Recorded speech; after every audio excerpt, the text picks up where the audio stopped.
Didn't sleep much last night. No, not that. He was a good workout, apparently. I had muscles sore this morning I didn't even know I had. Really? Which muscles? Geez, that's a good thing you didn't get a full on. Just reminds me of like those late night infomercials where you used to sell those machines that shock your abs and stuff. Oh. It's like that one. You have one or you bought one of them? No, Kimberly does. Oh, okay. But I tried it once. You get rips from it? No. No, Rick, so you weren't too taken with the machine, basically? No, all the ab Yeah. shocker things? You know, those things are like freaking fingernail shocker. I'd just say it's Okay, well, Israel, we're run through the same stuff that we do every time. We're running the tape here just so we make sure we get all the facts straight. So. all right.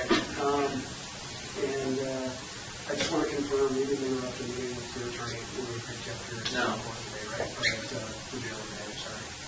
No. Okay. And you're here voluntarily, right? Yes. Okay.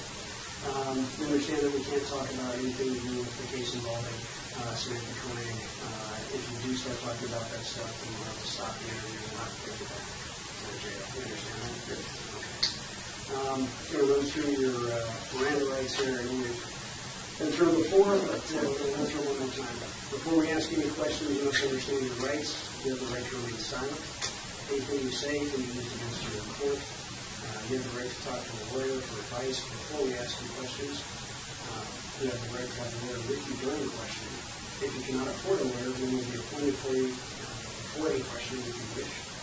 If you decide to answer questions now without a lawyer present, you have the right to stop answering at any time. Do you understand these rights as I've explained them to you? Yes. And with that explanation in mind, are you willing to waive your rights and speak with us today? Yes. One other thing, you've got standby counsel appointed in this particular matter. I believe it's Rich Kirtner. Yes. And it may also be Jacqueline Walsh. I'm not 100% sure of that. But be that as it may, do you want either of those attorneys present today? No. Are you on any medications or any other substances that we should know about? No. And are you having any difficulty understanding where you're at or what's going on? No. I don't think so. All right, now that we're done with that, I apologize. We're going to jump here, and the first thing I got to tell you, Israel, we talked about a little bit earlier, that stunt yesterday in the courtroom did not go over well. Well, with a lot of folks, not the least of which were the prosecutors. And that was the delay, actually, getting in here is we knew you had some legal questions, and so we reached out for them to say, hey, Israel says he's got some questions. Are you guys available to speak to him? And, I couldn't even get one. One of them was in court. The other one said, basically, what the fuck, after yesterday. So they didn't think that was too funny.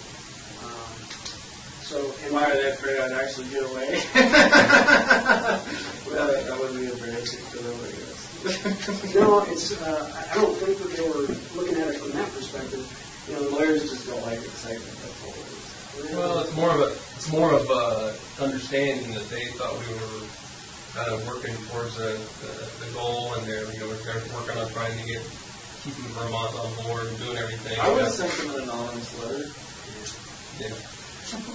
And so they're kind of wondering where we're at with that. Where are we at with what's changed since yesterday? More. Yeah. And what's changed for you, though? Nothing. Possibly additional charges.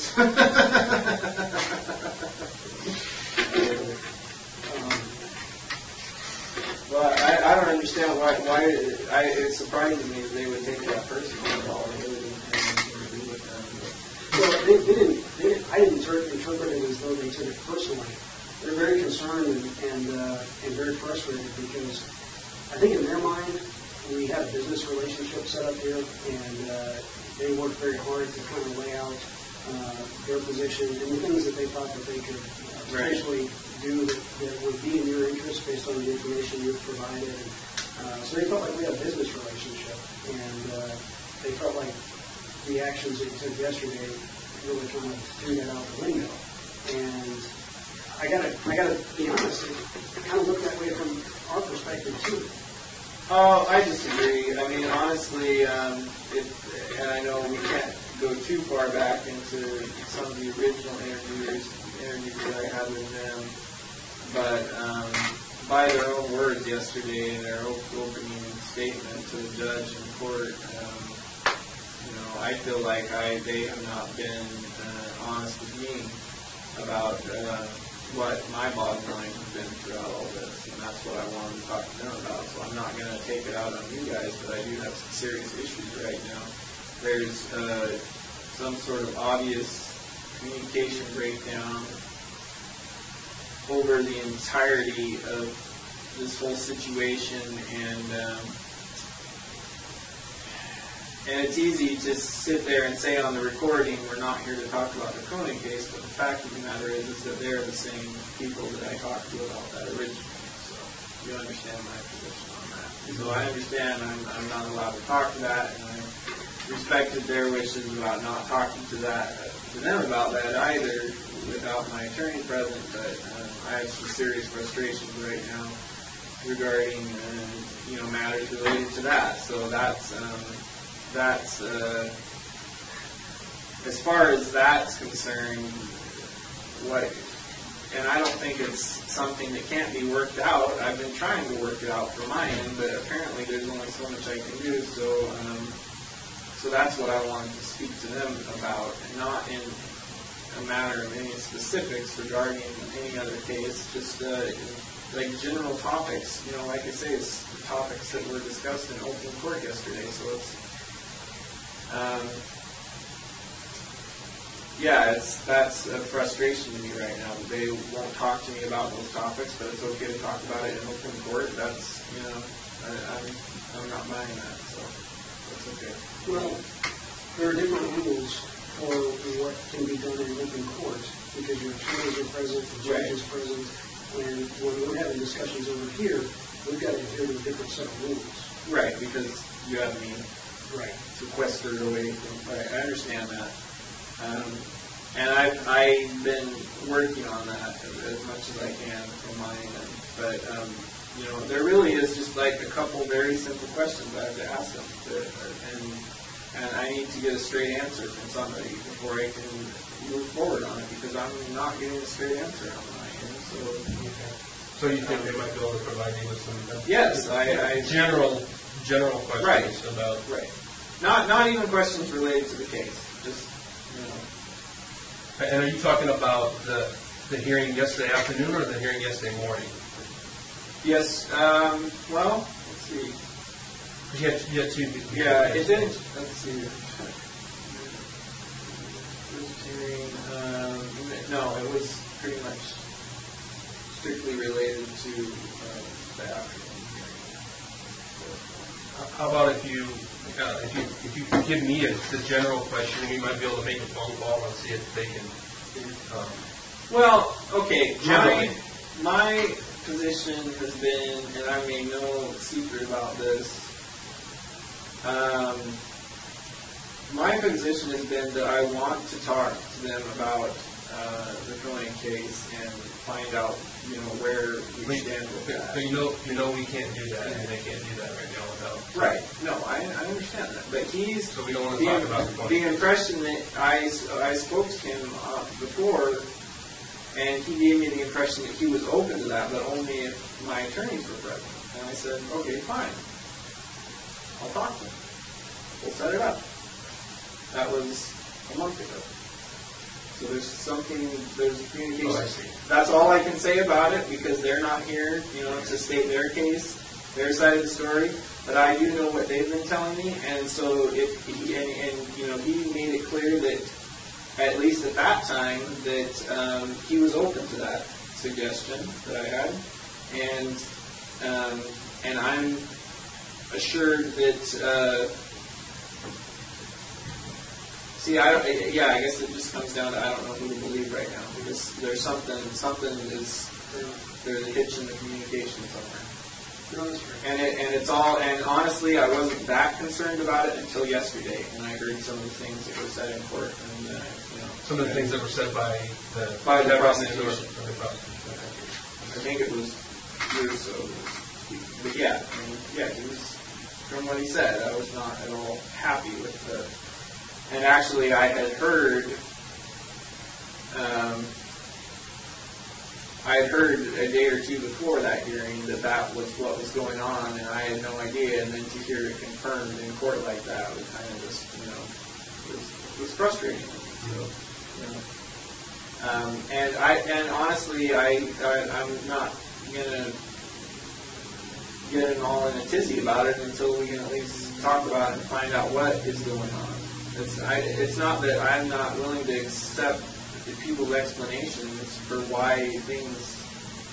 what's going on. It's just that no one's giving me an explanation. I guess my thought on that is we've tried to do that, and we'll continue to try to do that. But just keep in mind that all of us are, we're bound by the rules that are set down for us. Yes. And in some cases, the rules will be more restricted than usual, and that's kind of what's going on here, being perfectly honest. Because of the high profile. Well, there's that, and then sometimes there's just additional rules that we have to live by, and like the standby counsel thing right there is kind of unusual. We don't run into that very often. Right. And there are some other things, I'm not going to get into it because it's kind of legal stuff, and it's not really my strong suit. But just keep in mind that the attorneys are juggling more things than they normally would. Right. And there are things I think that we would all like to be able to talk with you about, but we just haven't had that opportunity yet. Right, and that's my concern. Are these questions that you have for the attorneys, questions under the conditions that we have to speak about? Are these questions that they're going to be able to answer, or are they just going to say, we can't talk to you about that because it's not related? There are questions they're probably not going to want to answer unless I have. Okay. So it's not something that they can even answer in this environment right now. Not right here right now. But I would like reconfirmation on the previous statement that Feldas had told me. I mean, he gave me that statement in an interview that was, with just me. And I don't know if he was saying it as an official response or if he was just saying it to placate me. But he did say he was willing to do that, to have a meeting with me and whoever, whatever counsel was required so that we could discuss things openly. And it hasn't happened. Well, and you think that? And I'm not. And you think we're on this side stalling that? I don't know who's stalling. Somebody's stalling it. That's all I can say for sure. And it's not me. One thing we can say is neither Kevin nor Frank are the kind of guys who are going to tell you something just to shine down. So I haven't got that impression. No. They're not. And so if they've told you something, it is something that they believe can be done. And I don't always understand all the reasons why things work exactly the way they do in the legal system, but they're not going to bullshit you. It's just not true. Well, right. I agree with you, and I believe you up to a point. I mean, it's not like I'm here expecting special treatment. I have no doubts about what my part is in all this. I'm just saying that, from what I've seen and from what my dealings are with them so far, I'm more inclined to put my faith in the things I've heard from them than from certain other people. So, that they have gone through what they're trying to work out, and what I think they have worked out with Vermont is unheard of too. I think they Well, I mean, and we were prepared to come and talk to you about that today, and the lawyers are just, they're just not sure where we stand now because of yesterday. They want some assurance that we're still kind of going. Well, that is a good point. I hadn't even thought of it in that light. That now that it's on the news, people there are going to read it too. So. Well, and that's the difficulty that they're having there. They've been conference calls talking to them saying, I thought this guy was, I thought he's on board. And so frankly, that's why we went through this trouble today to meet with you today, to just kind of, so we can give them a feel for how things are and where we stand and what we can tell them where we stand. This was just, Yeah, well, I know it's going to be hard for anybody to accept, but especially them, I would imagine. That didn't really have anything to do with our arrangement. And from my perspective. Yeah. So okay, but I mean, I don't think it's something that they can't work past. They've worked through some pretty miracle stuff right now, so I think this is something they can probably. They want some assurance that we're going to be able to go back down that same road that we were on. And we've made a major turn. I don't imagine this will stay strictly between you and me and people in this room, but I believe the people in this room know me well enough now to know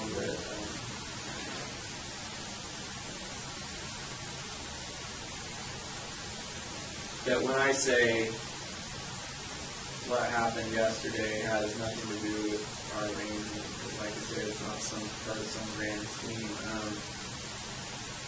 I already know how this all ends for me, so. Well, I mean, it's good. I think that we can hear that from you. That that's just that was an opportunity that happened there, and right. That's what it was. Some of the things that they're concerned about and that they're getting questioned about by, like Vermont, for example.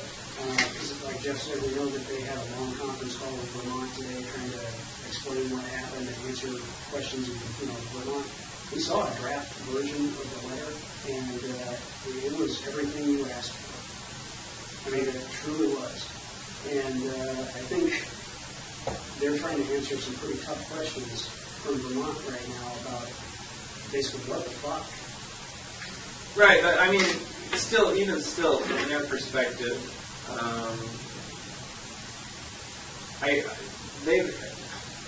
I mean, come on, let's face it. Yeah, what happened yesterday? Ooh, I'm a bad guy. I tried to escape, but let's be honest. Nobody really thought I was a good guy before that, so it's not like being escaping suddenly makes me untrustworthy. I was kind of untrustworthy before that, so. At least you have the perspective of, have an unrealistic perspective. Yeah, I'm not, and obviously, I think you probably especially know that I'm not going to get another opportunity like that, at least not within my lifetime. So, I mean, I don't know. I don't know what to tell them. All I can say is that, nothing's changed as far as my day-to-day and my reality. It's still the same. You still envision a way where we can get to meet both of our goals, where we can get what we want out of this? I think so, but like I say, after yesterday, I had some frustrations of my own. So that was kind of the catalyst that, So what you're saying is there's a couple things you need cleared up from them. I do, yeah, and I mean, and honestly, like we've talked about before, like all this other stuff that's like little bargaining chips, whatever you want to call it, that is all one thing, but everybody knows what my bottom line concern is in all this, that I wanted this all wrapped up as quickly as possible. And like I said, it was in open court yesterday, and it's obviously not happening. So that's, and I'm, it's not that, like I said, it's not that I'm pointing the finger or placing blame on you. I haven't even had an explanation of why things are the way they are. So how do I know whose fault it is, or if it's anyone's fault? I don't even know that. So. But that doesn't mean it didn't, trying to. Because I remember all the interviews we've had. I remember what was said since day one, and my perspective hasn't changed from any of that. Yeah, granted, we've talked about a lot more things since then, but those are all things that I already had in my head before. Just because they're out on the table now, that doesn't change anything of what I wanted originally, what we talked about originally. So it's all still the same issue. Anyway, that's okay. All good. So all that being said, where things go from here? I honestly, I don't know. I don't know that we can go anywhere until I get some straight answers on, what I was just talking about. Because really, that has been my bottom line all along, and I won't be a bit surprised. I think I know what's going on, but I need confirmation before I decide to take the next step or steps, whatever it takes to. And I don't know specifically what you're talking about, but I mean, it's very possible that it's something, whatever your questions are, that they may not be able to answer them for us. Right, for other reasons. Yeah. No, I understand. I mean, I know there's, regardless of how unusual this situation is, that doesn't mean we can make it even more unusual. I mean, I know they still have guidelines and rules they have to follow. I'm not expecting all the answers. Nobody wants to cross the line that we've been told by a judge can't be crossed. And right. They can't do that. Nobody can. So. Yeah. No. I know. I mean, all I can tell you is you're going to have to use your judgment on the information that you're getting and see if you can. No, that's what I'm trying to do, but.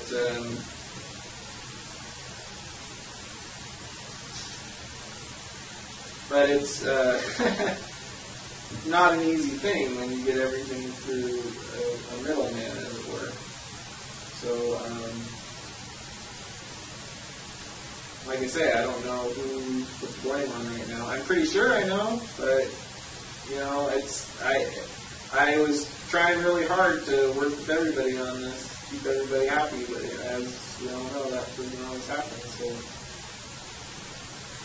and I don't want this to turn into any more. My whole concern in all of this, and I know it's going to happen. If I have to do it, I will. But if I have to take the next step and just freaking, it's going to turn into even more of a freezing circus and more. That nobody wants. Right, and nobody wants that, and I don't think they want that. So that's why I thought it was in everyone's best interest that that we could all have all parties involved. But once again, sit down and have a meeting, just like in the beginning.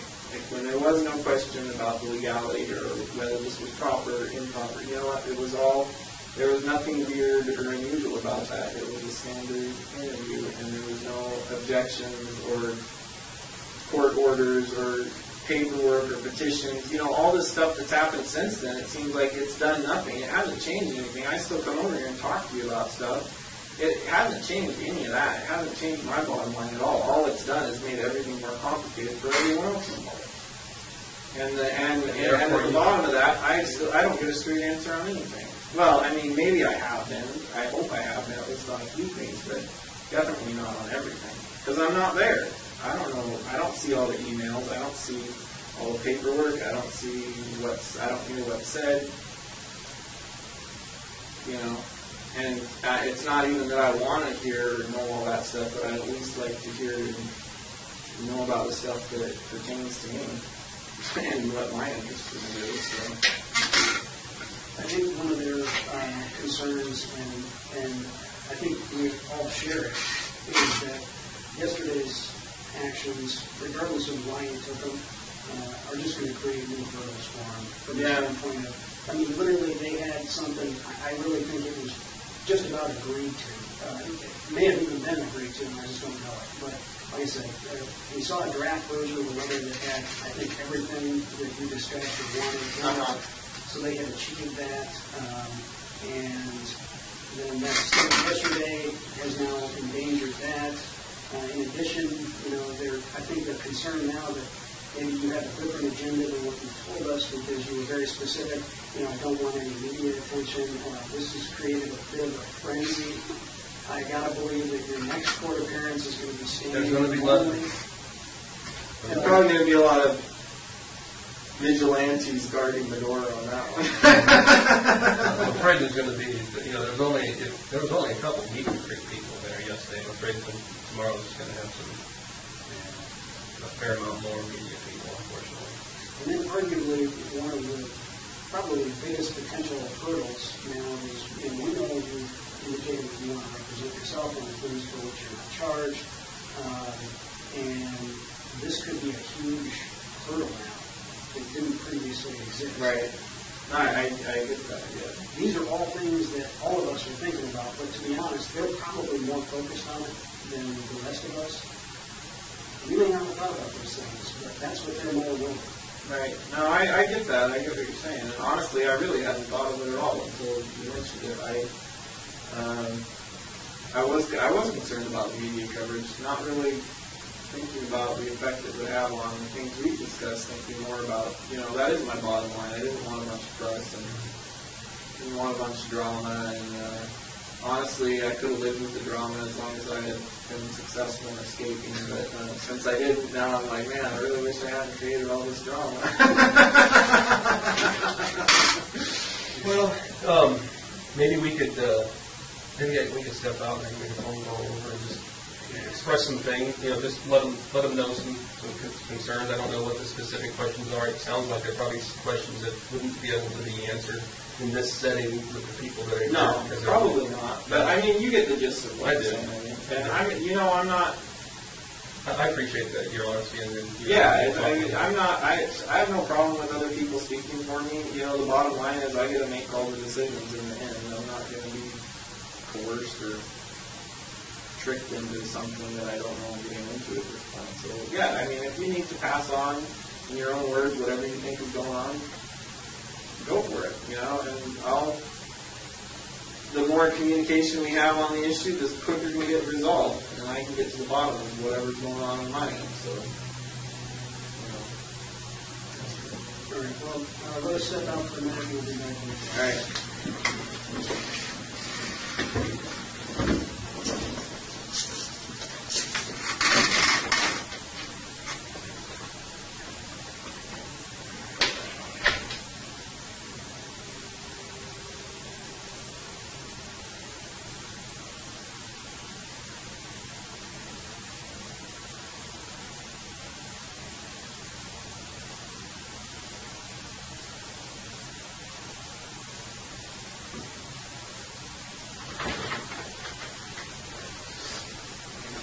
Okay, Andrew, I appreciate your patience here.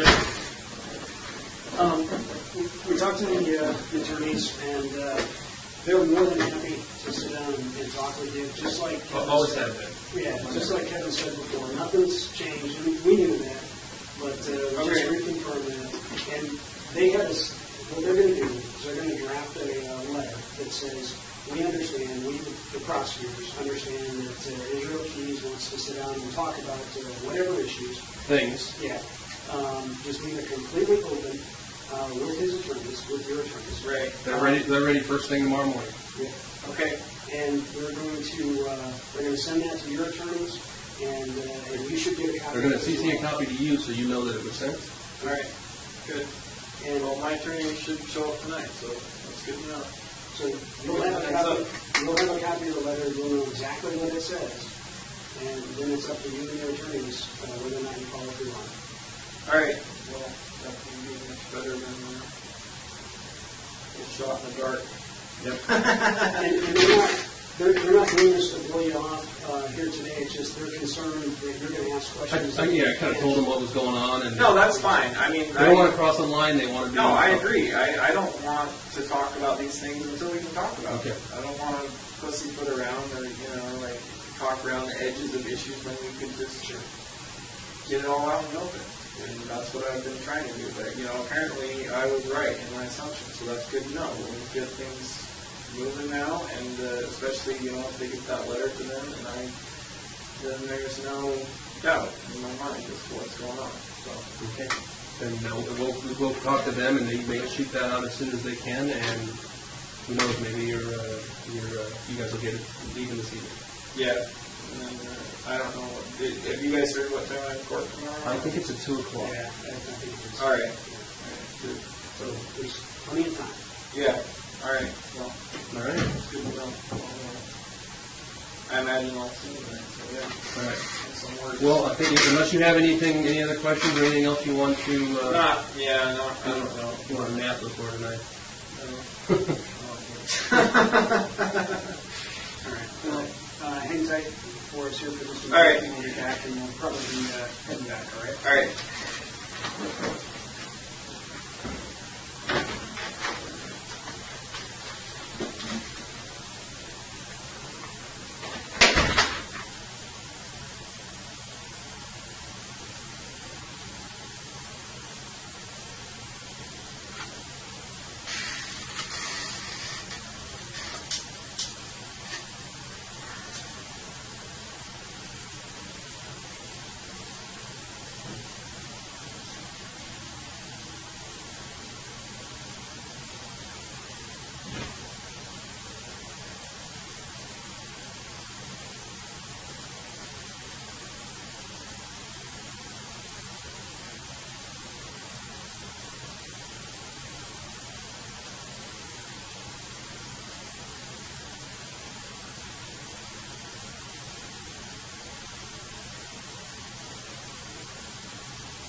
Yeah, yeah, no mind. Okay, there's no more set. All right.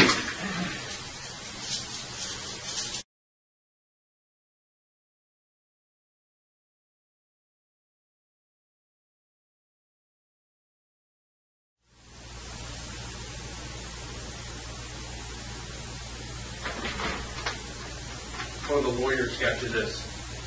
The lawyer.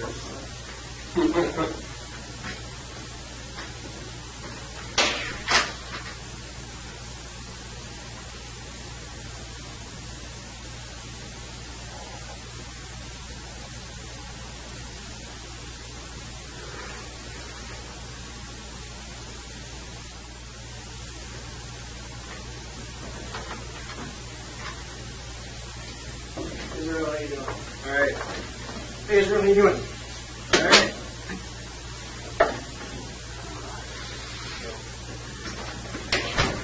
Elvis is back east in some meetings Oh, this okay. week, but I figured it'd be a good opportunity to update you on some of the developments in Vermont.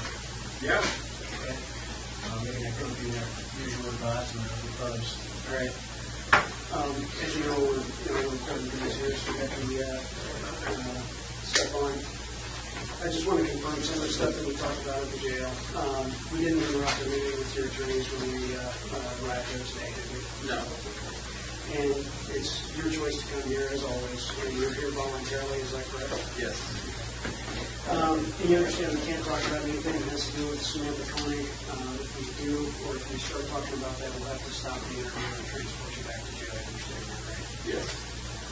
I'm going to run through your Miranda rights here real quick. I know we've been through this quite a few times, but we'll run through it again.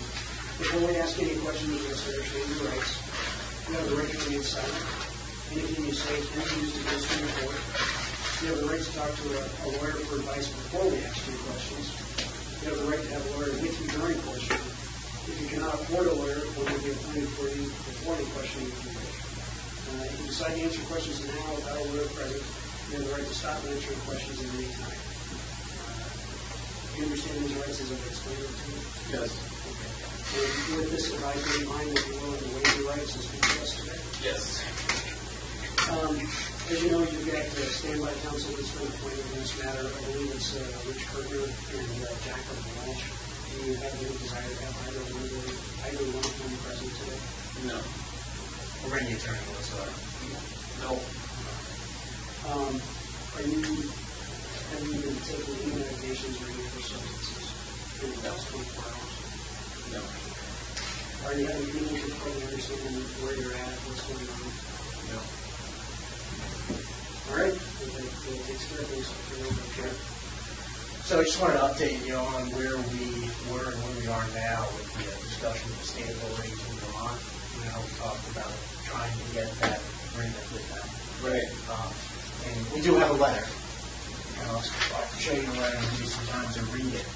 This letter is dated May 23rd of 2012, which was last Wednesday.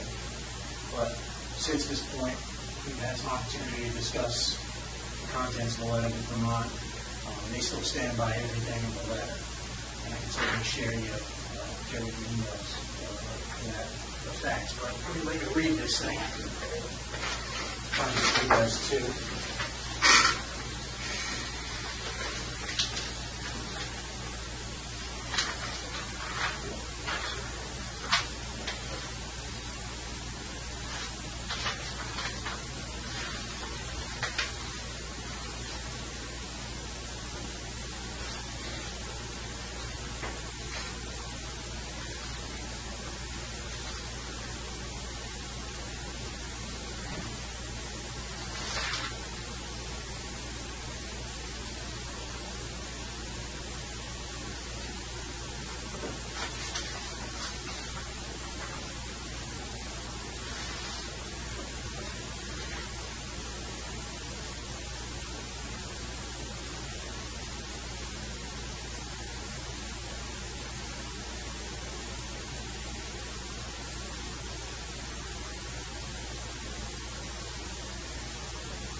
So I think pretty good letter.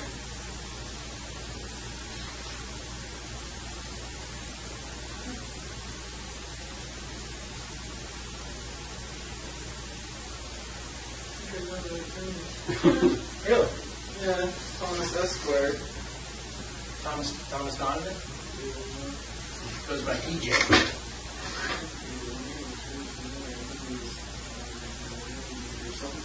That was years and years ago. Really?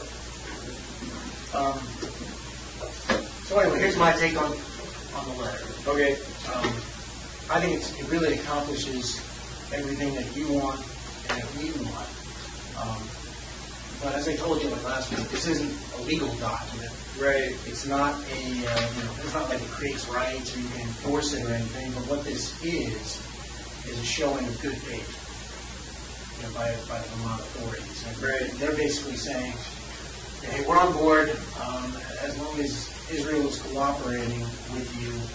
We agree to do those things, which effectively, prevents them from running to the press and charging you under state law because, after all, they know this letter's out here.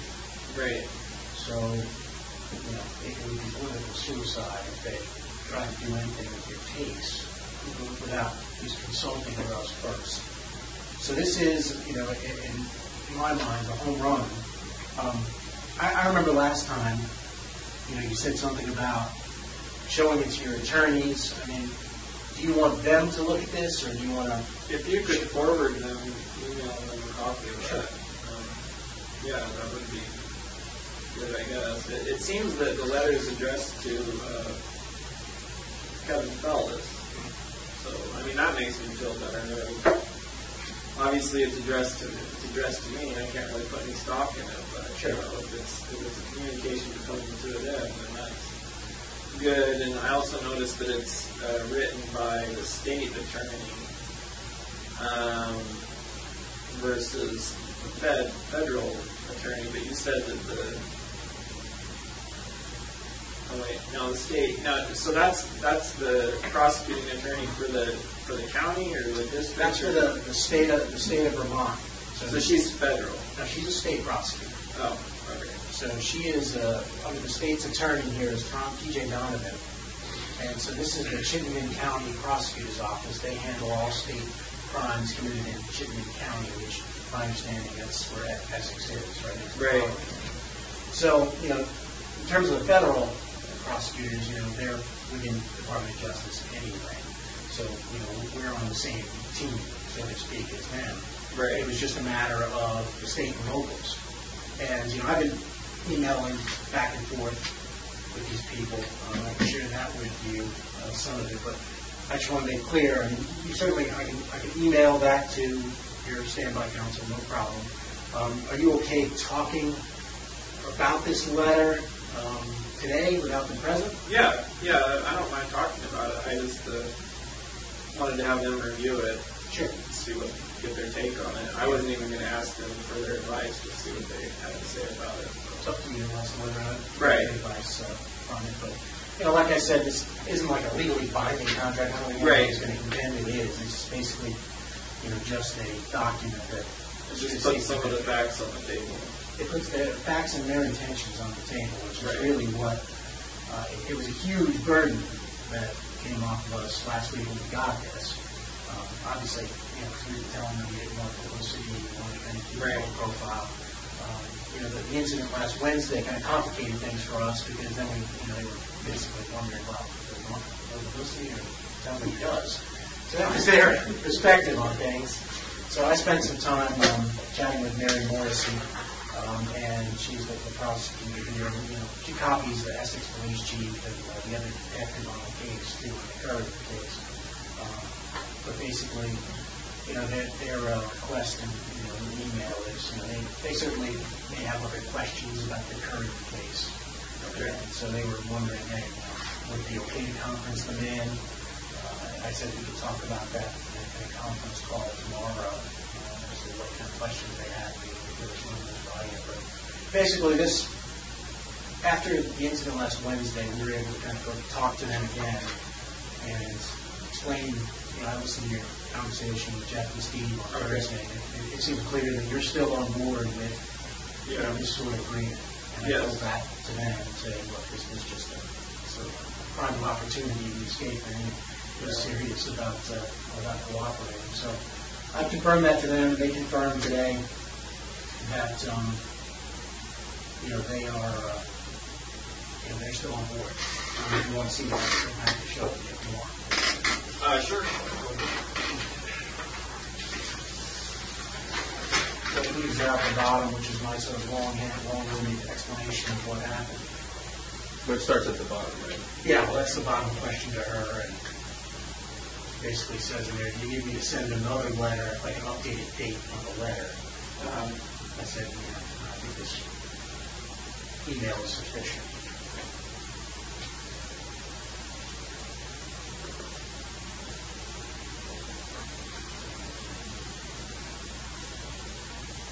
All right. Well, sounds like we're making progress. I think so. I think this is a great amount of progress where we are. I think it's going to help us move the ball forward. And just to sort of reiterate, they basically said and agreed that they know it's important to you to sort of avoid media attention, to you don't want law enforcement identifying you in connection with the courier matter, that they're prepared to do. And they're prepared to continue cooperating. And in exchange, you're agreeing to be truthful about other crimes and other bodies. And in here, they specifically mention the name of the victim in New York. Right. They want to know. Yeah. So, as it says, I'm Kind of close to them. and I have a conference call tomorrow with them. And I'd like to be able to tell them that you're continuing to cooperate and provide that information. I do want to continue to cooperate. I'm having some issues as far as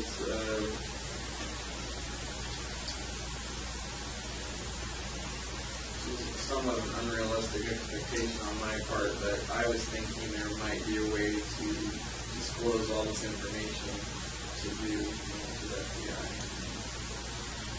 And to somehow ensure that we could work out some sort of agreement that, I give you all the answers on these cases and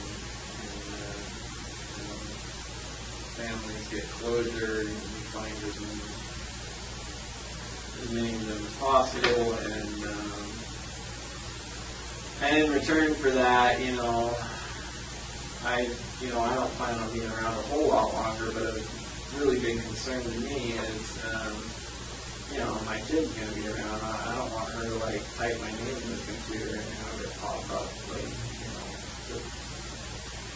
I already know stuff's going to come up. I know that, but, I just, try to minimize that at this point, I guess. What I was hoping to do, and apparently it's going to be really difficult to get that assurance. So I'm trying to, figure out a way we can still do that.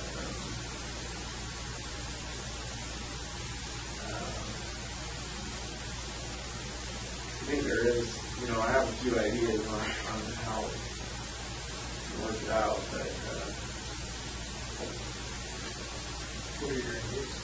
Well, I'm not sure if they're feasible yet. I've been talking to different people about it. From what can happen from a legal perspective.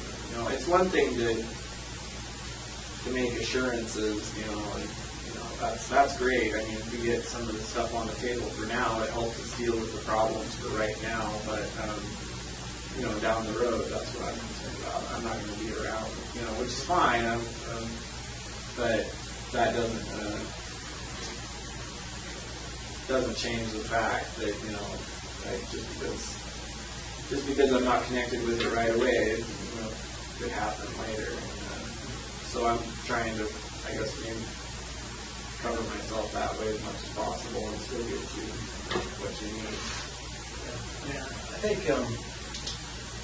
Sort of a plan, I drafted up. I mean, it's sort of a good starting point. You're right. I mean, no one can guarantee you that you're never going to be connected to some of these things. What we can do to respond to some of this is create this sort of snowball effect of the jurisdiction. Right.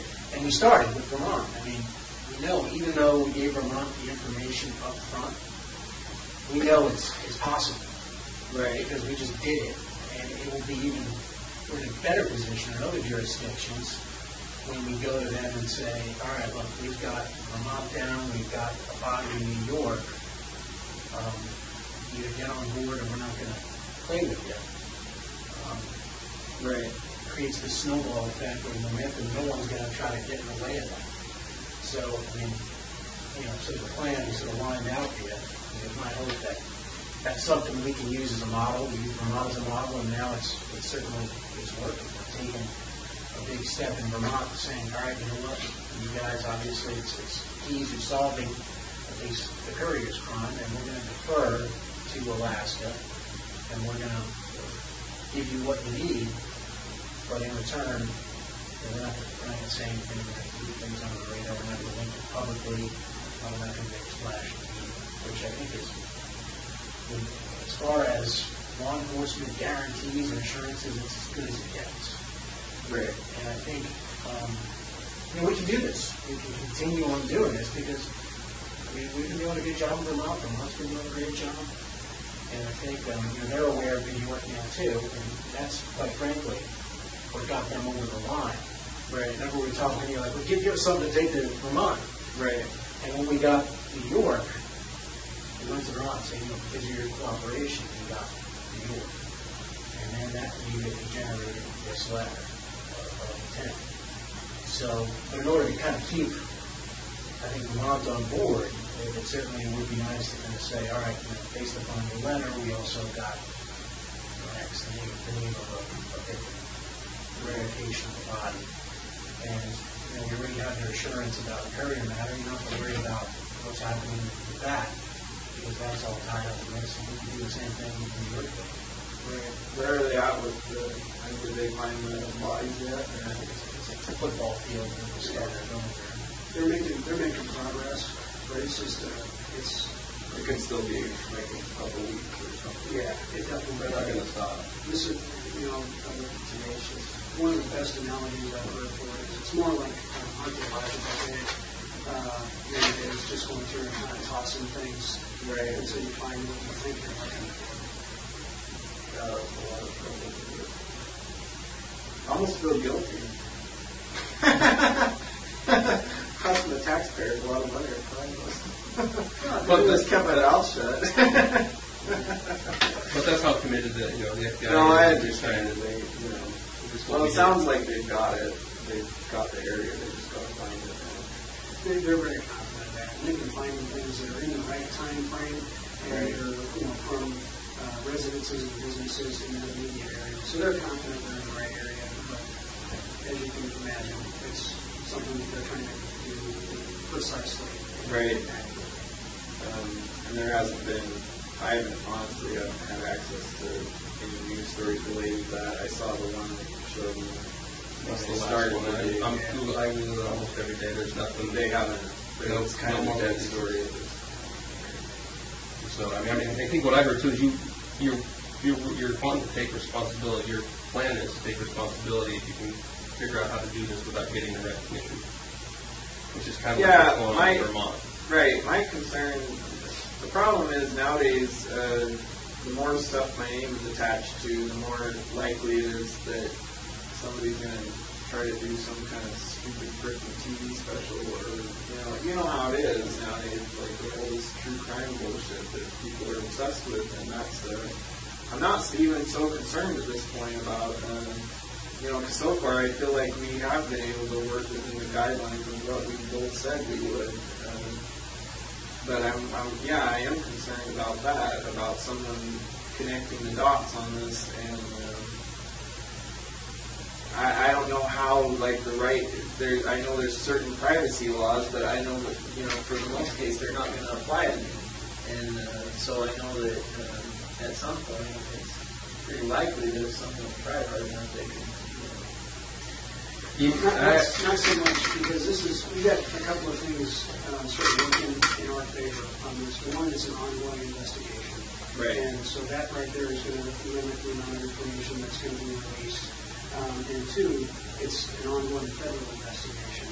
And we play by a whole different set of rules than most of the states out there. And so media outlets don't have the same ability to come in and sort of force us, if you will, to disclose information that they might be able to get away with in state and local agencies.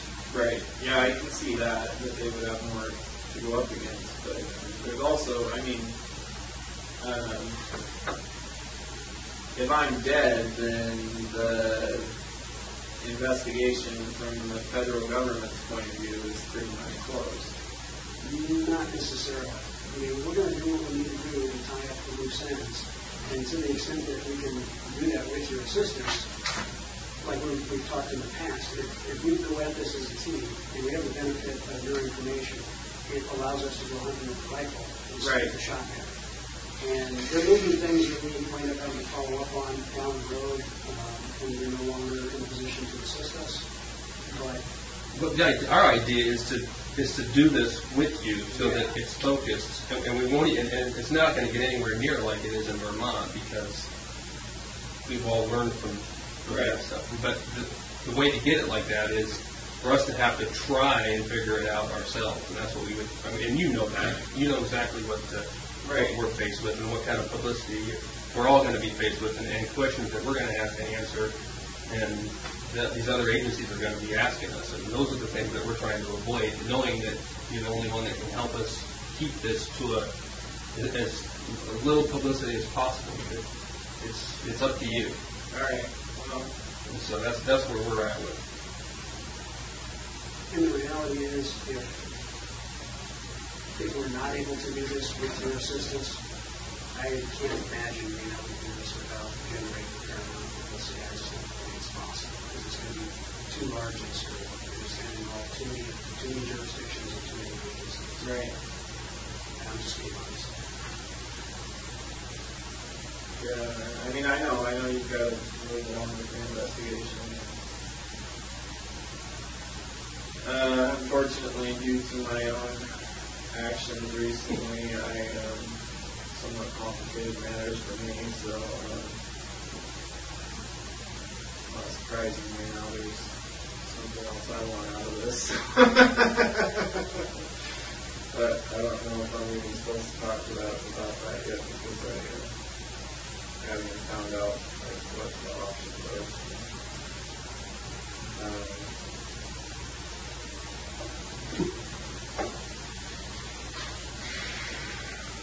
Something that you can talk about that's not related to. No, it's just like the level of restriction they have me on at the jail makes. I mean, namely, like my so-called rec time is now fresh air time because I go out like this. No more running in circles. I guess they barely make me fat. Yeah, they keep me myself on. I get fat and I won't want to run anymore. But I know this. I know that's unrelated to anything we've talked about so far. Obviously, it's a new situation, but it doesn't really change the fact it's an everyday reality for me. So I'm trying to figure out what if any options there are within the system. Yeah. Anyway, that and like I say, I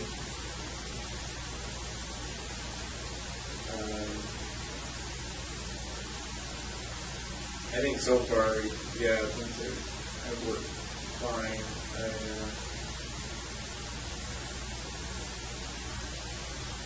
But yeah, I am concerned about not so much the right here and now publicity. I think we can keep that under wraps to a large extent. I'm worried for if it's possible. I intend to do something and take steps to minimize the down the road publicity. Right. Yeah, and Because honestly, you guys, I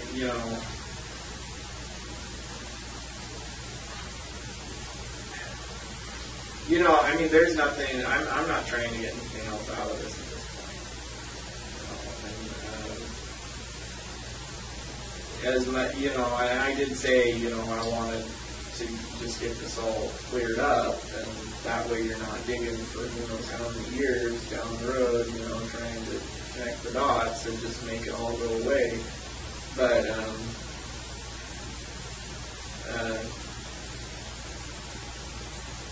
I don't know. I just have to figure out the best way to do that to make it all go away. Well, make it all over. I understand that too, and I've heard me say this many, many times. But at some point in time, your choice may be the reality. Could be that Laney and everybody else knows what you did based on what you said you did, or everybody else, including Laney, just to see the fiasco and the media frenzy that is created by law enforcement trying to figure out what speculating what you did. Because I told you, on the one trip that we looked at surrounding New York, we have 10 viable, people that are missing that we know of. Those are just the ones that are still reported that way. And so if we have to, and we know you didn't do that, but that's what we're looking at in each one of these trips is we're faced with, if you don't tell us, our options are to be public with that agency because we can't ask questions and not expect questions in return. And so we're really living up to our end of the bargain, because at this point in the investigation, if you weren't cooperating with us, this would already have been happening, and the media frenzy would be crazy with us trying to figure it out.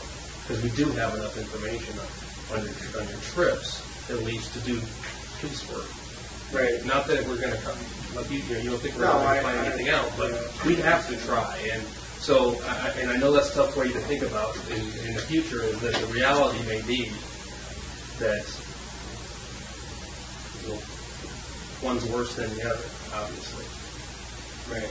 So, especially the one in New York. I mean, the only reason we're not just showing you a picture is these guys at the FBI have been incredibly restrained about asking that part of the country for assistance. Because if they ask that part of the country for assistance, the immediate response is going to be, what do you have?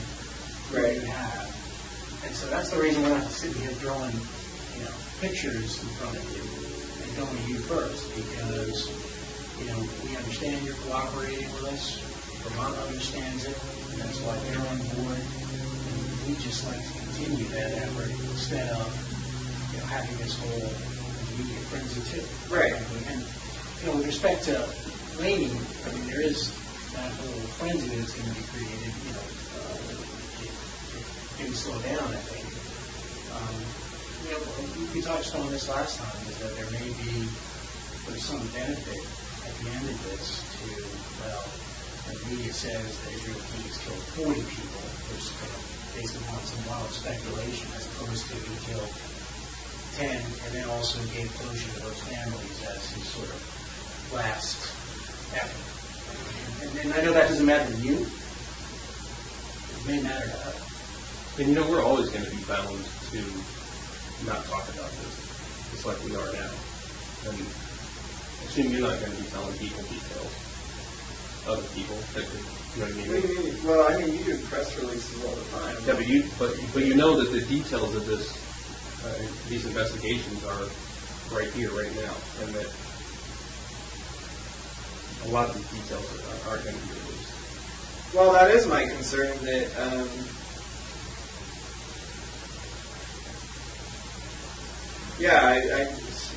how much?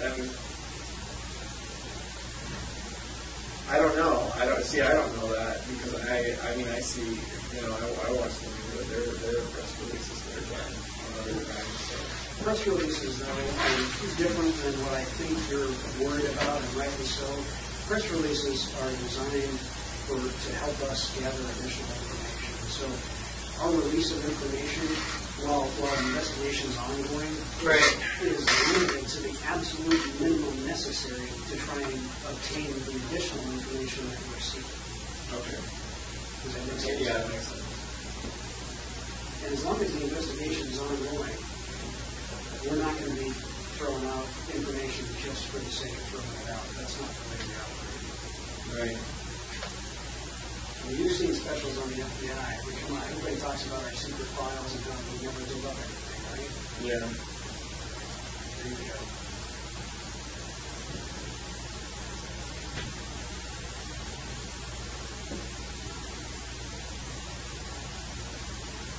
Well, yeah, I mean, like I say, I want to have a chance to talk about the letter with some people, and I want to have a chance to hear back on the other thing. I'm not going to hold my breath on that. But I want to at least see what the options are.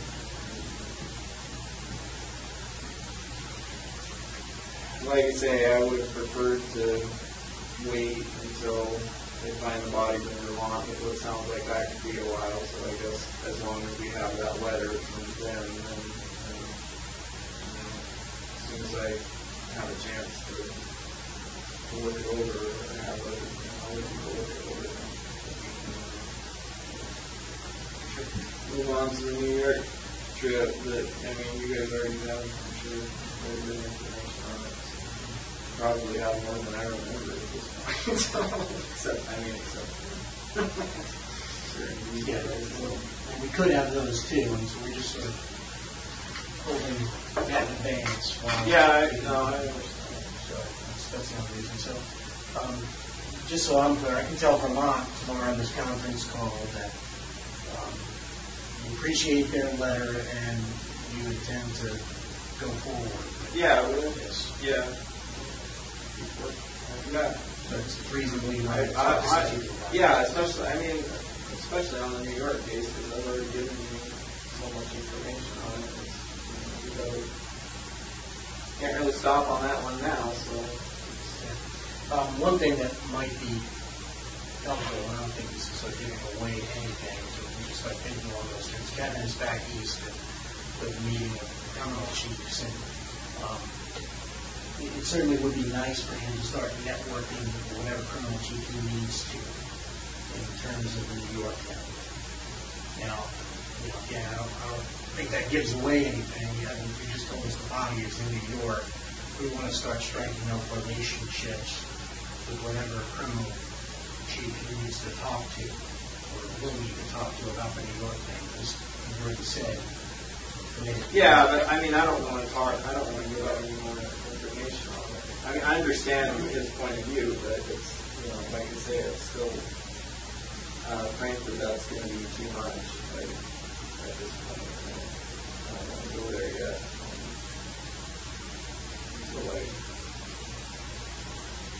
Until I find out where I'm at with what we, with the new developments. So.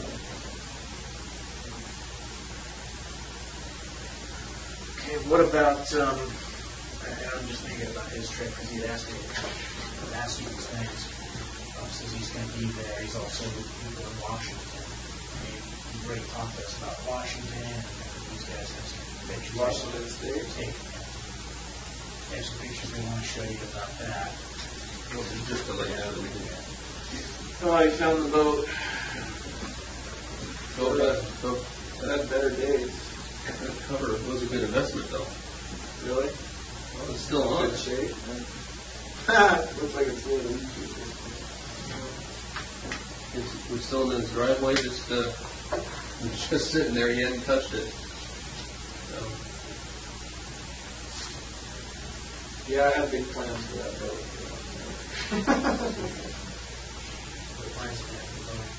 Oh, I was going to bring it up here, but didn't have to put any motor on it.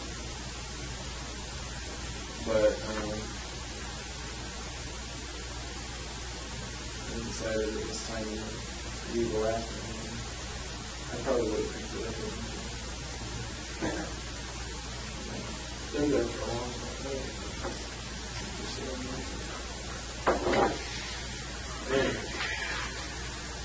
So the thing about Washington is a little simpler from his perspective. There's only two federal districts there, Eastern and Western. Eastern is more like Gomer, Yakima. Western is Seattle. Right. And, Spokane. Where is the dividing line? Like it's Spokane, Yakima, and then there's Seattle, Tacoma to the west. Right.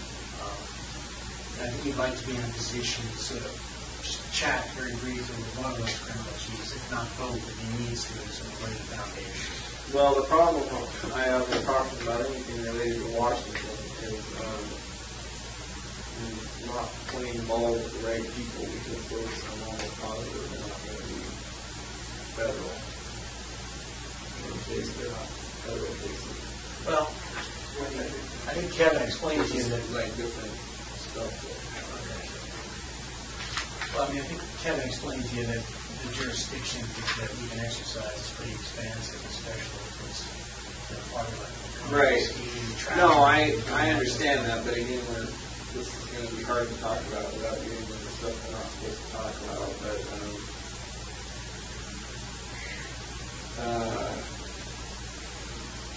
depending on things, the way things pan out, things we've already talked about, then I may need those details of the Washington case that I would be better served to wait, that's where the route I have to go. You know what I mean? I think I do. I'm not sure. I mean, we talked a little bit about because there's a big difference between state and federal, it seems. And it seems like Washington might be a state that... But that's something that we can sort of start working on in the background. So, we're not asking that here now today, but that's something that usually does require cooperation between the federal districts, even if they're state things. So you're saying there's two districts in Washington. Federal districts? Yeah. So there's two federal districts that would probably just sort of broach with it. One in Spokane and Yakima, the main offices in the one. And then Seattle and Tacoma are the western districts. So that's just dividing line. I don't know exactly where it is, but pretty much Seattle and Tacoma are where most of the crimes are. Like Ellensburg? Yeah, I think that's Ellensburg is... Ellensburg is west or east. Ellensburg is sort of outside of Yakima. You're going to need both districts. Well, it's something. I mean, the good thing about Washington is we have some pretty good relationships with both U.S. attorneys there. And, no, I understand what you're saying, but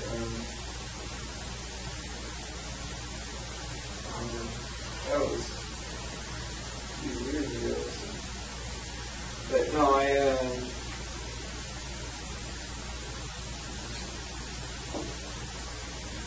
it just seems like I might end up having to talk to state people there.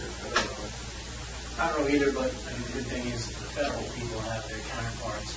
Like Vermont was pretty connected with the Chittenden County folks.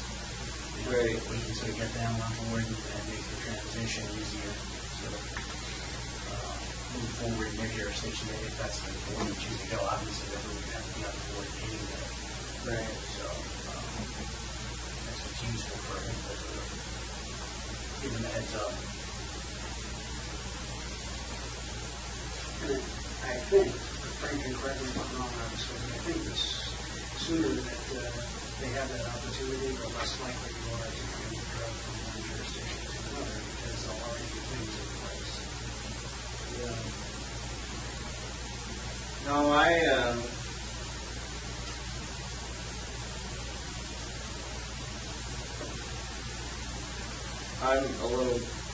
My concern at this point is not knowing, like I say, how current things are going to pan out.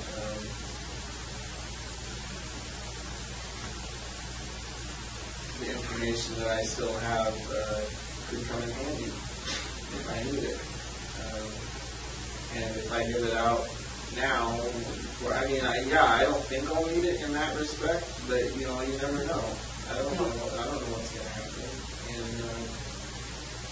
And if I give it all out now, particularly, anything about Washington, that could seriously compromise my options, future options. I think, and I was going to bring that back to you at some point. Obviously, if you take the staggered approach, which I think is probably a good one, you go to different places, we're doing one at a time, but the plan that we propose to you is to do exactly that. So like we sort of did the New York one, we make sure we have everybody on board in the New York one, whatever jurisdictions we need to, get that information agreement in place, and then we can move on to Washington. Right. Washington, basically have the same agreement, and then, it could be an option that you could always use later down the road if you don't like the way things are going. You can ask us to simply say, hey, there's that thing in Washington that I helped you on, and reach out to those people again and see what they're willing to do. So there is that. I mean, I get you if you don't want to kind of sort of give away cards. But I think the plan that we propose to you is sort of a one at a time staggered approach, and we eventually get where we need to be going. And it doesn't result in this land massive. But it is going to have to be spread out over the next who knows how long, because I don't plan on, like I say, until certain ongoing issues right now are resolved, I don't plan on giving out all of these. That's that's not true. I mean, if I get, who knows how, I don't know how long this is going to take. I don't know. My impression is that there could be a pretty wide range of time frames that could happen.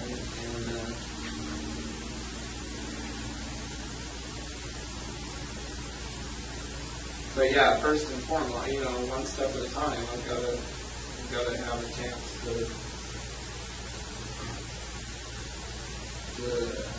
tackle, whatever new issues on the table.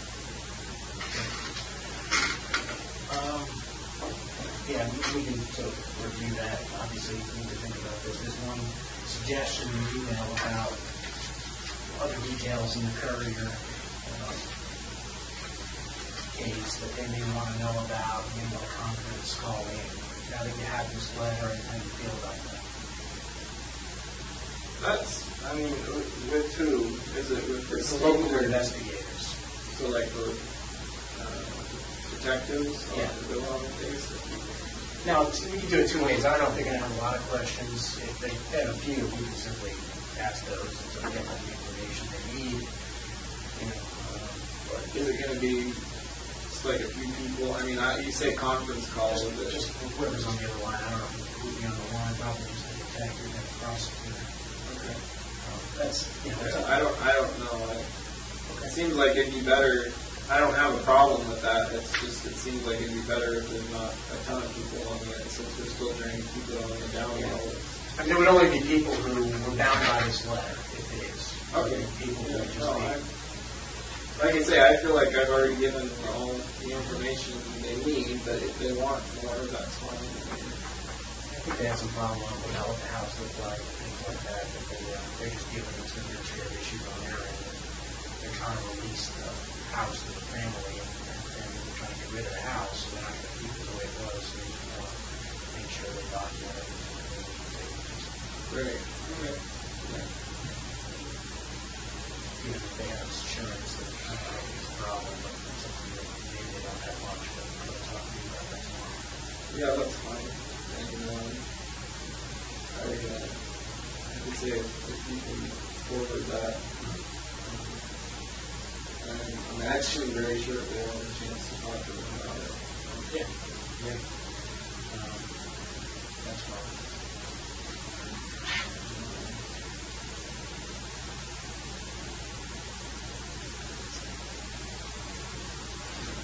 And then the issue with the U.S. Marshal,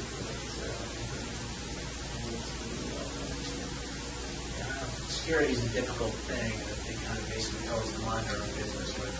Right. So it's, usually that kind of thing. I mean, I don't know, it's a difficult situation, given what happened. They're responsible for it, in custody, so they would have been pretty foolish if we got too much farther. So they're probably not going to, who knows, I doubt they're going to be open to much of your suggestions, but I don't know. You're not going to take any of my suggestions? Yeah, I don't remember. My suggestions seem to hold less and less water lately. I'm sure they're very polite about it, though. Yeah. They all seemed quite highly amused last time I was at the courthouse.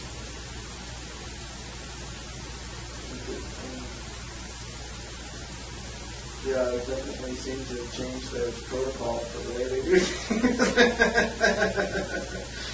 But Liven things up a little bit. We weren't sure exactly how to deal with this situation with the month, given that. yeah, that was not well thought out on my part. As soon as these guys mentioned that, I was like, oh shit, I didn't think I was going to go before I did that. You seem to have a basic plan, but just sort of A to B, and then the C is sort of left out there. Yeah, it wasn't really like a high probability of success there in less circumstances. No, understood. Obviously, Like half a football team of U.S. Marshals came in the door, so. and then Officer Bell. Yes. Pretty sure I saw him come in at some point. He's claiming he didn't, but.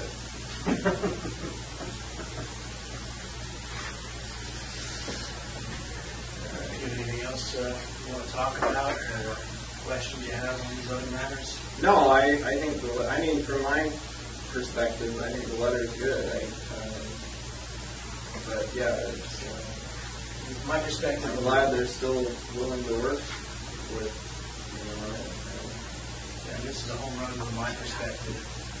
And you certainly check it out. These people are who they say they are, and if you want to make a call for any of these people, I'm sure that they'll take the call and confirm that that's their signature on the letter. But you did say that everyone on that is with the state, not with the feds. Exactly. Okay. So the feds are already, we can talk to them from the outset, and under the Department of Justice anyway, so they have no problem. And the state they're the entity that's more likely to want to release information on you. Exactly. And I can tell you, They were the ones responsible for the investigation. Right.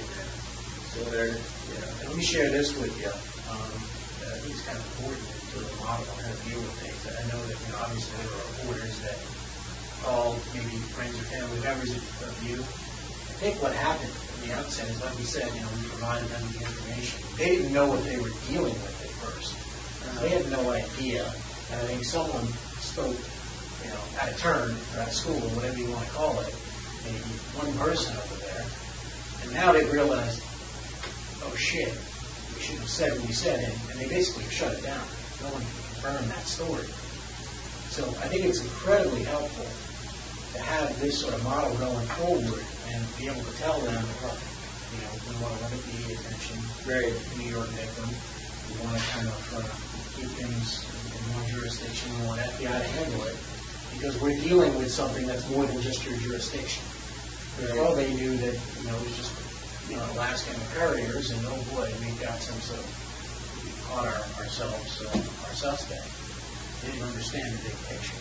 And I think that's what happened, because that was obviously a concern to us, so initially talking to them, but I think when you get their perspective, I think they realize that, it's something we should be doing, and they realize the severity of it. Now I think we've got a pretty good relationship with them, and we're happy to talk to them as long as they're on board, they're part of the team, and again, we're just building momentum. And the next jurisdiction, we can have Vermont, and they offer to do that, say, they'll reach out to the next jurisdiction simply and say, hey, we did this in our jurisdiction and it worked well, you should too. And this way, we've got the state and local officers reaching out to the other jurisdictions, state and local there, and basically telling them this is a good idea. So So really, it gets the momentum, it snowballs and can't be stopped, and someone's going to get in the way. So I think that's the best way to control, any kind of attention here. It's just the cooperation of law enforcement as a whole. Right. I think, we're doing a good job of it. Right. I mean, at some point, though, and I haven't felt like this so far, but I know you guys keep wanting information, and like I said, I don't want to give out everything all at once, but I just don't want us to get in a situation where, we reach an impasse and you're like, okay, we're going to go and start doing press releases now or whatever, and then I'm going to be all pissed off, frankly, and and then that's all I ask. I'm not saying this is going to remain a compatible relationship, obviously, but if we can keep it at least an open communication. Well, and that's why frankly, we came over the other day and you told us you weren't in a talkative mood, and we still wanted to bring you over because we still want to keep this this relationship going. We're getting pressures. We're all getting pressures from the powers to be that control us, our bosses, to get information. You understand that we all have jobs to do, and so we just want to keep the communication open. I guess that's what I'm saying. I'm not so concerned about the people in this room. I'm concerned about people putting pressure on you to get the answers. I imagine they don't care about my agenda. They want all the answers like right now, and I understand that, but I just hope it doesn't come to that. I just hope it doesn't come to like a standoff. Yeah, I think, this is a business deal. I think, Agent Van explained it. Sort of, it's a business deal. It's kind of strange because, obviously we all have different interests, but that's usually the case in any kind of business deal is you have stuff that we want and we have, things that we can assure you of that, is of some value to you, I think. And so in any kind of business deal, like I said, negotiations, everybody walks away from the table not getting exactly what they want. I think, we've basically been able to manage our supervisors that way by saying, look, he's not going to give us everything up front. Okay? He's not going to do it. But we're able to kind of say, hey, but he will maybe give us one at a time and draw it out for a period of time to keep sort of the benefit of the bargain for us. And we're not spending man hours and, going through all the press and media and, other local departments. So, yeah, we're not getting exactly what we want, and you're probably not getting exactly what you want. You'd probably like to not give us any of it. Yeah. But, it's a business deal, and, we're keeping up our end of it, and I think we can continue to work together as long as we're reasonable. Yeah, I just wanted to... I figured that was the case. I just wanted to let you know that's what I was thinking. But know that while we're doing what we're doing, our responsibilities and talking to you and trying to keep this going, there are lots of other people out there investigating trips and airline tickets and phone logs and things like that, doing what police do, and there's going to come a point in time where when that investigation reaches a point where they think they have some information that they need to act on, where that's the timeline we're going to be pushed up against. Right. All right. Having them slow down. Yeah. All right.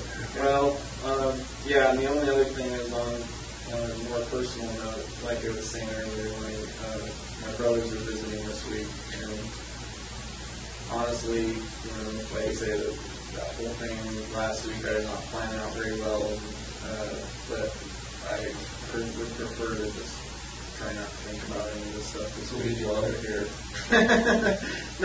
It's not that I don't want to, it's just I guess I'm just juggling too many things in my head right now,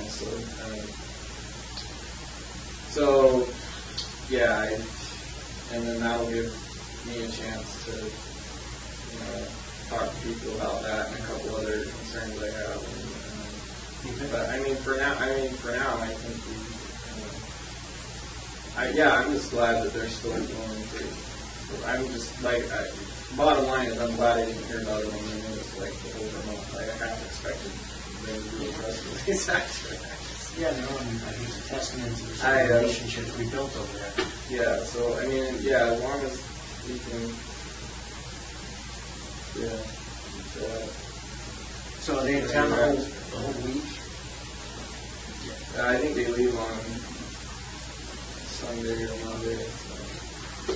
Yeah, so the main it's not so much that I wouldn't want to, if it's like a short, I don't have a problem, talking. I just don't want to miss the time that they go over there visiting me or whatever.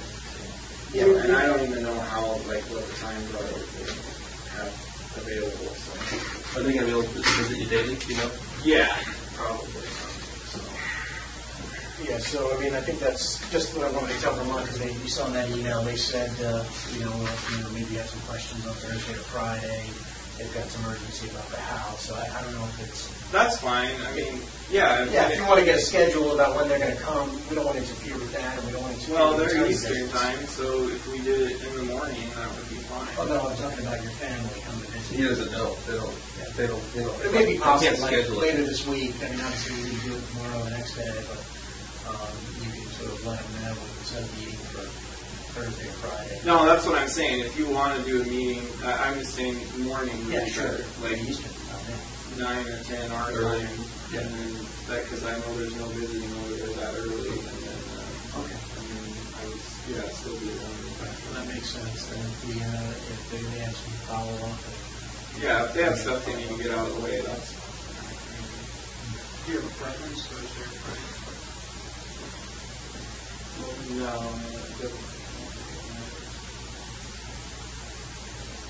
check my day plan.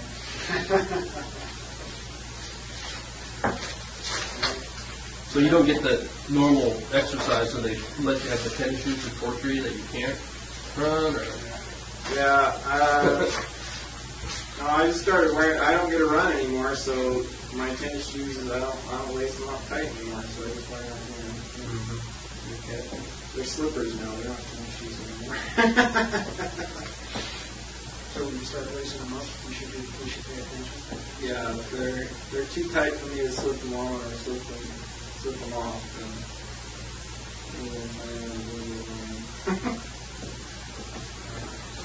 Okay, so I'll email that to your attorneys, and maybe we'll speak later this week. Yeah, And we'll try to hold off. If we do something, it'll be like Friday morning early. That way we won't interrupt your yeah, family. that's fine. And then maybe, I would think that would work. and then maybe by next week, say Tuesday or so, we can talk again. Okay. Well, and I think if we're done, well, we can get him a cigar. So we got you over here. Awesome. Wow, cigar for nothing. Well, How it was? I like to think it's a cigar for a good day. A good help. yeah. Ultimately, that's going to be up to you. Okay. No, I mean, keep working on this. We're working on our end. Yeah, we've done just about everything we can do at this stage.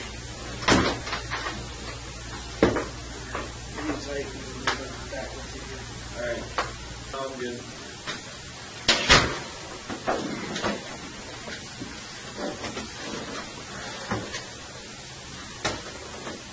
All right, we'll run through the same stuff that we do, I think, pretty much every time. On this, I know we covered some of this stuff at the jail, but we'll just run through it again. When we arrived this morning, did we interrupt a meeting with Stanford? No. And you're here voluntarily, is that correct? Yes. You understand we can't talk about anything to do with the Samantha Tornado investigation. If we do start down that path, we'll have to stop the interview and we'll take you back to jail. Yes. Run through your Miranda rights. Before we ask any questions and misunderstand your rights, you have the right to remain silent. Anything you say can be used against you in court. You have the right to talk to a lawyer for advice before we ask you any questions. You have the right to have a lawyer with you during questioning. If you do not afford a lawyer, then you will be appointed for you before any questioning if you wish. If you decide to answer questions now without a lawyer present, you have the right to stop answering at any time. You understand these rights as I've explained to you? Yes. And with those rights in mind, are you willing to waive them and speak with us here today? Yes. As you know, you've got at least one standby attorney appointed in the discussion of other crimes, that type of thing. I believe it's Rich Berger, may also include Jacqueline Walsh. Do you have any desire to have either of those attorneys or any other attorney present today? No. Are you on any medications or any other substances? No. And are you having any difficulty understanding where you're at or what's going on? No. All right. Any questions before we get started? Nope. Okay. We wanted to bring you over here today because we hope there's information about some things that are going on, but also to ask you kind of where you're at with things. It sounded like you're kind of frustrated with things. I don't know if that's something you want to expand on at all. Just things haven't been happening for the last week. There were some things that I asked for information on, as well as, well, basically that was just what it. And haven't heard anything back, so we'll see. I don't know. Supposedly within the next day or two, I'm supposed to get a more comprehensive visit or information or something, but so far it hasn't happened. So we're not talking anything about Samantha Corning, but I've been back east last week. And they gave me a little bit of an update in real, but since I've been in a loop, I wanted to come and see you. Maybe the conversations I've been having with other U.S. Attorney's offices. But before I do that, I just thought the same kind of question in relation to moving things forward. Where are you at kind of about all this? What's your take on this? Not talking about what you're doing and other stuff, but where are you in regard to the discussions we've been having?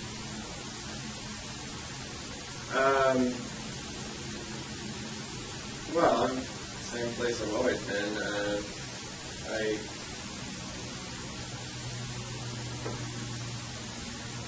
I am obviously a little concerned about giving out a lot more information, especially over a short period of time until I know about where I stand on some other issues. So,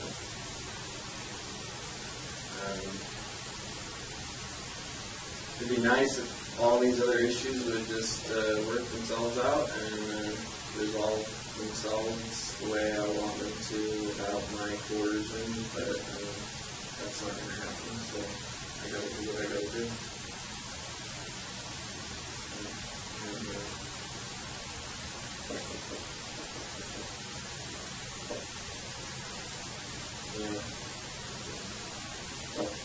It would be a lot simpler if I would just take certain steps so that I could expound upon that a little bit more, but I'm not ready to do that yet, so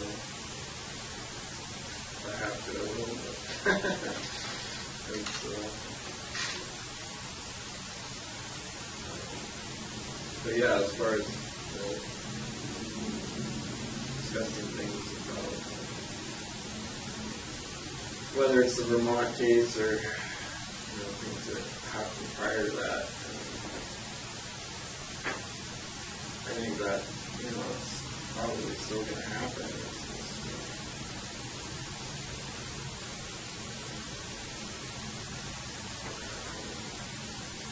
I guess the reality sets in for me as to how much more time there is passed before I may find out. And I need to find out.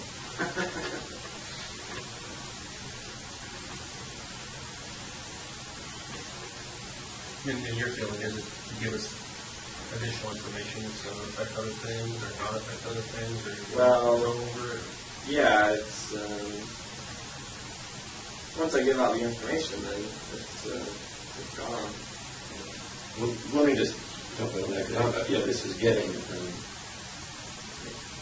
I should say frustrating, but I don't want to say it's getting depressing, right?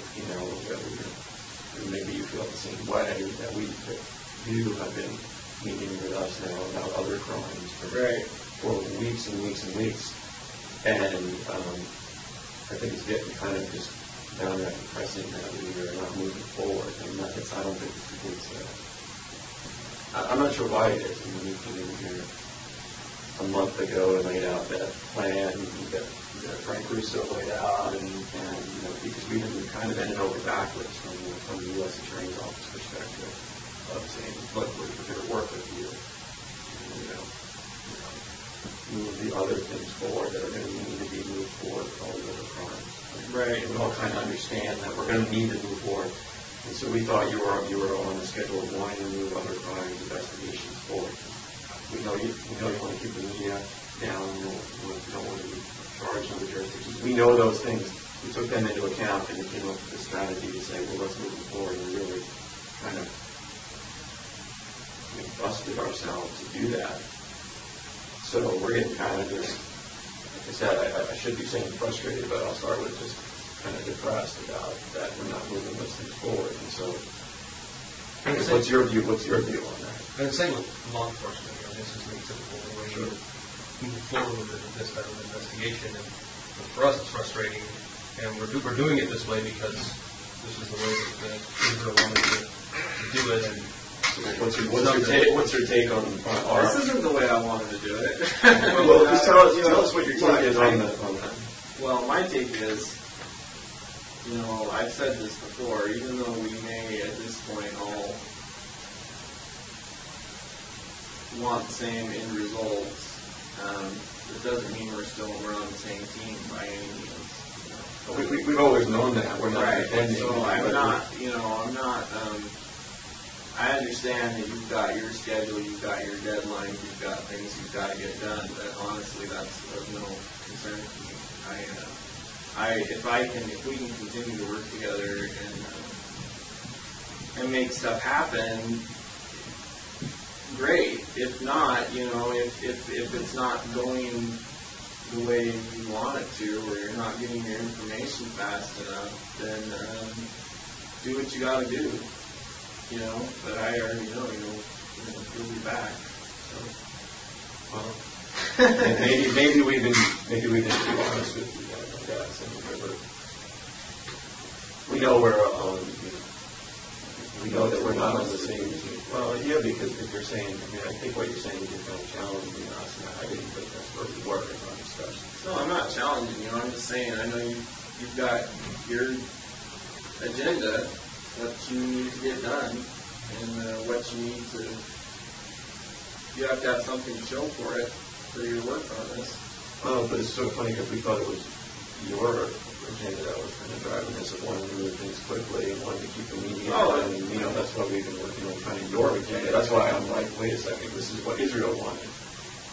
No, you're right. I mean, so far it has gone according to my agenda as much as it can. The issue is there's still a lot of time that's going to pass before I get the things I want. If I give up all my cards right away, then that's it. I have no control over what happens a month from now or 6 months from now. I guess I would respectfully disagree with that, because to the extent that we demonstrate that the plan that we came up with collectively a month ago is working, then that is going to help you get the things that you want. And at this point, we've only really been able to demonstrate that half of the plan is working. And frankly, that's our half. We did everything that we agreed to do, and you haven't done what you agreed to do.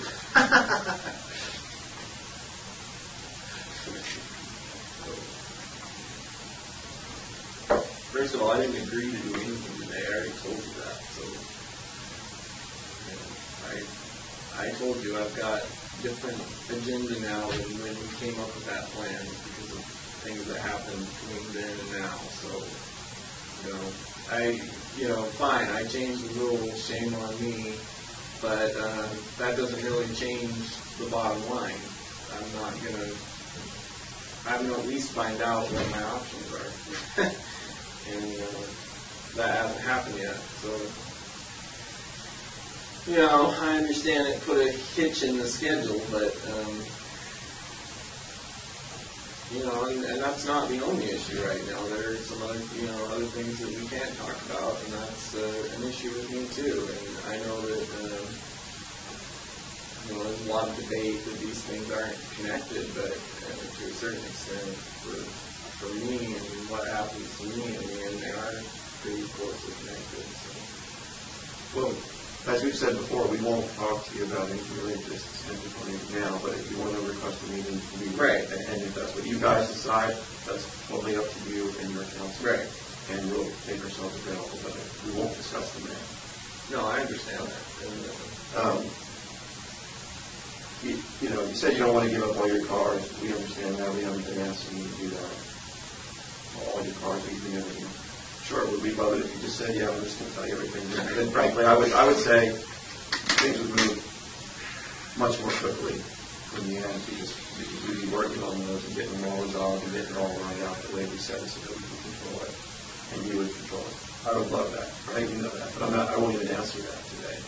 I'm not going to say, Israel, you know, tell me everything.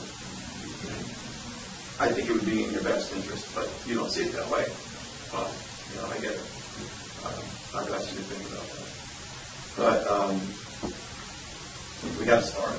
We got to start the process because you know that everything takes a little bit of time. And we can move it quickly, but if, you know, like I said before, we're going to be sitting here a year from now. We've all agreed no, but now a month is going by. So now we only got 11 months down, you know, and we're going to be, you might be saying next month, we got 10 months to go. Because we all agreed we weren't going to be sitting here in a year doing this. So, you know. Well, believe me, I'm very well aware of past crime, so I don't have a definite agenda on that issue, but as I said, I don't have a lot of control over it. So. But I think you have more than you think. In other words, you discuss the other crimes without in that instance for it. That's under your control, right? Oh, you only decide what you want to tell us. You, Israel, sitting here today, control what you tell us. We then control what we do with it. And we've demonstrated to you, and you know it's in our best interest to control it. For now, yeah, I understand. I understand where we're at right now. In order for things to progress, I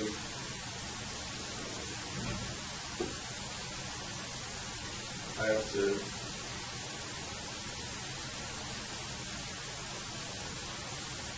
take a guess as to what's going to happen next, I guess you could say. Which is, I don't know, yeah, there's a lot of things that could happen. Even with the information I've already given you, there's a lot of things that could happen.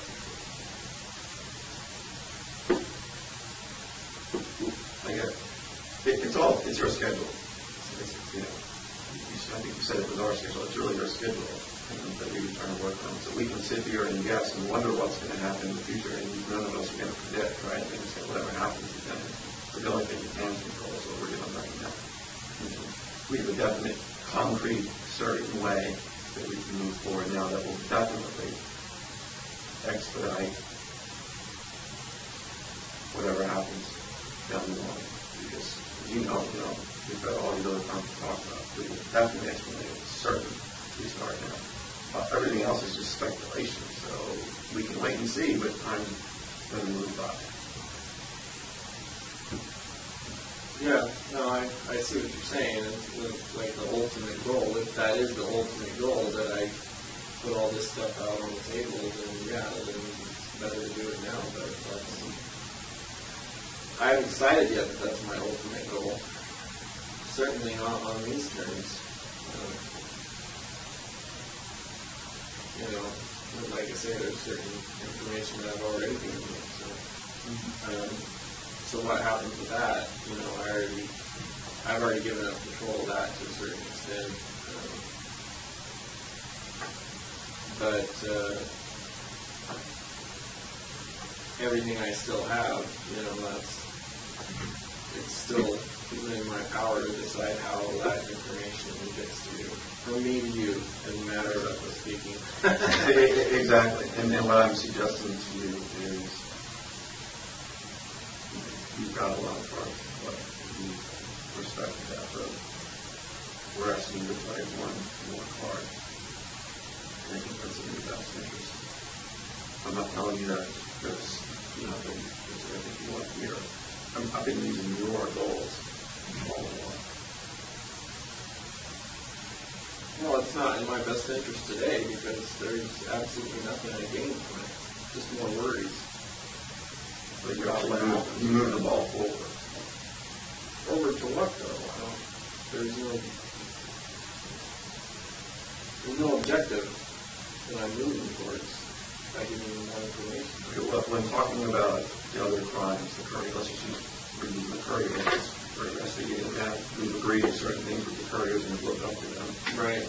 And so your objective of that, I think, remains the same. Keep it out of the media. Right. I'm going to try to. So we're trying to further those objectives. I mean, that's only one of the objectives, I think. But that's an indefinite objective. That's, the Couriers, that's essentially a closed case. I've given you all the information you need on it, and I'll continue to give you the information you need. And if it ever goes me being indicted for it, then I'll probably, plead guilty to everything. And so that's, you achieved your objective in that. And I got some things out of it. So it's a closed issue. But anything else we discuss beyond that, then that's objectives. My objectives are hazy at best. I don't really have any objectives. But yeah, I have concerns about it, but until I decide whether those concerns are legitimate or whether I have anything else I want to get out of that information, then there's no reason for me to talk about it. Especially not at this point, because it really, in the scope of the situation that I'm in, not really that much time has gone by. I mean, I still don't even have answers on stuff that we were talking about months ago. I mean, that's me. I don't have those answers yet. I don't have them. Are you talking about discussions that we've been having about other times? If you don't have answers to something? Partially, yeah. From us? That's not, like I said, there's some things that, we can't talk about. But yeah, there's,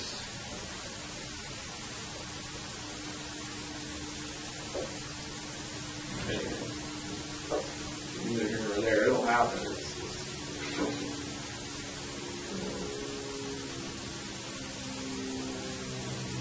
And you talk about that you're deciding how ultimately the information would get from you to us, and how besides you just telling us how. Right, that's another issue too. Is I may have some options as far as that goes. How to get you at least some information without.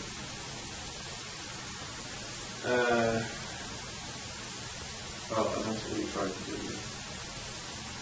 We tried to give you that ability. Yeah, that was our idea. The plan was, you tell us, where in New York, so we can work with them, get their insurances in there, and then we'll starting the processes. We can even move it forward. Doesn't think it doesn't.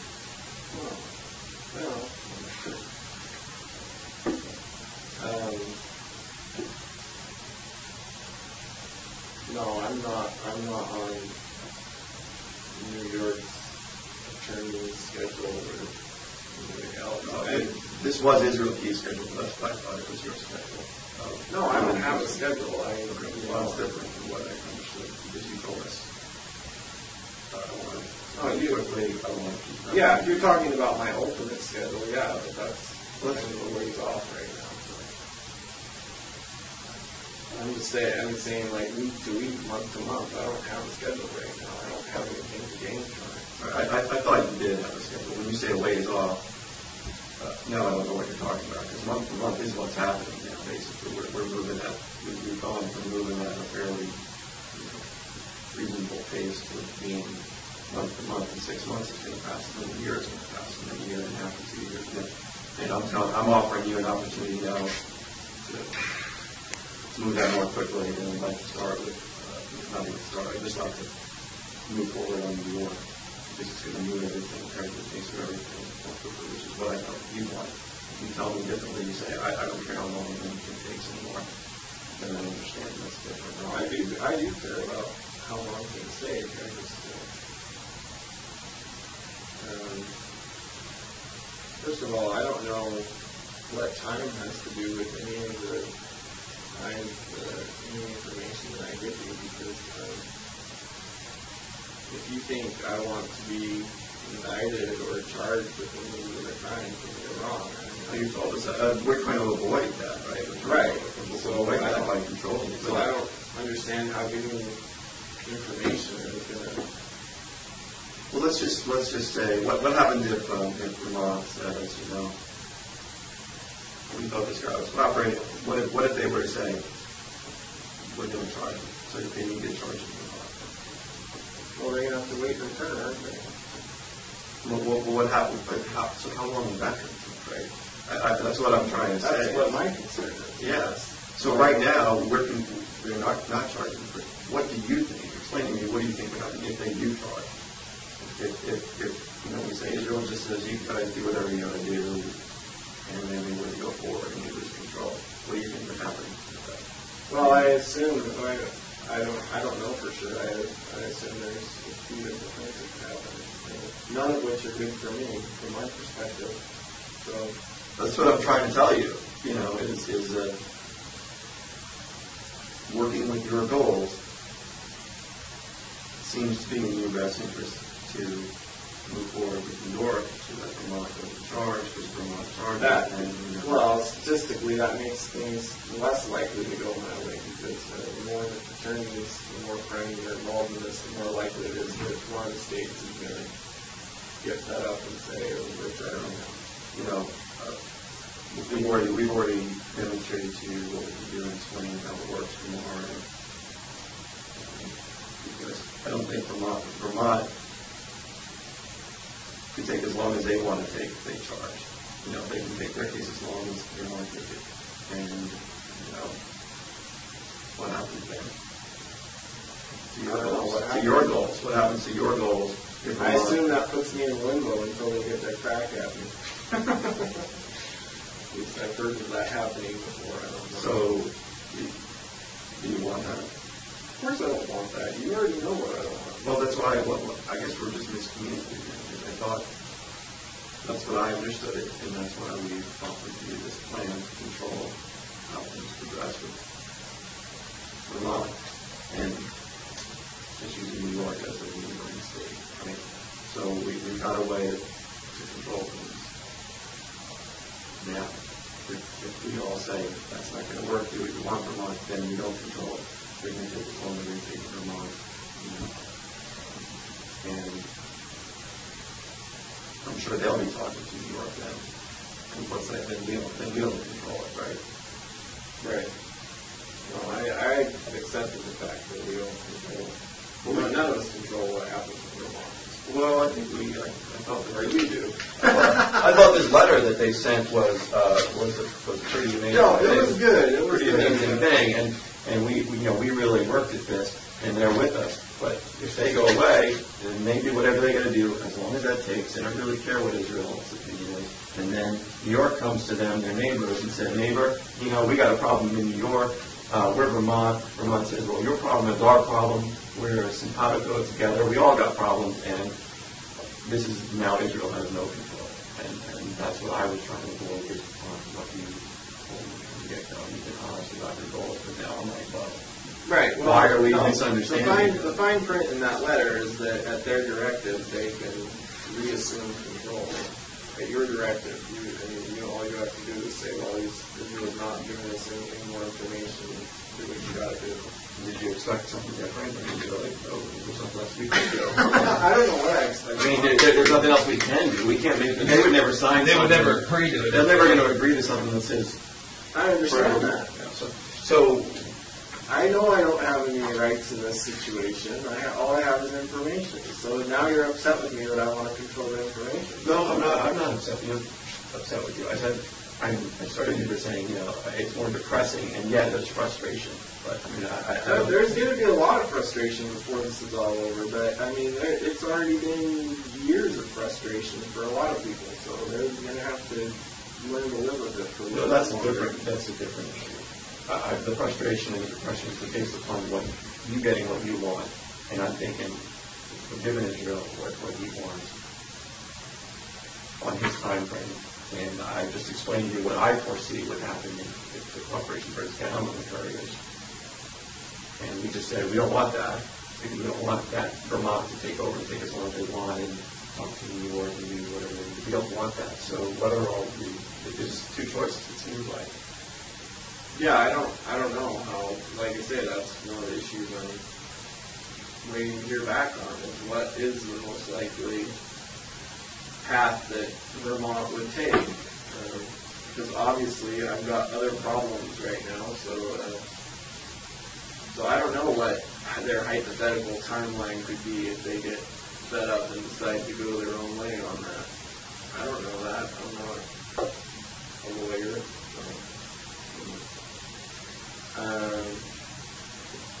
Yeah, like I said, I'm sure there could be a whole range of things that could happen with that, the information that I've already given.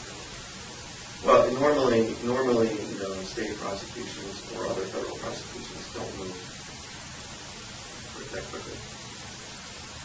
So, Right. we know that if Vermont charges, it's going to be a lengthy process, and they're going to get in touch with New York's,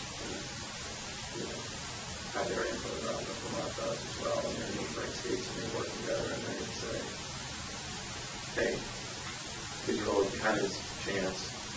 Alaska had its chance. They said that they were moving forward. I'm just trying to lay out to what I foresee related to the couriers. That's alternative B as far as I'm concerned. Alternative A was following on the path we've been following. So, doing nothing is a choice. Doing nothing is basically saying I choose alternative B, which is the longer road and less control. I think A and B go hand in hand for law enforcement. I've told you many times what option B for law enforcement is, and I know you say we'll be back, and you may be right, but at some point in time when people see that there's an impasse, then they're going to say, well, let's try it. And you may be right, maybe we're not going to find anything, but we have to look. We wouldn't be doing due diligence if we didn't try. Right. With the investigative leads that we do have. So A or B. And I know you used to, the B is just this huge public media and public-wise.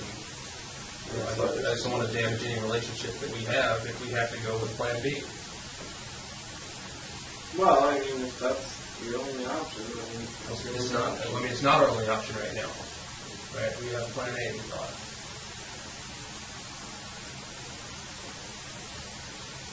Yeah.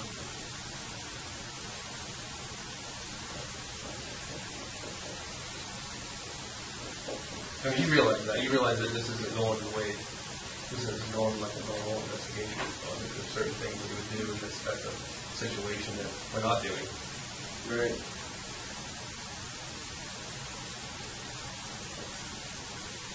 All those are very public and very unpleasant.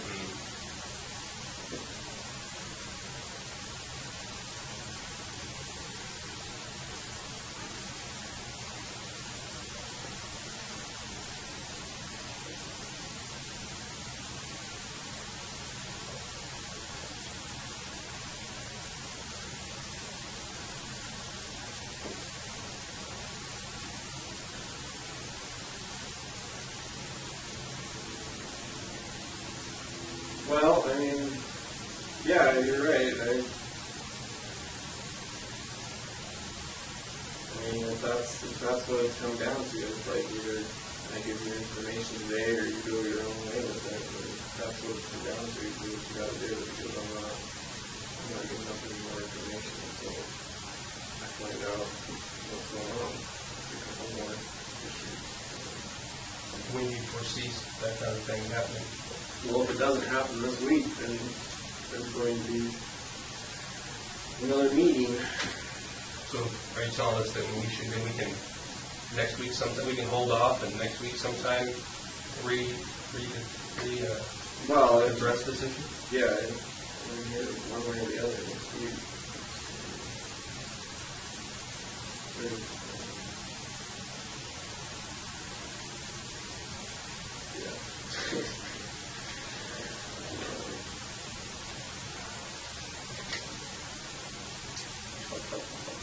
Because that's something that I can go with and say he's got some issues that he's working through. Well, they're the same issues that we talked about last time. It's just nothing has happened. So, 'Cause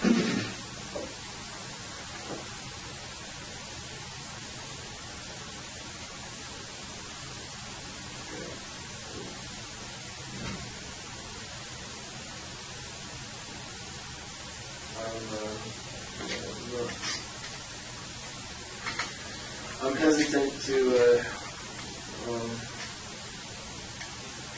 tackle all the issues on my own. I thought I was going to have some assistance, but If you want assistance, Doug, everybody told you, you get whatever assistance you want, and that's your business. Right. And we're not going to, just be really, I want to be really clear, that is up to you, and that's your choice. Do that, we all want to make sure you have every opportunity to do that. So if you want that, do it. And that's Right. your business. no, I That's clear. We've just been coming to you, being honest about where we are in the process. No one has laid down an ultimatum yet. We're trying to avoid that. that's good. That's what I want to avoid too. I just thought if I came in here and You can see we're not, I mean, we're telling you that you're smart enough, you know that it is what it is. What I'm telling you, what he's telling you is the reality of this, Yeah. you know, I mean, we're not, Yeah.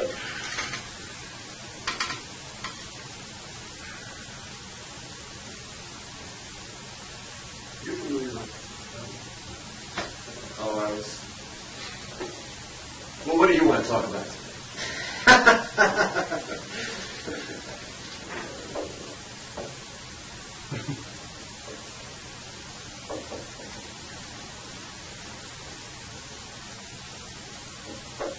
Basically thinking that hypothetically,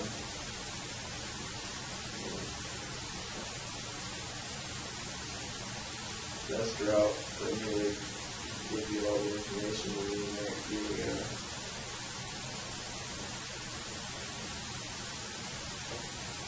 kind of like a last minute kind of thing.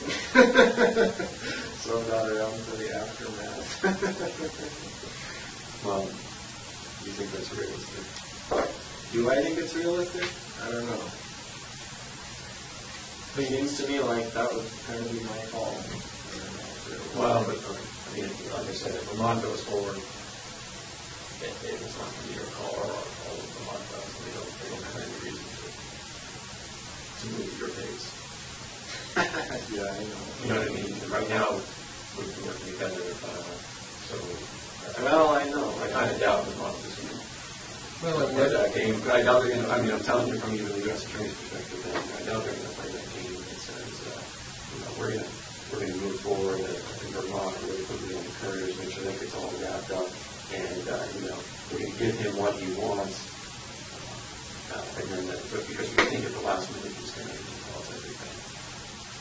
or I guess that my opinion on that would be with it, the issues with doing it, something like that would be, would you be able to provide us with enough information that we need, and would that leave some kind of doubt the way it's being done like that, rather than up front cooperating every step of the way and giving us the details that we need to make the closure, rather than right there at the end when all we're getting is maybe a name and a place, and we might not be able to complete the closure all the way, and there might be some, I don't know, it's just food for thought. Would there be?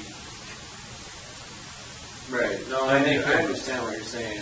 My concern isn't so much with that. My concern is about keeping things under wraps for the duration of my incarceration, however long that may be.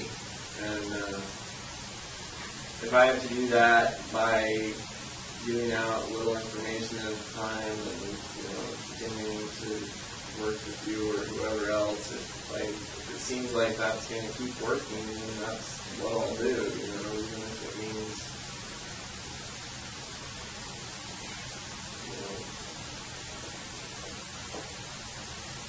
more drama that way, I guess.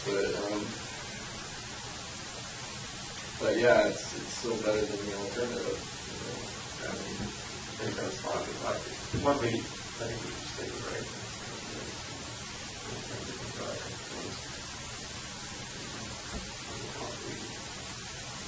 You need a bathroom? Yeah, I could.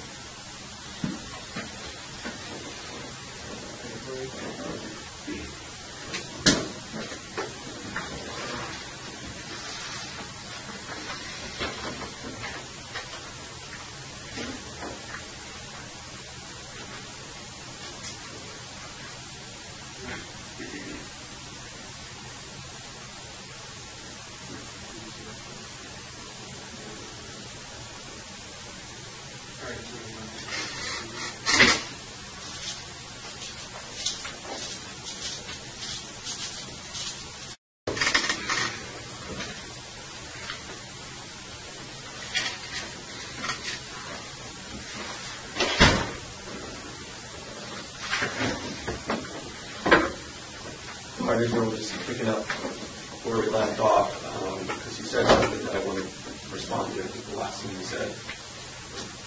And then I also want to respond to something you said earlier about, hey, at the last minute, this idea that seems to be very interested in, that at the last minute you could just tell us everything, right? And just at the end of all of this with the couriers, you could just tell us everything. So let's use the courier case in Vermont. As you just explained, we had option A and B. For A is we get information, we keep Vermont on board, we get some more information, not everything, but we get some more information from Vermont on board, and we keep moving forward on a pretty kind of basis. Right. With the couriers. Option B, we all kind of felt was, we lose control of Vermont because we don't get anything about New York. If Vermont moves forward, and the U.S. Attorney's Office down there in Vermont says, look, he's not cooperating, we're going to charge him federally. The state says he's not cooperating, we're going to charge him state laws. That's kind of what could happen on Plan B, right? Yeah. I mean, are you with me so far? I take your word for it, yeah. Okay. Well, if you think that I'm telling you something that's what I believe are two possible options here with the couriers. The moving forward option, or the stalling out option, which Vermont moves forward federally and state.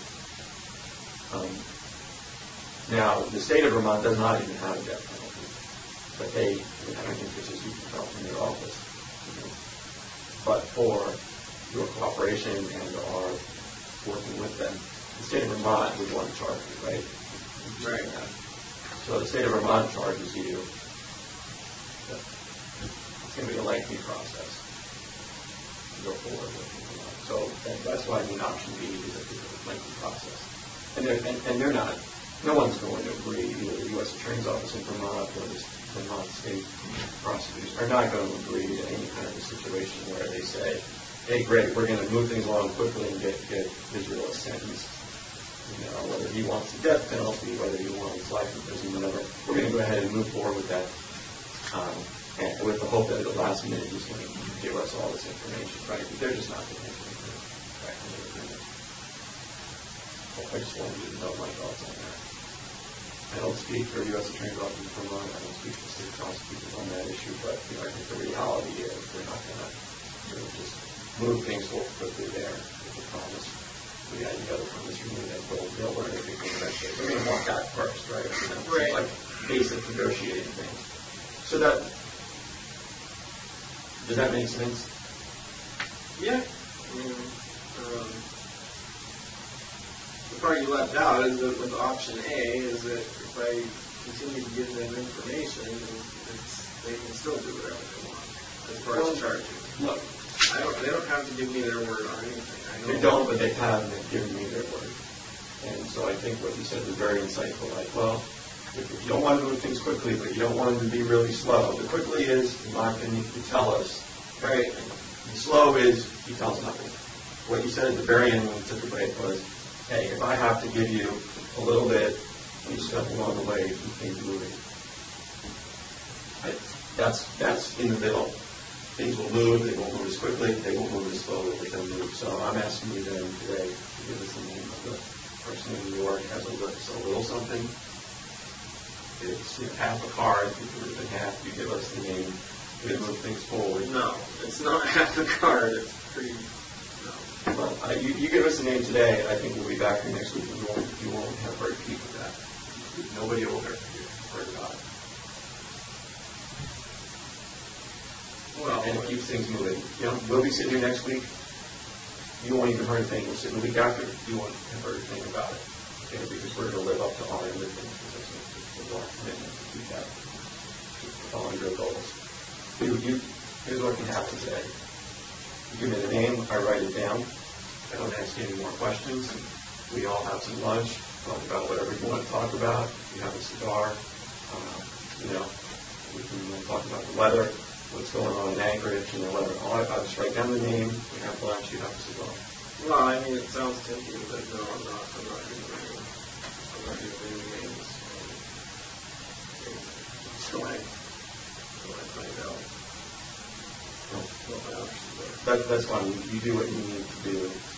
We'll see if it changes next week. I think we'll be in the same position next week that we are today. And so by not acting, we're going towards plan B. That's all. It's not a threat or anything like that. It's just saying, I need plan A, path A, and path B. Right. By doing nothing, we're kind of making a choice. No, I know. It's a reality. I think you can take control of the situation today and let me write down that name. That's the control you have. Write down the name, and you see that next week nothing different isn't out there.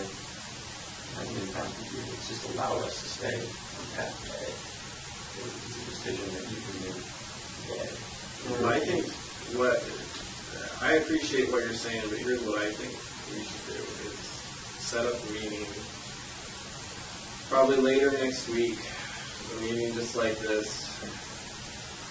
If I don't get the information that I need by, I don't know, like I said, the next couple of days, then what's going to happen is you're probably going to get an email with a different sort of meeting that we're going to have. Okay, that's up to you. So you're telling me, we're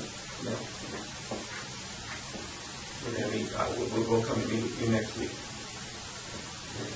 Yeah, I mean, I assume you're going to want to do that regardless, but I'm saying that, it's been, I mean, what was the last time I was over here? It was like a week ago when I had already been trying to get me. Yeah, so I mean, like I say, if I don't get the information I need this week, like the avenues that I'm trying to get it, then obviously that's not working. I'll do something else. That's up to you. That's your choice. No, I know. I'm just saying a little bit. From my perspective,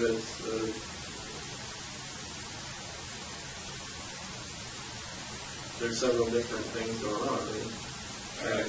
We're trying to keep them all related in my head, and then trying to keep everything moving on all of them separate from each other, but still in the same direction is not an easy task, apparently.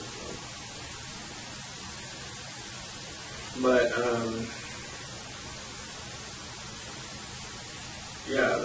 that'll at least give me some more time to get the information that I need. In the meantime, I had requested this other avenue that you had mentioned that there was some news from Vermont. Was there a press release done or something? I know that they were coming up on the anniversary for their disappearance. And that's what we wanted to tell you. And why wanted you to say tomorrow is the anniversary. How is it? And so right now we have nothing to take to them. So what I wanted to accomplish today is to be able to tell them we got a name. I'm not going to tell them the name. I wanted to say, Vermont, we got a name. Stick with this. If you know it's the anniversary, you got a lot of pressure tomorrow. Right. So that was a concern I had because I know that's like the media makes a big deal out of the anniversary. Oh, and they're all over them. I know that, and that's what Vermont is wanting to know. I don't need to give Vermont the name. I just need to tell them, trust me, you gave me the name. They're not going to know the name. I'm not going to give it to them. They don't have any need to know. But that gives them a reason to stand firm. Well, they already have a reason. I'm not going to give them that just so they have another reason. Well, you're not giving it to them. You're giving it to me. Well, at your Well, that's what we wanted you to know about. So, look. Oh, trust me, I'll know about it. I don't care. It doesn't matter how many miles away. I imagine if my name pops up, I'm pretty sure it'll. Because it has to be or consider it. I imagine I'll care about it here. What's Vermont's reason to stay firm? I don't know. You said they already have a reason, so I'm curious as to what that reason is. No, I don't know. Uncommon sense, I guess. I'm sure that at this point they want to give themselves a pat on the back, but frankly they don't deserve one. So that's their reason. If they were being honest with themselves, they would know they couldn't give themselves a pat on the back. But they're going to say, hey, if Israel was being honest with himself, he would just tell you guys and move this thing along. That's sort of their reaction to it.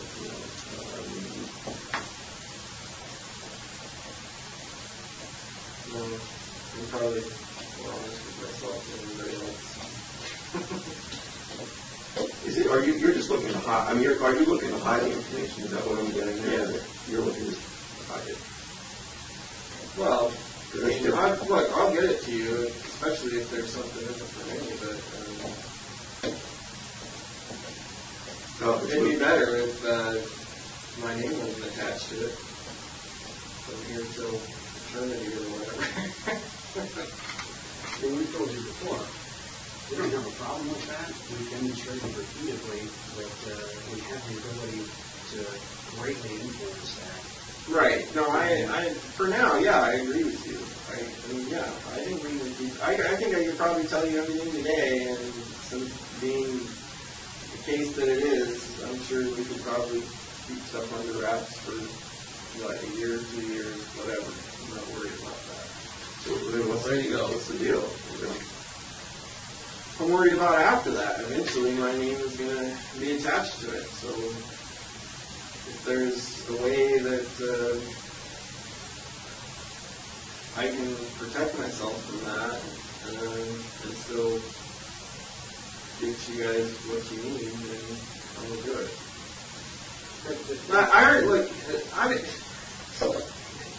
I don't need to be punished for these other things that I haven't talked to you about yet, because all these other states, they can't prosecute a dead man, so it's like, what? Right, but do you think anyone's going to really, you think Vermont charges for the trade, you think they're really going to give you the death penalty knowing that there's more things out there? Do you think they're going to say, right, let's move so forward? see, I know, You're in a catch-22, my friend. I already fucked up. So. You're in a catch-22, and we're offering you what is, I think, your best bet. That's your call, buddy, but, you're in a catch-22 because Vermont U.S. Attorney's Office, Vermont State isn't going to rush forward and give you what you want, knowing that there's more information. Yeah, right, they can't give me more Well, they could charge you federally in Vermont with the crime act and resulting affairs. They haven't done that because they've trusted us that we're coordinating. They're not going to rush out there and give you some sentence, whatever it may be, while there's still information out there about unsolved crime. We're offering what I consider, that's your catch-22. I wanted to make sure you understood that, right? No, And we're trying to work on the timing, the control of the media, you control how the story comes out. This is your opportunity. You control the story, you control the timing, you control the media. And by timing, I mean moving it quickly. The other alternative B takes forever, possibly. You don't control any of the rest of the stuff. You may be right, they never get it, but then they're not going to just move forward knowing that the unknown. The middle ground, I think, is what you suggested at the end. You give me a name, I write it down, you have lunch and a cigar, and we all meet in whenever you want to meet again. And you're not going to hear anything about it between now and then.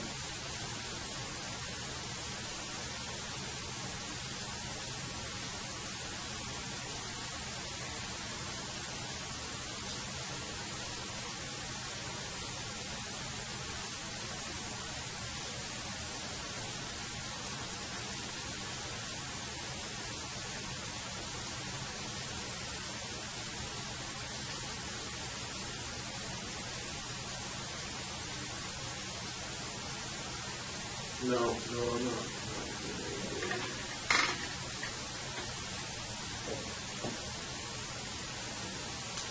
Is Washington a better state?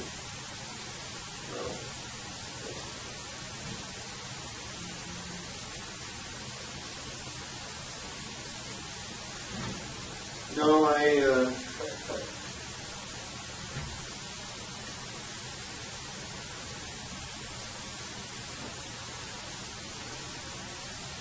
whatever, tackle one thing at a time, but I don't want to go into that New York trip anymore until I find out what's going on.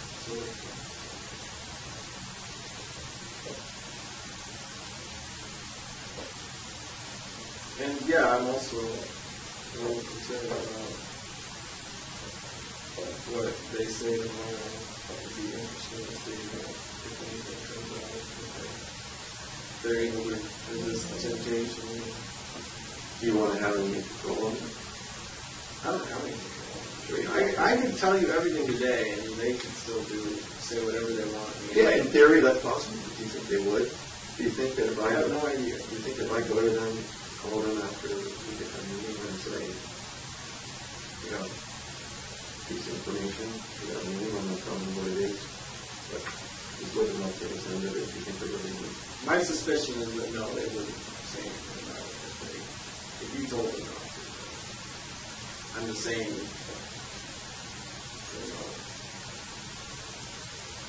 realistic point of view, there's no guarantee. There's no guarantee. I agree with you, but there's no guarantee. We don't know what the media is sniffing around and what they know. We can't guarantee that. We've never been talking about guarantees here. We're just working with the best we can do. Yeah.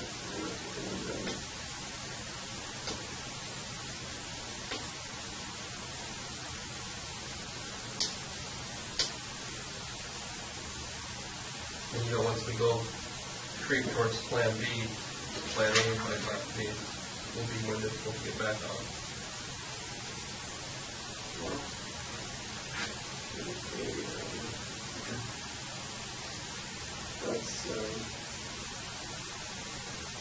That's not really my call. That's more your call.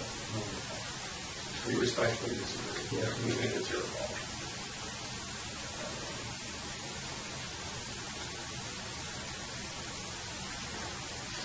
I can't do anything with me.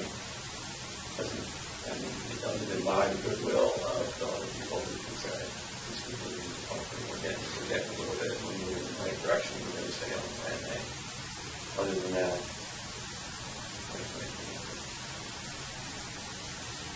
they're not going to find me. They're not going to find the body from what we told us.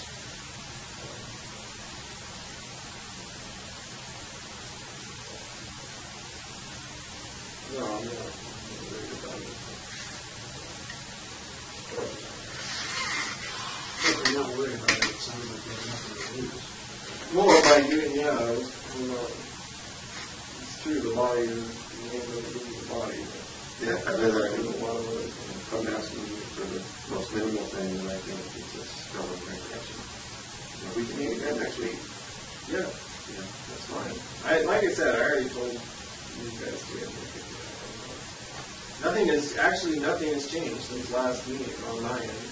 I don't have any new information. Nothing has happened that I wanted to happen. So Okay, we're just asking you from our perspective, if it's something we can do on other crimes, we've done it. And from our perspective, we're talking to you about other crimes, we're standing still and sliding backwards, and it's kind of, as I said, let's just call it depressing and frustrating. But that's what about other crimes. You make your decisions. We told you what we thought could help today. That's where we're at. yeah,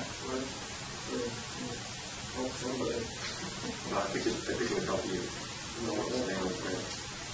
It's the catch. Not in the long run. You're in a catch-22 about that. Yeah, I know. But that doesn't mean I'm not going to try and manage it. Yeah, we're giving you the managed approach.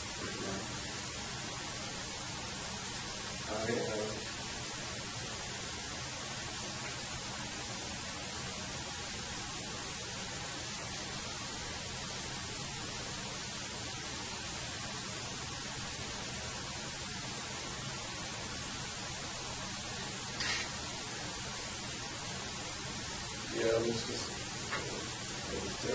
being unanswered questions right now. So.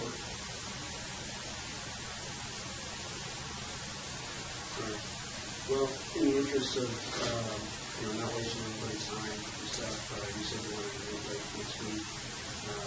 You want to pick a day right now, Thursday, Friday? What days are late next week? Do you have preference?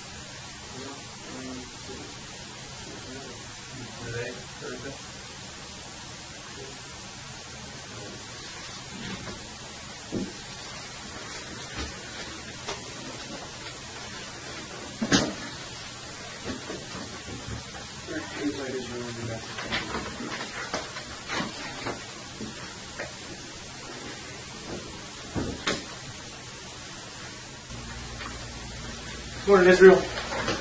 Morning. How you doing? See better days, all right? Considering? We're going to do our normal advisement.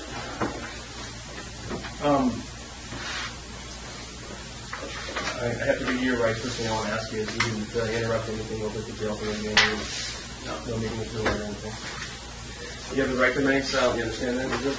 Yeah. Anything you say can and will be used against you in a court of law. You understand that? Yep. You have the right to talk to a lawyer and have him present with you while you're being questioned. You understand that? Yep. If you cannot afford to hire a lawyer, one will be appointed to represent you for any questioning if you wish. You understand that? Yep. You can decide at any time to exercise these rights and not answer any questions or make any statements. You understand that? Also, I understand that you have standby counsel for crimes other than Tony, Mr. Kurtner, and Ms. Welsh, and possibly Mr. Galone. Would you like any of those here today? And we're not here to talk to you about the Tony case, just crimes other than that. Okay?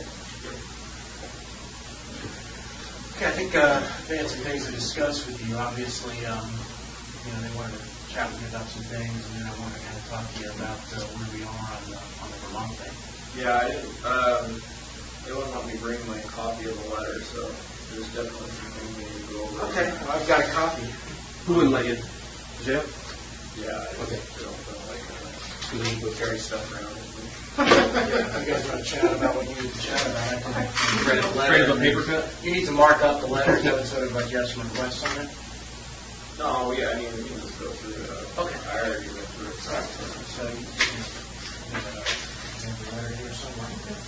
Extra copies for you too. Yeah.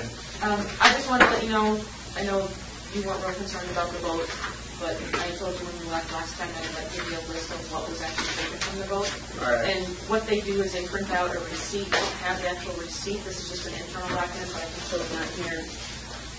We'll get to total of 19 items. Some of those are swaps. They're not actual things. Right. So unknown materials, these I'm assuming were like pieces of thing, or like stains that made of blood or something like that. That's just stuff, because that's based on where they were taken from the incident area. Fibers and fragments, same kind of thing. I don't know what that is. Ask about that ball or the material. My guess is it's probably here. Hopefully the lab will know. That's why I call it a ball of material. Maybe you could shed some light on that if you know. You know what the ball of unknown material I'd have is? to see it. They had possible bone fragment and other material twice. Two different things were taken.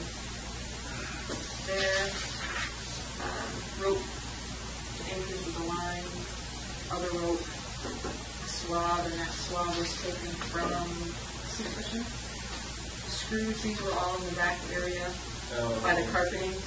And there's the back by the component. Repairs were more slabs. Same kind of thing. This was that piece of carpeted wood for the trim at the still pump. So more rope, and then just the cable cuts. I think they already probably had these before we talked last time. So those are already. So that's what they took, and then I'll get an actual receipt paper if you want that together. Questions about any of this? Okay. Okay. So we mark it up. Okay.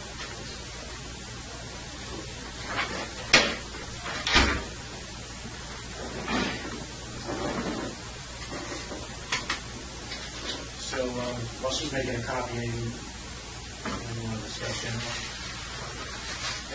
Anything you want to discuss generally about the letter, or about any concerns you have? Well, one of my main concerns right now is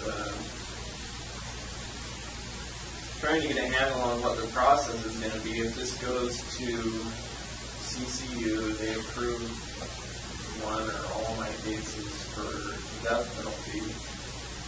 It comes back, and then my understanding at this point is it goes to a judge, and they decide and make decisions as to whether or not to pursue it from there. Again, like I said, I can't give you legal advice, but here's my understanding of the process. In terms of the notice itself, it gets filed, all right, with the court. Right. After it gets filed with the court, then, obviously you're free to plead guilty in your main case or go to trial or the Courier case, whatever you want. And then, let's assume we're talking about the Courier case, there would be a sentencing set. And at the sentencing, I think there would be, either, like I said, there's an option to both sides agree to do a judge sentencing or a jury sentencing. And then that would go to that. And then ultimately the jury or the judge is the one who would have to impose the death penalty. Right. Or life in prison. Okay, so it goes to the judge or the jury to sentence either one. At the sentencing, it's a public hearing. Yes. Either way, it has to be a public hearing. I think, yeah, I mean, most of it, now there's exceptions for public hearings where we can seal parts of them. And part of the method we've used to kind of close portions of sentencings in the past is to apprise the court of cooperation efforts on behalf of the defendant. If we've got a legitimate law enforcement basis to close the public out, we can do that. Now, in order to do that, we have to, get approval from main justice. But, it's happened in the past. It's happened virtually in every case that I've had cooperators. And usually, they don't want their cooperation known because it could endanger them. Right. Okay. Well, my concern is, like I said from the beginning, there's certain aspects of the things that I've done that I would prefer never became public. And from what I've been hearing lately, at something as serious as a death penalty hearing, they want to review all of the evidence before they make a decision. You said jury. Okay. Jury. And obviously, in everything we've discussed, there's a lot of that. I mean, if they're going to review all the evidence, then that's primarily going to be interviews that we've done, in which that information is going to be in that evidence. And so if it's a public hearing, it's going to be, all that's going to become public, and that's exactly what I didn't want from the beginning.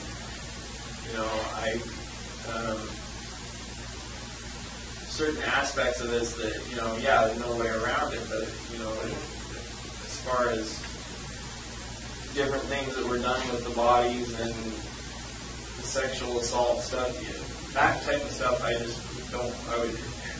I don't see, if that has to be part of the hearing, then we got to figure out something different. Well, I got sort of two possible solutions I've been thinking about to get to that one. One with respect to stuff that you're working with us on, like other crimes, other bodies, and they're still investigating to corroborate your confessions, those murders. We can certainly seek approval to close that part of the sentencing, to the extent you're talking about those. All right, now, I don't know whether or not two guarantees, whether or not main justice would grant that. The second portion of it is, we control the evidence that we present.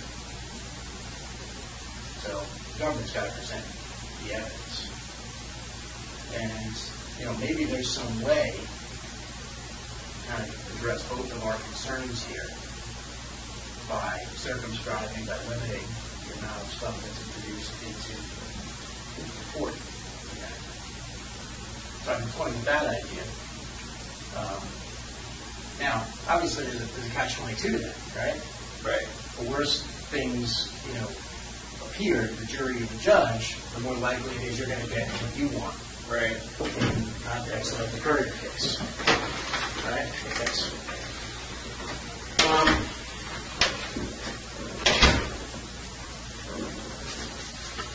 But I think that there is maybe a way around that. But in order to kind of get around that, what we have to do is we have to have at least the basic information on all the murders you could commit.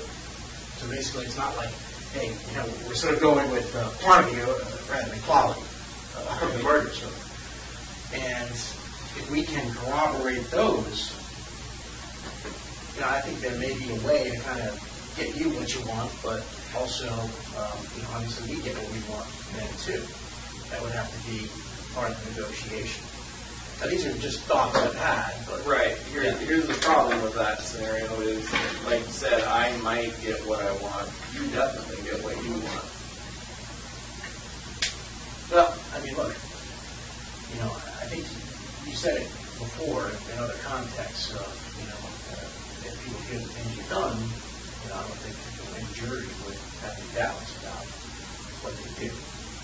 Now, I can't promise what a jury is going to be like. You never do that. Right. That was me operating under the maybe somewhat naive assumption that as long as I was giving you all this information, there's no reason for it to become public. Whereas I already know that if you go out and you find all this stuff on your own, all kinds of stuff. Well, maybe all kinds of stuff. I mean, it would have to be a numbers thing. I mean, right now, the way we're going now, let's assume we don't ever strike a deal on the courier thing. Then I think it does become public, some of this stuff. Then we're forced to kind of go your way, and you're forced to go your own way. We've got to go our separate ways, and we've got to try our cases. I understand that. I think now is the time to sort of strike a deal that would encompass all your activity. And then part of that, broker some deal about, what we can introduce and what we can't. Well, this is another problem. This is why I was pushing for a different type of meeting this week. But, obviously there's other things going on that I don't even know what's happening. And I know we can't talk about it, but that's an issue for me. About other things that are going on. Right. And I don't know what's going on. So. Yeah, I mean, obviously I can't help you with that. That's no, I know, and that's a problem. So, I don't know what else to say about it other than that. But in regards to the courier thing, I went through that letter several times, and there's nothing. First of all, I was pretty ticked off just thinking back about the way things played out with the whole Vermont thing in general. I remember specifically before we even had, before I gave you the location of that house or anything, I was like, I'll give you the location of this house, but I don't want the locals involved. I don't want. I didn't see any reason to bring anyone back there in that area into the fold, so to speak, as to what was going on, because they didn't have any clue anyway. And next thing I know, there's like articles in the paper, like this big dig site going on. There was a lot more discreet ways to handle it. So you got your information, they went right away to the lead investigator on the case, and my name got leaked out somehow way back then, and then months later you never find anything aside from what I gave you in the first place, and then my name's attached to it anyway. Let me tell you a little bit about at least my perception of the work there, and I'll tell you a little bit about the realities of law enforcement. The FBI just kind of went in there and simply said, like gangbusters, hey, locals, you stay out of it, we're handling it, we're not telling you what's going on. That would be a political nightmare for them, okay? Given that they had the information and another agency was investigating. They couldn't do it. And I think we've talked about that numerous times since then, that Vermont was a test case. And, I think we've learned a lot from Vermont. And we understood that the way that was handled back then we have to avoid in the future to keep both sides happy if we're going to get continued information. That's the whole reason that we initially came up with, this letter, is to handle it a little bit differently and get Vermont to sort of get on board with us. So, we're successful in getting the letter. Obviously, some things happened that, we were disappointed with, too, about the name getting leaked out. Yeah, we're not happy about the way that was handled either. In fact, there was a rift between us and Vermont for a while, and we weren't giving them information because of the fact that we heard that it got leaked. And so we were, angry at them. We had like a video conference session with all the investigators from Vermont and all the prosecutors from Vermont and us, and kind of hashed things out. And said, obviously there's been some problems. They agreed that, look, they're on board with us. They've obviously got to consider the needs of the family, but I think we hashed things out, and things have worked much better, especially like recently.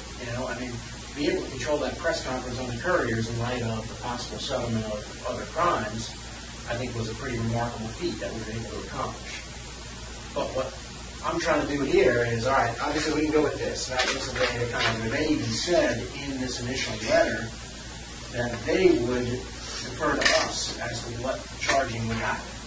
And that was a way to kind of put the lid on things and kind of keep going quietly. All right, I understand you can go with this. So, what we're trying to do now is just simply revisit that another way. Obviously, that opportunity's passed us by, but there's still this opportunity on the table. And, I think the longer we wait on it, the more problematic it becomes, because I've been avoiding calling Vermont since, this week. I've just basically said, hey, he's obviously getting some advice on the letter, and I haven't heard from them since Monday, Tuesday, and I haven't called them, because I know the next question is going to be, all right, what are we on the letter, because we have to do something. So, this letter is an effort to try to keep everybody in line, keep Vermont in line, get you, to some extent, what you want, and get us what we want. It doesn't give me anything I want. It doesn't give me anything that I'm not going to get anyway. You just said Vermont is chomping at the bit now. They want to see me indicted for this. In their jurisdiction. Whatever. The whole deal originally was that I would be charged federally with it, and now you're ready to just hand it over to them and let them charge me. So I don't care. If they want to charge me, it's pretty clear at this point I'm not going to get what I want, at least not, I'm not going to get a straight answer on what I want, and apparently I misunderstood the way the whole process works from the beginning, so all the information that I've given you now is probably going to get out anyway, so whatever. First, there's a way to kind of avoid that right now, and that's what we're working with them, and that's why we're negotiating with them. But in terms of letting them, have the case, that's not really our intention, but what it is the reality of the situation is, they understand that, when they initially were involved, that you were cooperating, then you decided to slow it down. And, right now they can charge you and put pressure on the feds to give over the evidence.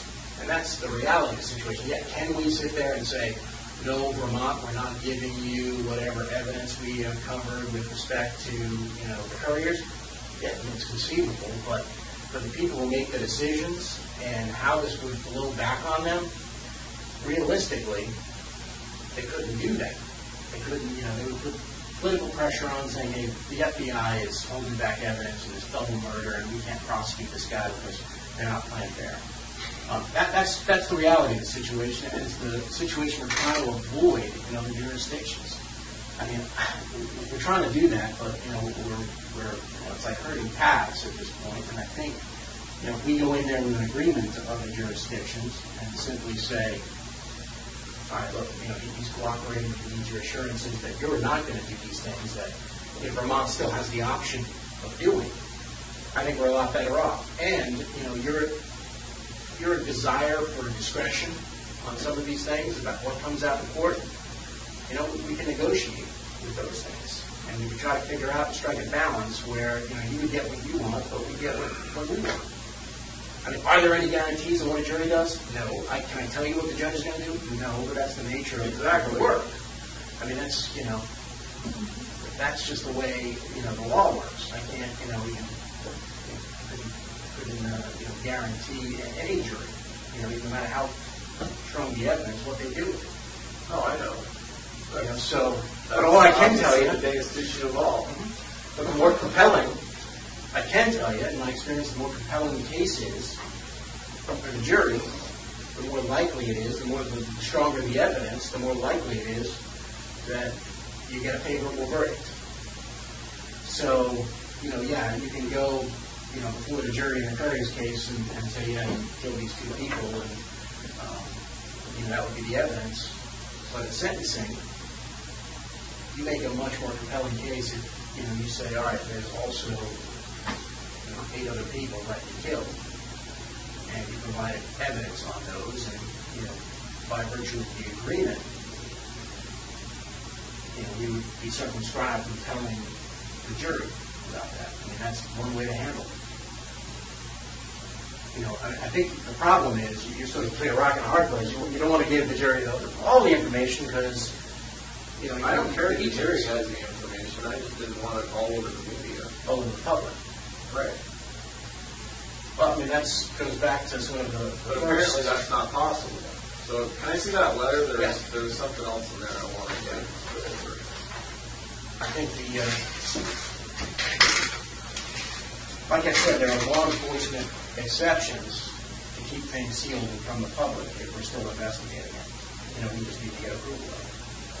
And it's something we can put in that letter, that we seek approval from main justice to keep things. And in this, and I'm pretty sure in this letter, all we're asking for on anything else is who and where. Yeah, I know. I see that. So you you control that information by telling us just that. Right. But the problem is with some of that, it's going to give you more than enough that if this doesn't work out in my favor, you're going to keep playing connect the dots, and I'm going to keep getting bounced around from one jurisdiction to the next. It doesn't happen with this. No, it says, prior to any plea agreement,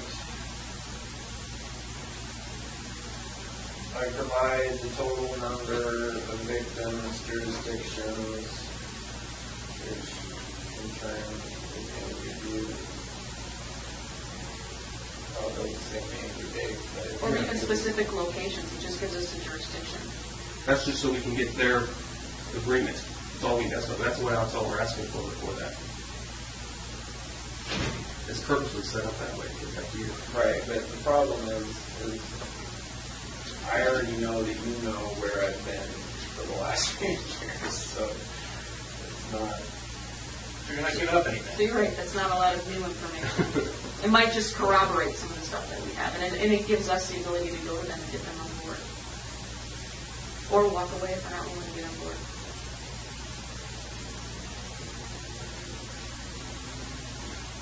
What I see happening with this is that you're wanting more information up front. I still have no idea what's going to happen with the information I've already given you. And admittedly, you don't know what's going to happen with the information I've already given you. Except that in that letter, if you don't get what you want, that's when the information stops, right? Yeah, it's It stops until you start finding stuff. Well, it's conditioned on at least the Attorney General coming back and saying, hey, we're going to seek what you want. Right? I mean, look, you've identified, some issues that you're concerned about, but, I don't think there's anything you can't overcome here. There's no reason to get frustrated about things. It's, we can work it all out. You just identify. Oh, I know we can work it all out. I just don't see what the big time crunch is. That you want all this information right now, and I still don't know what's going to happen with the stuff I gave you on day one. Well, I think the problem is we need that information to kind of keep, Vermont on board rather than have Vermont go public, and once Vermont goes public. Vermont already went public. Yeah, but they didn't really get picked up. And one reporter who had inside information, she didn't share her sources as far as I know. Clearly, the other stations didn't feel comfortable linking it to you. Certainly, they were calling and trying to get Even on here, they added that disclosure. They couldn't. They couldn't confirm it locally. So that all they did was run what they had. No, I get that, but I mean, you've already said whether I'm charged with this federally or locally in Vermont, I'm going to be charged with it soon, right? That's their plan.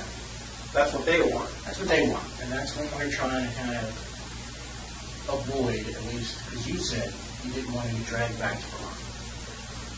So I don't see how they can do that anyway when I'm still facing charges here. They'll drag you back eventually.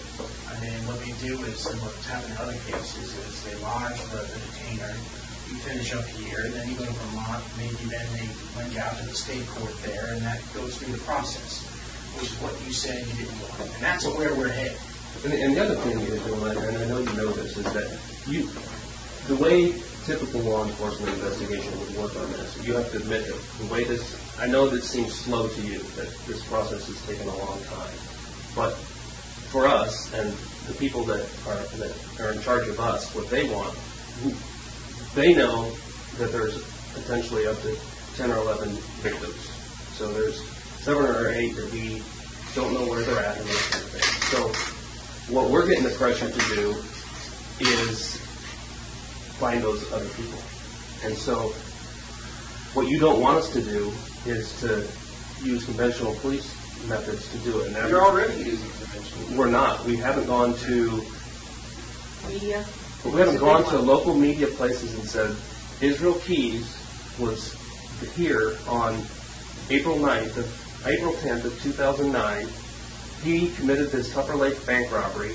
He killed somebody in this area, and they're buried here, and we need the public's help in finding out if they saw him or his vehicle, and this was the vehicle, and this was the license plate number. That's what a typical police investigation would do. We know you don't want that, because the first one of those that we put out gets on. You don't want that either. You're right. You're right. We don't, because we want this cooperation that we have, and that's why we've been delaying this. But the pressure is getting increasingly with Vermont. We're getting calls from Vermont also, since they ran their story. The colonel of the state police there is getting calls from other families in that area who now think Israel Keys could have killed their family members because he killed somebody else there. And so that's what we're looking. That's what's going to happen in every state if we use conventional police methods. And we want to keep it as quiet as you do, because we want the information from you, because we know it would be the most accurate.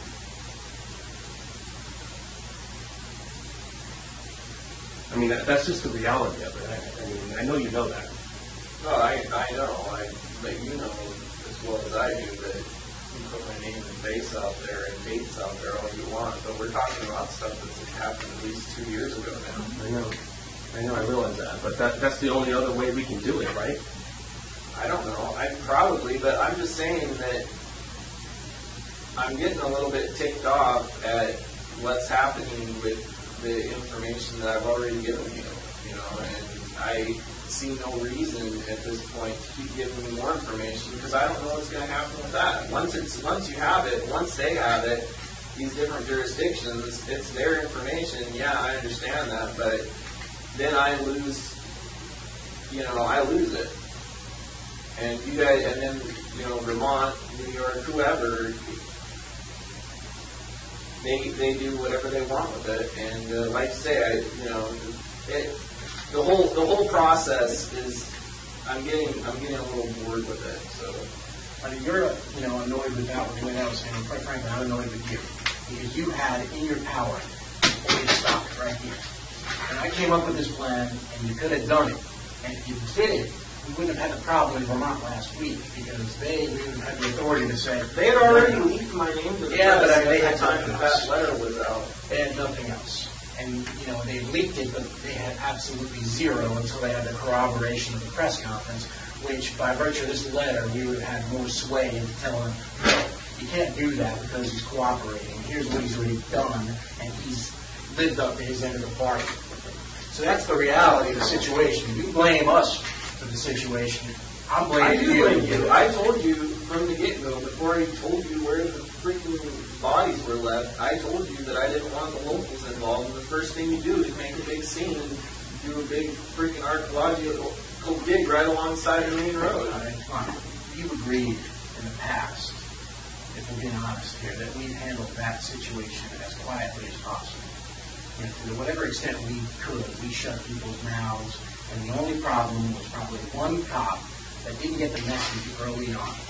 And that was because... No, I think you need to back up to your recordings. Because I remember the conversation, and I said I didn't want the locals involved in it. And I know now from, I talked to the guy. I talked to the lead investigator. Not only did you involve him in that, but you took him to New York to dig up the guns. You had him involved from the very get-go. Well, the only reason that guy was involved in the conversation is we were sort of planning on going with this at the time, if you remember.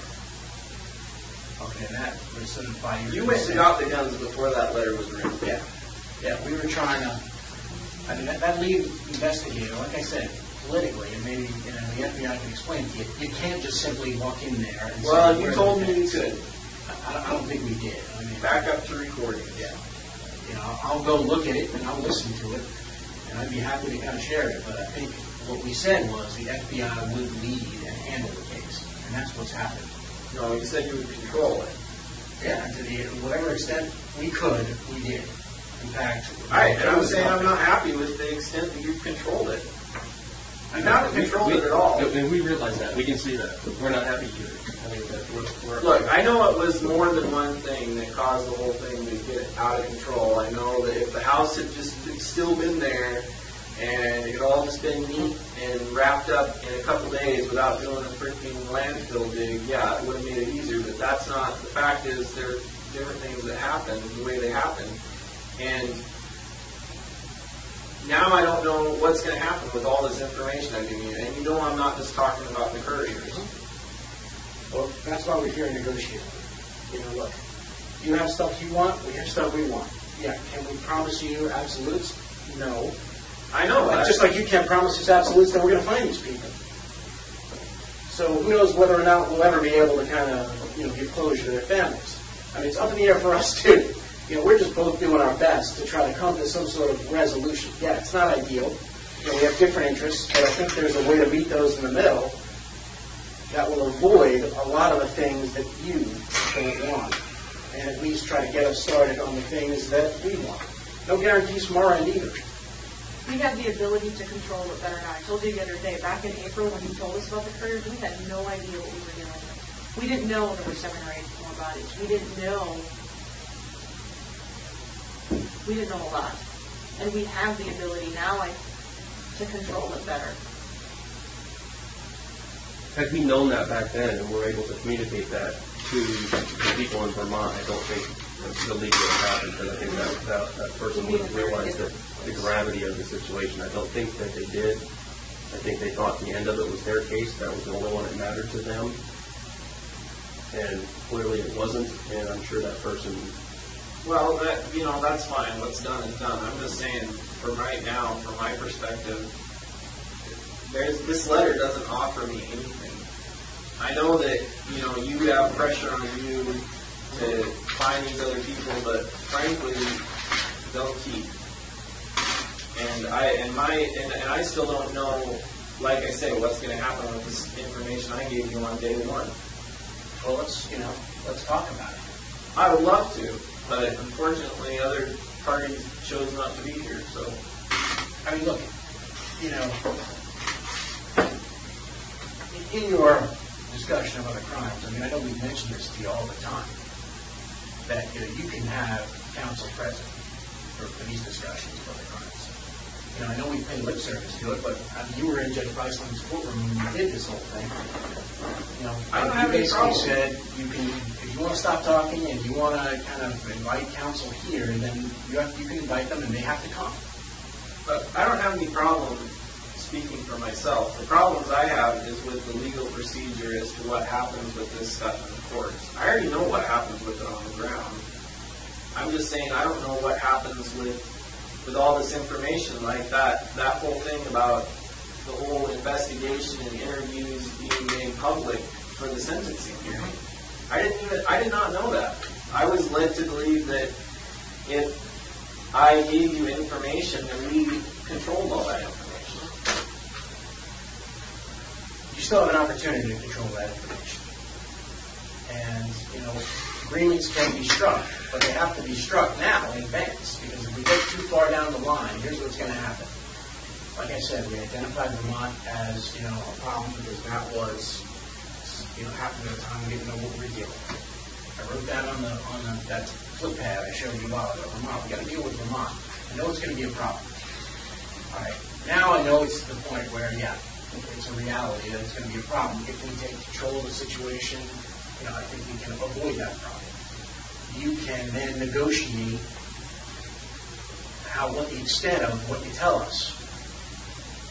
And to some extent, what comes out in court. But we've got to talk about it, and we've got to kind of go forward, because what's going to happen here is, let's assume we don't strike any deal. And here's what I see happening. And again, I saw this months ago, and I'm just going to tell you in the future what's going to happen is they're going to go ahead and say, all right, well, he doesn't want to enter into a global settlement on the other crimes. We're going to go ahead and charge him. Okay? Once they charge him, it doesn't become. Once they charge you, it doesn't become one reporter saying Israel Keys did this. It becomes, all right, the government saying he did this. And then that becomes sort of a national frenzy of Israel Keys killing 3 people, traveling around the country, killing people. Where else has he been?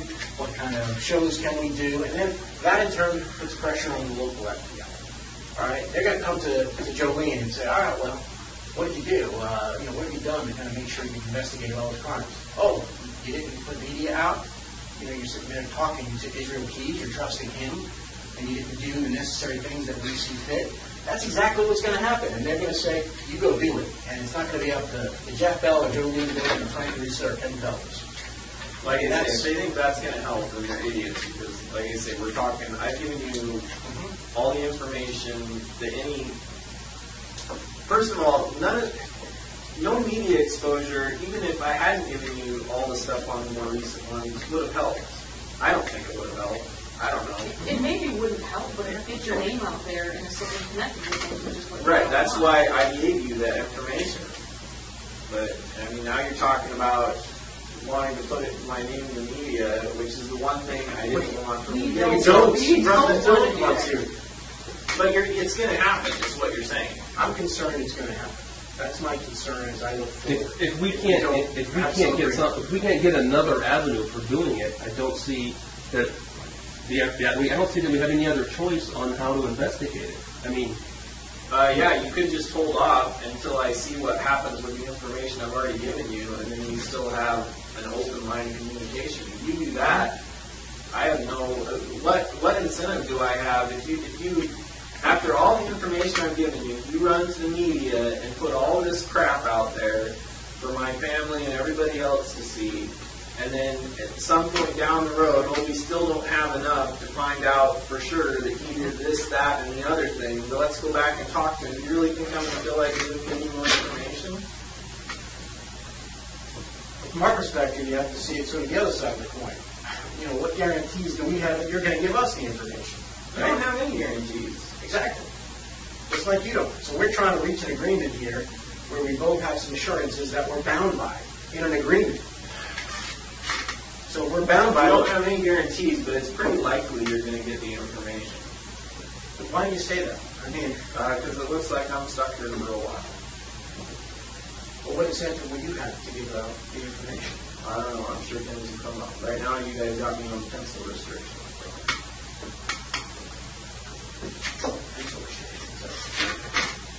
I don't know. What is that? That's to get you to stop eating pencils, I guess.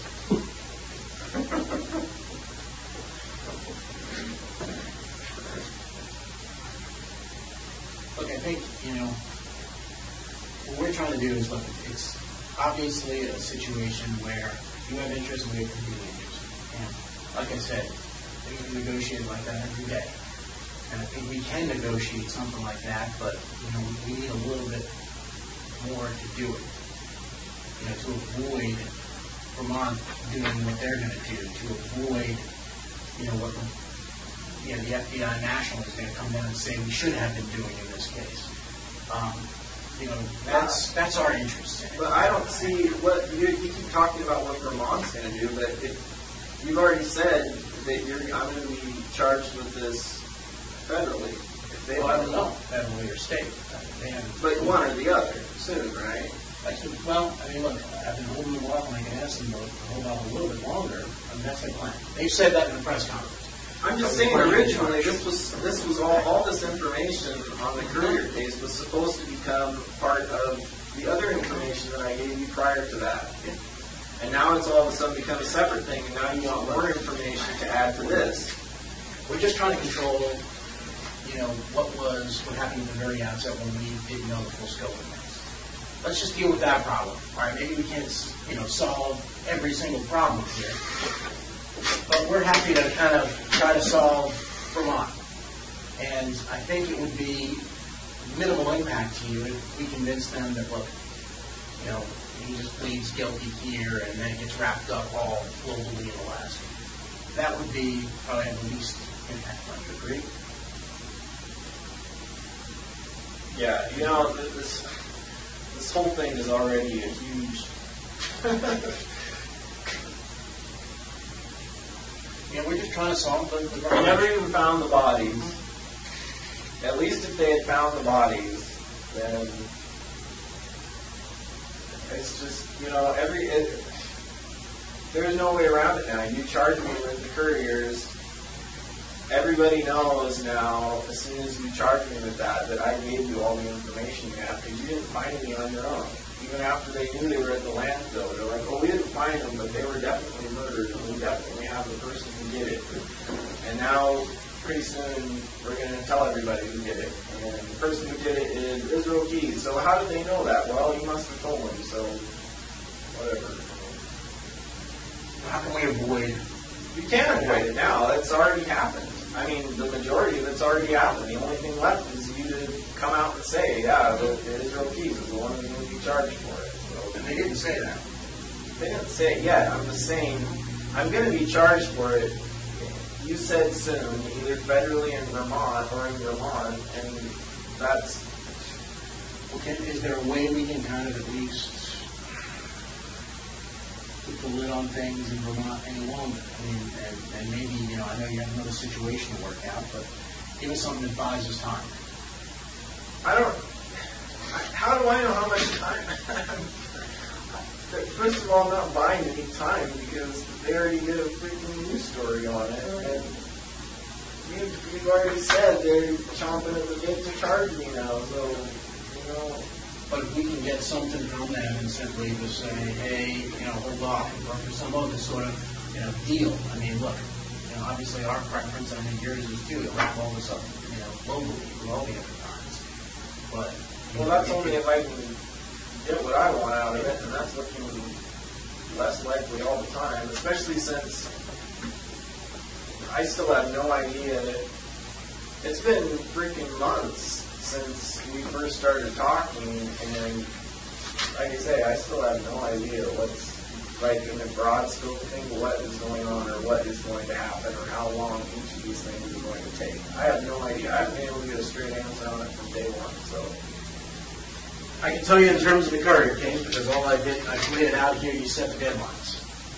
I can put deadlines in here, at least for your edification. You can avoid deadlines. You can sort of work on, the language. You can work on how much it's out. There's no deadline. I mean, the only deadlines are events that happen. They're not dates. Well, I said there's a couple weeks from the events, and then there's, seeking expedited review. And so that's, what I've been working on. It's not like, we've been sitting here just saying, calling back to Washington, D.C. and asking how can I screw Israel Keys. I've been trying to kind of, pull my hair out and figure out a way to kind of resolve this dispute and settle everything where, you have the best chance of getting what you want, and we have the best chance of getting what we want. So I've been dealing, like you said, Vermont, what happened, we had to do what we were going to do. We would have done it a little differently. But we didn't know the full scope of things, and, it is what it is. We can't rewrite that. What we can do is we can change the future as to what happened. And we'll change, we can change the future as to these other things. Because, right now, your concern is that you go to court on the couriers and then all these details come out that you don't necessarily want to come out, right? With everything, Yeah, okay, with everything, right? We keep going the way we are and not agreeing on different things, then I think stuff like that's going to happen. So you're sort of between a rock and a hard place. Hey, if you don't agree globally, you can't stop the flow of information from Vermont. They'll use whatever they'll exert whatever influence, and they can kind of use your confessions against you. Right now, before that case is charged, you're in a position of power where you can negotiate. All right, well, here's the deal. I'll give you this other stuff, but here's what I want out of it. And your information is, valuable now. I mean, it's valuable to you. It's valuable to us. It's only valuable to me as long as I still have it. I don't. There's nothing. But the value is that it will be in the agreement, and we're bound to the agreement. Yeah, and the value is also, that they would, they would use it in capital crimes to justify whatever decision they have to make there, confidentially. So there's that. This other stuff in terms of limiting the amount of information, if we keep going the way we are, then there's no agreements, and who knows what people will use. But there's a way now to kind of... Well, you should know, because you're the one I gave the information to at this point. What I'm saying is that if we sort of strike a deal on it, and it limits what we're... we are bosses, like I said, they're going to tell us, hey, you have to present all this information in court to justify whatever decision the jury's going to make on it. But if there's a binding agreement that says otherwise, at least then we have a reason not to, and then we're bound not to do that. And that could avoid the negative consequences that you're concerned about. I think there's a way to do it. I just don't want to shut any doors here. Well, I don't either, but the problem is I think you're trying to open all the doors at once, and I still don't even know what to find door number one. So, what do you mean open over there at once? Because I don't. That's what this letter is asking for. You want, to an extent, as much information as you can get, and I still have no idea what's going to happen. If this doesn't work out, from my perspective, then you still have your information, and then I still have no idea what's going to happen to me. So. But I think up front, all we get is jurisdiction. If I... Until you make our assurance. Because we already know the numbers, right? So, all we get up front. So all we're getting is where? And not even a specific where, just... A jurisdiction. Eastern District. Not a year, not anything else. Not a name. It's just to fulfill your needs to kind of simply say, hey, I don't want this to be a problem, and I just get what I want. I mean, if I'm going to give you any information, I would just rather have something that's tangible that I get for it. Well, let's talk about it. I mean, again, there are no promises, but it's not a promise, then it's not very tangible. Well, it's tangible in that we can, assure you what we're going to do. Some of this, like you said, is out of our hands in terms of judge and jury. I get that. Hey, tangible is a letter from a jurisdiction that says I'm not going to prosecute you. I mean, that's tangible. I'm talking about something that says, like I say, my main concern has always been the amount of information that's released that I have given you, the details, certain details. To me, that's a major concern, and I don't, and right now I'm still really fuzzy on, you know, what I want. It sounds like, I don't know, from what I've been hearing, it sounds like it has to come out. If it goes to the death penalty sentencing phase, it sounds like all that stuff is going to come out, and I don't know, it's just... I mean, that's why. And in the meantime, I'm also concerned about you releasing that information anyway, as whether you're doing it to piss me off or whether you're doing it to get the public's attention or for whatever reason, you know. So let's control that, Israel. None of that has to come out, or the stuff that you don't want to come out doesn't have to, if we negotiate and agree upon what that is. Right, that's what I'm saying. So let's do that. Yes, let's now, you know, look, I didn't write that letter to say, hey, take it or leave it. I mean, I gave it to you, let you review it, you know. Agreements are negotiated all the time. What would you like to see in there that's not?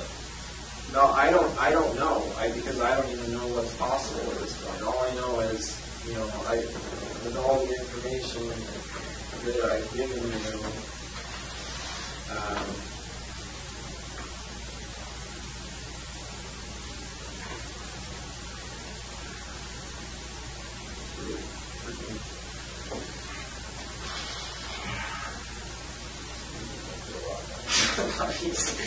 Well, I mean, I can come up with a plan C, you know, if you want.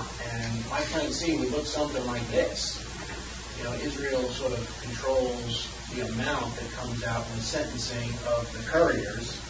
You know, we can agree upon what that is, maybe a, you know, sort of a you know, brief statement of I killed this person and they are buried here, right? You know, in exchange for obviously we're going to do all those things in advance to get your assurances of non-prosecution, but then you're also controlling the extent of information that comes out.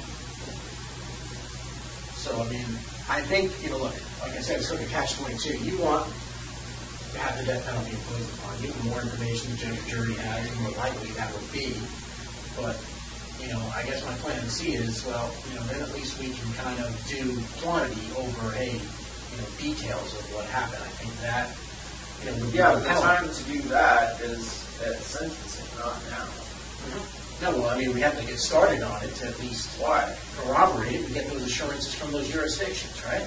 Otherwise, if it comes out at sentencing, you get charged. This is the stuff I don't know. I mean, how the hell do I know we have to do it now? For all I know, you can charge me, and then at the time of the sentencing, you know, you can say, look, there's this additional information. I just don't see where I have any incentive to give you any more information right now, because all this stuff is going to happen to me anyway. I mean, whether I'm charged federally or in Vermont, I don't even understand how they can charge me in Vermont, because fellas told me this was a federal crime. So that was the whole idea of me giving you like the guns and the silencers and all that crap, because I thought it was all going to be federal, and now you're saying they want to charge me locally, and I don't even, whatever, you know, you're the lawyer, so. I think that nothing, you know, there's nothing that can't be overcome here, all right? And that's what I'm just trying to work on. You know, I'm trying to figure out a way where everybody gets closest to their goal. And I think we can do that. Oh, you're going to get your goals. You know, I don't know that. What do we just go back and they're going to show the guys, hey, don't worry, as Israel said, we're going to get what we want, so don't worry, guys. I mean, you know what they're going to say to that. You know, this way, at least if there's an agreement, we can show them I can go wrong. It's not just Israel saying, it's an agreement that, you know, we have that, you know, he's going to get us close to our goals, we're going to get him as close as we can to his goals, and, you know, hey, we're both walking away, leaving something at the table. Jurisdictions are walking away and leaving something at the table. I mean, we'd have to get those assurances, and, you know, that's something that's going to take time. And that would prevent you from the detriment of getting dragged around, which is something you told us you want to avoid. And I'm just trying to keep it together. Right. And I think this is the that's best another way. concern I have is, you know, I give you this information, things don't work out my way, and I still get dragged around. How do you figure? Because if Plan A doesn't work, then all these other jurisdictions are going to go to Plan B and charge me separately for everything that I've done. Plan A, though, before we even get to it, would require them to write a letter saying they're not So going they to wouldn't do do it, that. right? Well, it's not on here now. I mean, Well, we can put it on there. I mean, look, that's a starting point. It's a 3-page letter, not even. Like I said, that needs to kind of go into a more comprehensive agreement. But, don't get frustrated with the terms. Everything is, you have some other concerns you identified today? We change the letter. We work on it. But we don't just get frustrated and kind of walk away, because that's, that puts people in a corner. We don't want to put you in a corner. We don't want to be in a corner. I think we both know that the best way to proceed on this is the way we have been proceeding. And doing it as quietly as possible. And I think, well, that's my whole issue right now. It hasn't been very quiet. I mean, there was already like freaking pages online about. I don't know. we just speculate. Yeah, but, I don't know, whatever, speculation, fact, I don't really doing that. Well, I think it does. I think you said that last time we met. I got a former career reporting something. It's not reality yet. And, I'm trying to negotiate a resolution that lets them control Vermont, because we learn from it, and it's going to help us avoid that problem in other jurisdictions. We can control. Certainly wasn't produced. Like I said, if there is a way where you're cooperating with us and we can represent the court cooperating, there may be a way to keep that cooperation under seal in court.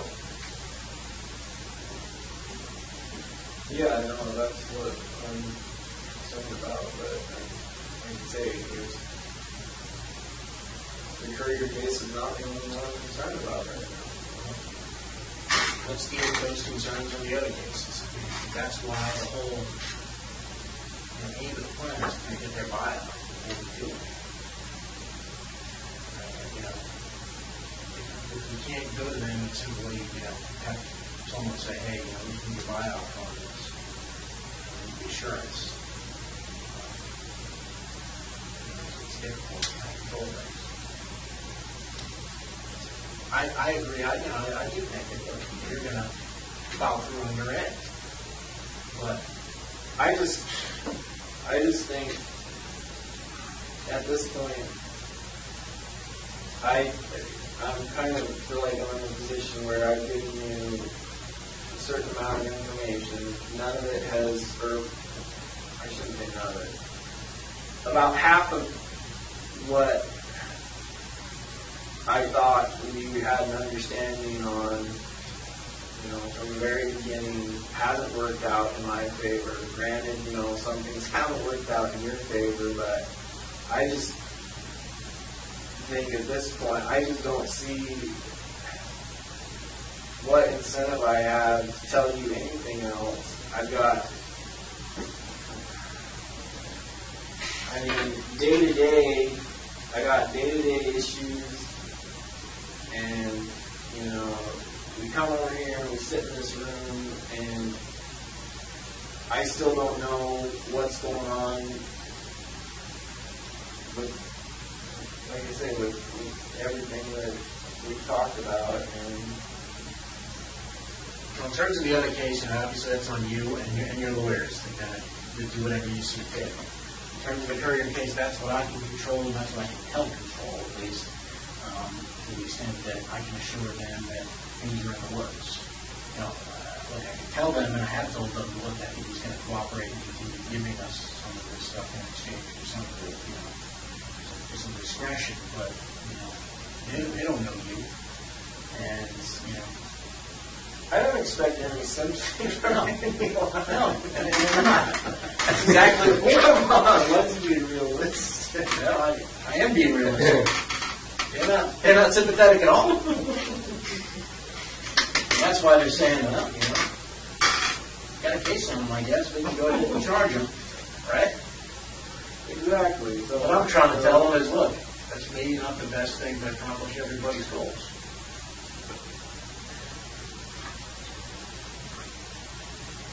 And if I have something that I can take to them, I can maybe, just put that off. So that's all I'm trying to deal with. I think there's a way to kind of circumscribe and limit the information in court. I think there's a way to write that in the agreement. I think there's a way to a global settlement. But if you want to put a Band-Aid on it, as they call it, and let's try to deal with the Vermont situation, I'm amenable to doing that too. I don't know. I don't.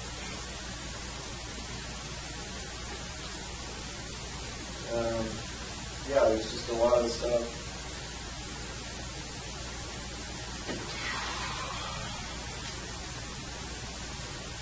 Well, Why is it carjacking? Anyway, you took their put them in the car.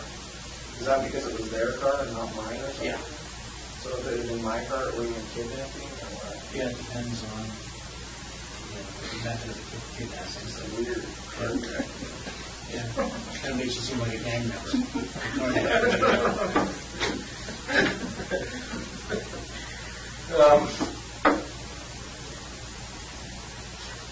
I'm just trying to think about Vermont, maybe how to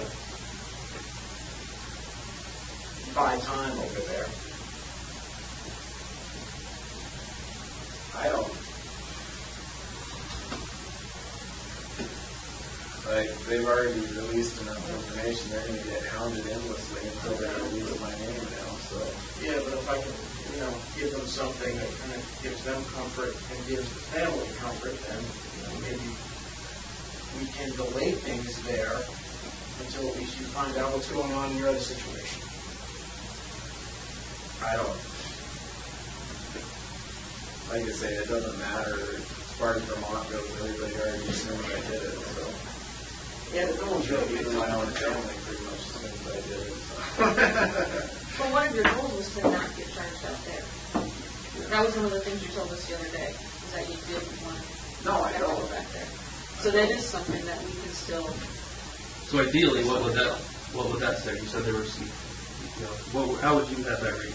What information would you have released about you control everything beyond the couriers because you only tell us whatever you want to be released. What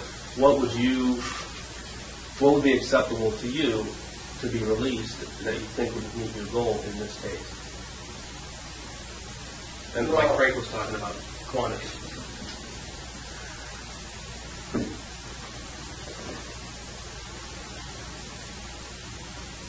Well, it sounds like right now, I don't even know if this is going to be charged by Vermont or by the feds.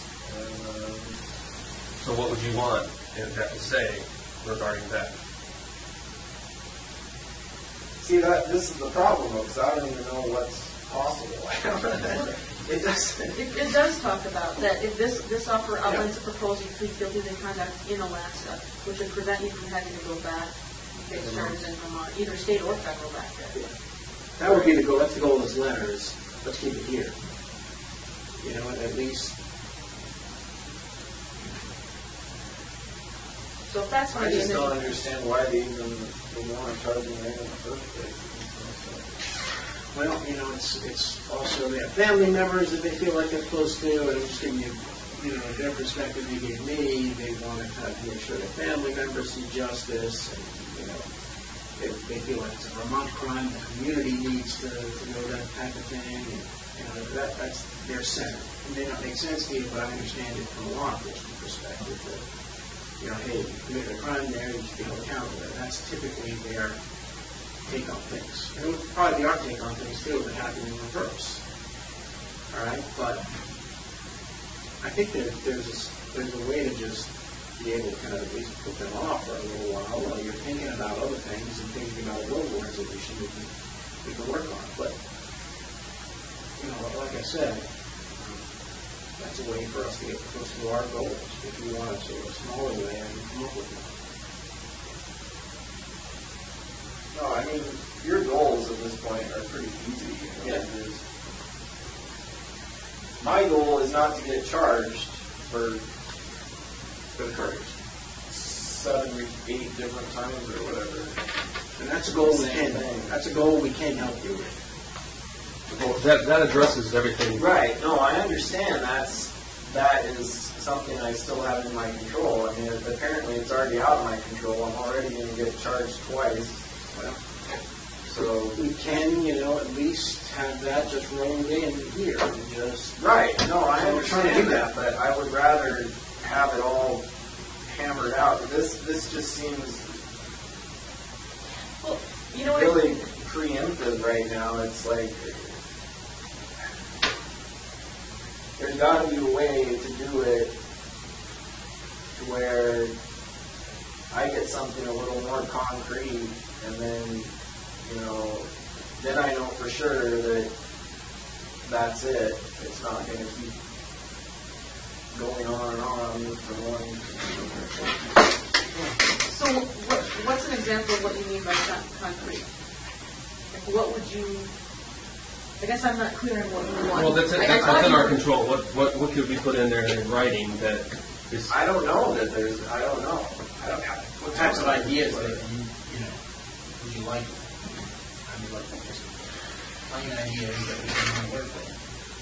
And I think I have some thoughts on, a couple of different ways we can try to work on this.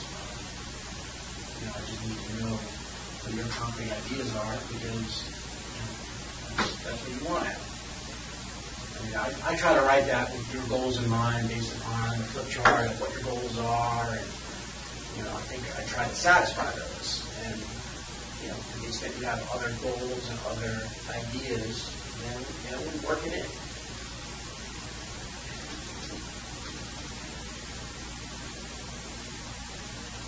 Yeah, I'm just not so sure I even have that goal anymore. I mean, like I say, it means looking for the death penalty is going to make this into a bigger circus than it already is. And they're going to take all this information that the things that I've done and put it in a public sentencing hearing. It doesn't have to happen that way, though. Well, I don't know that though, because I've been told it does, so this is the problem. All I can tell you is the United States government controls what evidence is introduced into court. And I represent them. So I have absolute control over what evidence I put in. Right. Well, that's good to know. And if it says in here what evidence gets introduced, that's what Frank has to go by. Yeah. And no one's going to tell me that, here's what I have to do. Now, obviously, there's, bosses everywhere that'll try to tell you stuff, but if we have an agreement that binds those people, then, it is what it is. The court doesn't have any right to demand more information from us. The court has to let us try our case. And I decide all the time at trial, I'm not going to put that person on, even though maybe they can help my case, but it's not worth it. It's not worth it because I have some other goal in mind. It's legal strategy 101 happens every day. So, that is in my control. That's what I'm telling you. And so you want something that's within my control. It's as simple as that.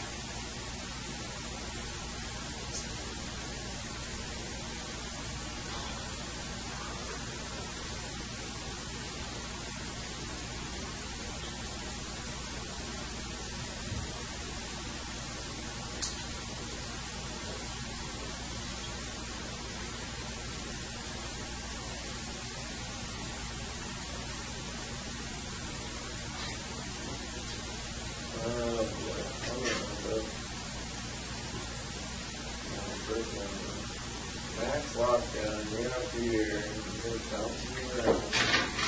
Doesn't have to be that way. Call it termination. Doesn't have to be that way. We're trying to avoid that. Everybody in this room, I can tell you, is trying to avoid it being a circus. We're just trying to get what we want. Let people know, our bosses, that we're getting what we want. We've got assurances. We negotiate with people.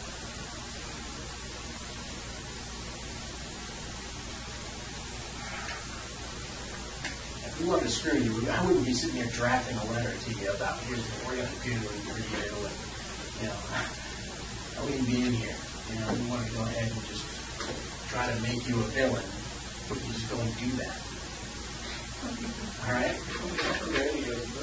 Well, you know, look, you're concerned about the extent to which. Well, there's certain things, but from an entertainment perspective, from my perspective, yeah, it would be really fun to have all these stuff come out, but, you know, I'm not trying to simulate anything in my all want to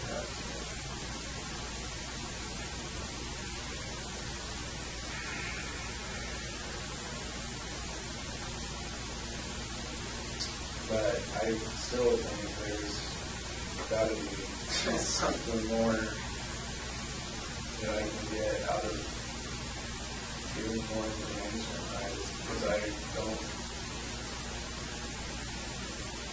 haven't seen anything there. What do you want? I want to know what's going to happen. You want to know when, what's going to happen and when? You want to know? Yeah. You want to know how much information is going to be released publicly? Let's flesh that out a little bit more. Well, first of all, we can't talk about it. And that's the biggest problem. Secondly, if there's this problem with Vermont that they already have enough information on who they want to make it public or whatever, one way or the other. Honestly, I don't really get it. I don't care if this courier thing gets charged in Vermont or gets charged federally. Because right now, it's not either way. It seems like it's just going to keep dragging on. And I've got other more immediate concerns.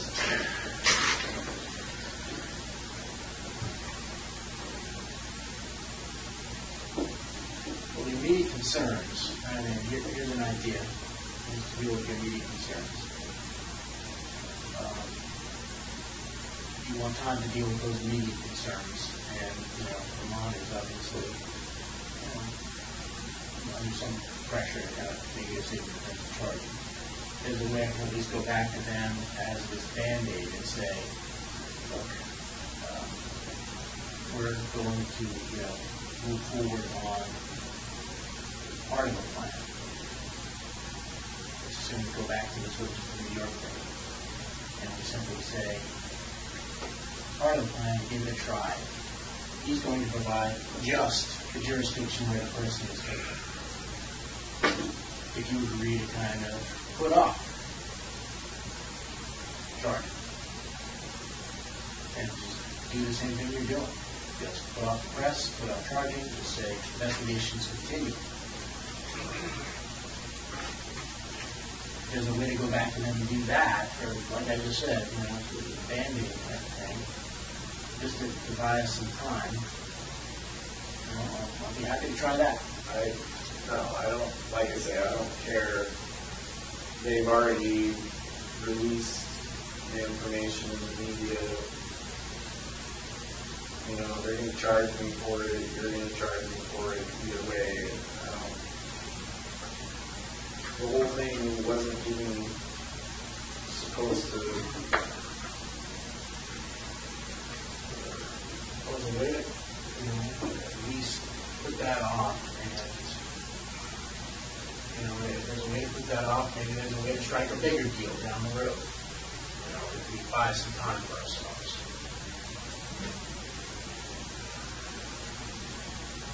And obviously that would entail, though, getting assurance before you gave any information. So, I mean, look, it's a Band-Aid. It allows you to get an assurance, but it also buys you time to think about your own goals and what you want in the future. It also gives you a chance to see if this plan can work, which I sense is part of your concern. Yeah, it doesn't, it says that this plan, it says right in this plan that this plan might not work, so. Not from our perspective. I said, look, which part? Not the kind of thing you want to see. Which part are you talking about? Which part are you talking about? It says, understand that we have no control over what.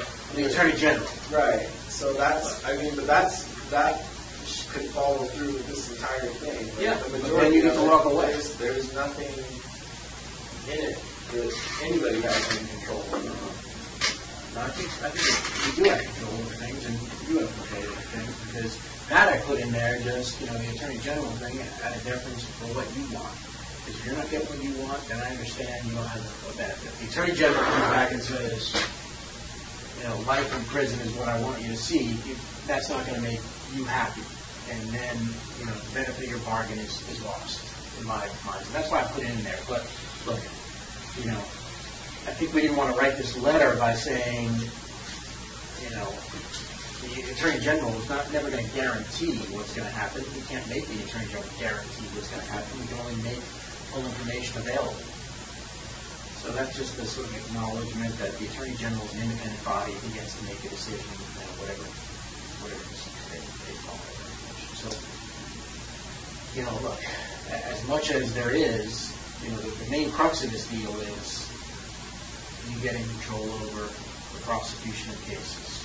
You getting control over, if you want, the extent of information. You getting some guarantees over that.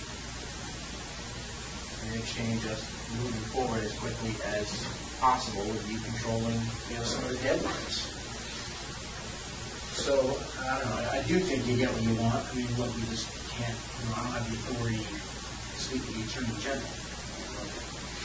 I'd like to put a deadline on him too. Say, hey, you got to come back with a decision next week. But he's not going to listen to me. Well, there's another factor that I just occurred to me recently with the sentencing portion is if whoever happens to be sentencing me knows that the death penalty is what I want, there's a chance that there could be some reverse psychology going into play there, and they're going to want to give me the opposite of what I want. Well, I think you even talked about that at one point, and that was part of your thought that you double more jury rather than that judge.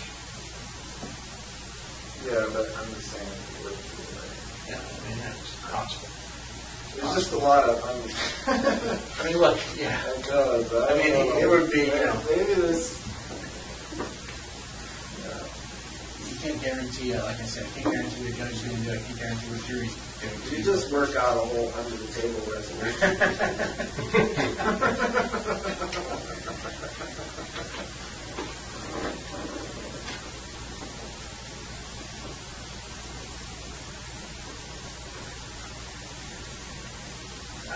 The other way to look at that, though, is if you think that's a possibility with that reverse psychology, I mean, I guess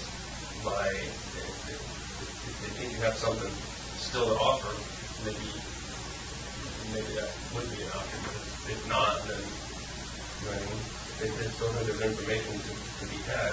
Whereas if we had an agreement where all the information was going to come out, I think that might be less likely. You know what I mean? Yeah. I mean, that's one reason I don't think they could look at something like that.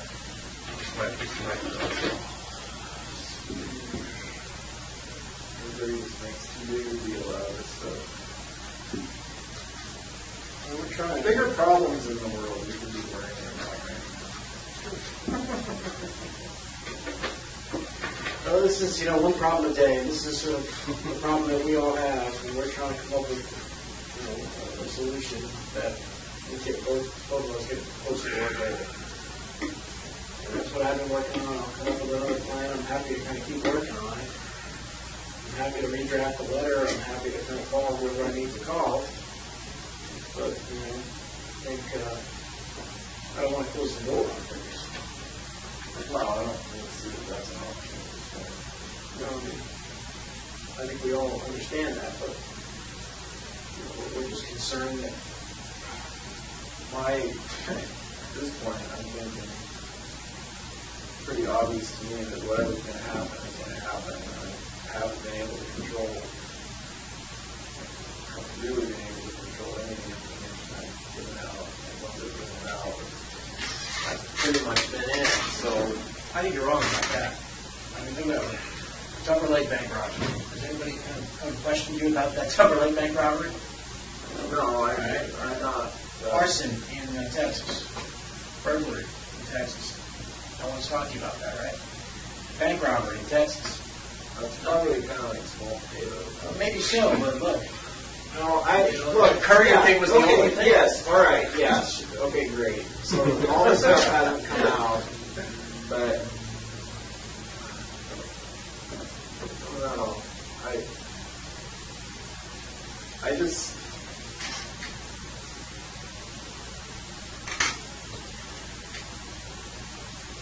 I just have some concern with these other.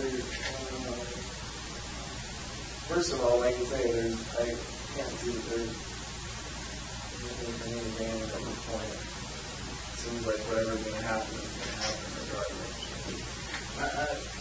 Again, I'll disagree with you on that, but like I said, I think we can control it, and you're right. Yeah, there's one cop in Vermont who spoke when he shouldn't have, and yeah, we got to eat that. Sorry about it. It wasn't, that was not planned. Well, like I said, what's done is done. Yeah.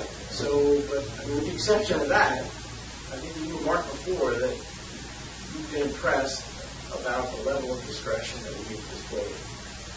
Yeah, no, mostly I was referring to the Alaska stuff, but yeah, that's great, that's fine.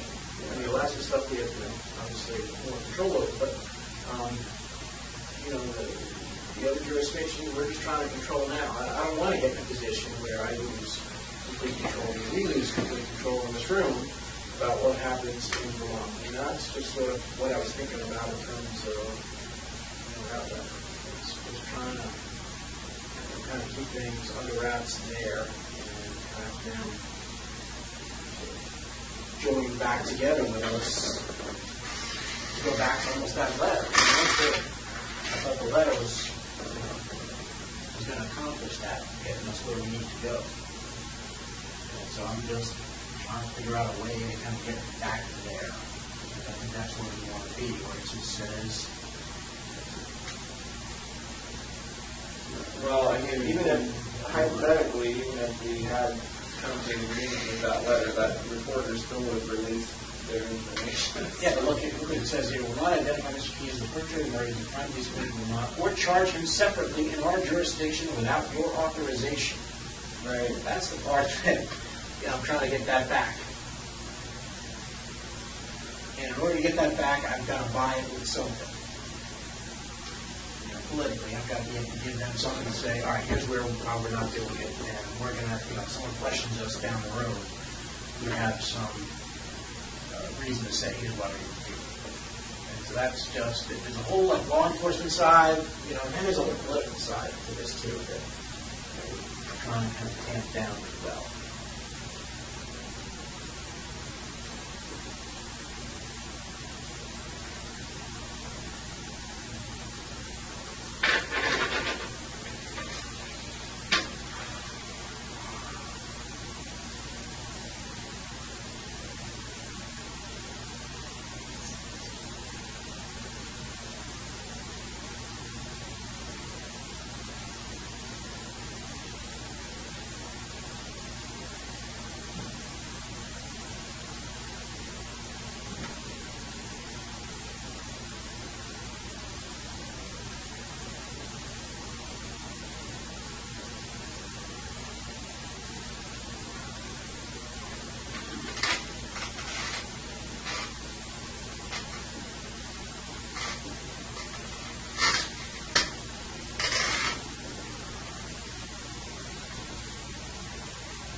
don't know.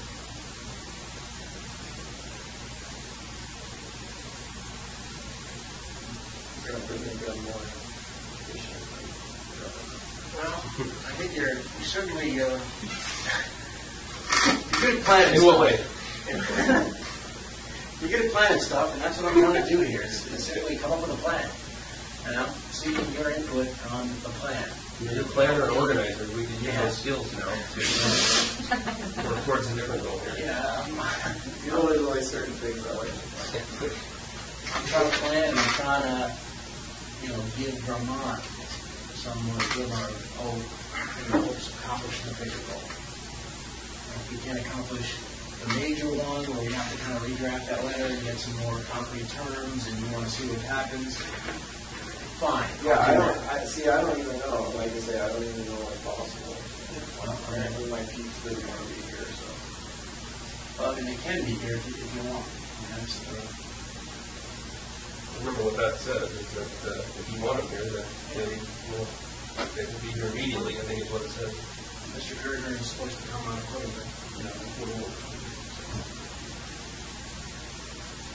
I thought you were always just reading that, so you completely get the show. You what? No, I mean, that's you're right, that's an option that the judges have said, is if we're here and you request him, we give him a call, and he's got, according to this, the judge's order, he has to come immediately. I don't even care. It'd be nice if one of these times having Well, I mean, I think he has it highlighted as exactly what it says. Yeah, and I was looking at just to be sure that it's anytime Mr. Keys wants counsel, well, I don't want anytime counsel becomes immediately available. That's what it says. I understand that. Counsel becomes available immediately. So, that's up to you if you want to discuss other crimes with counsel present, with your other counsel, my counsel's Mr. Carter, we can arrange that with him.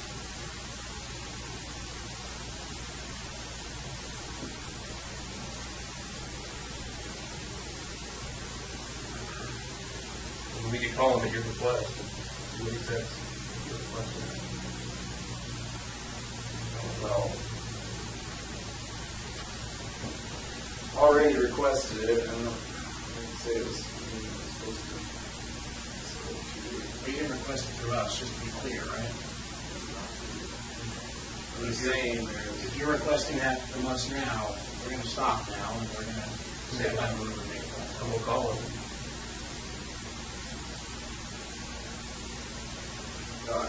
yeah, I mean, I don't know. It sounds like there's nothing else we can talk about unless. I mean, I want to kind of obey the court order in the letter. If that's something you're. I don't know what else. I don't know what else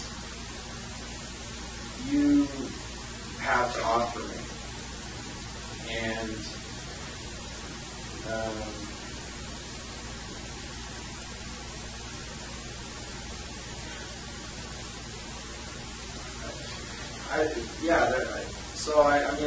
I'm not happy with what the letter is. It lays out the possibilities,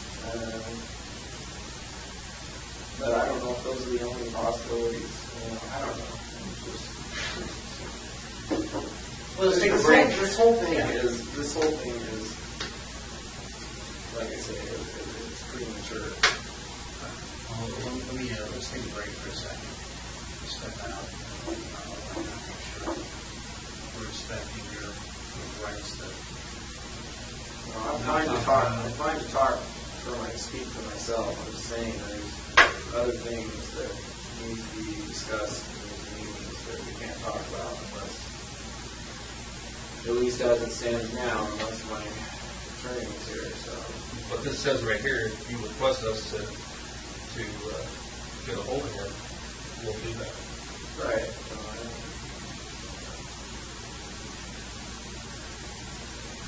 So I guess I should ask just for the record, do you want us to do that? You want us to call Mr. Further right now so he can come over right now? Yeah. do that. You have to take a leak or anything? Yeah. That's what was last out here and we'll get that.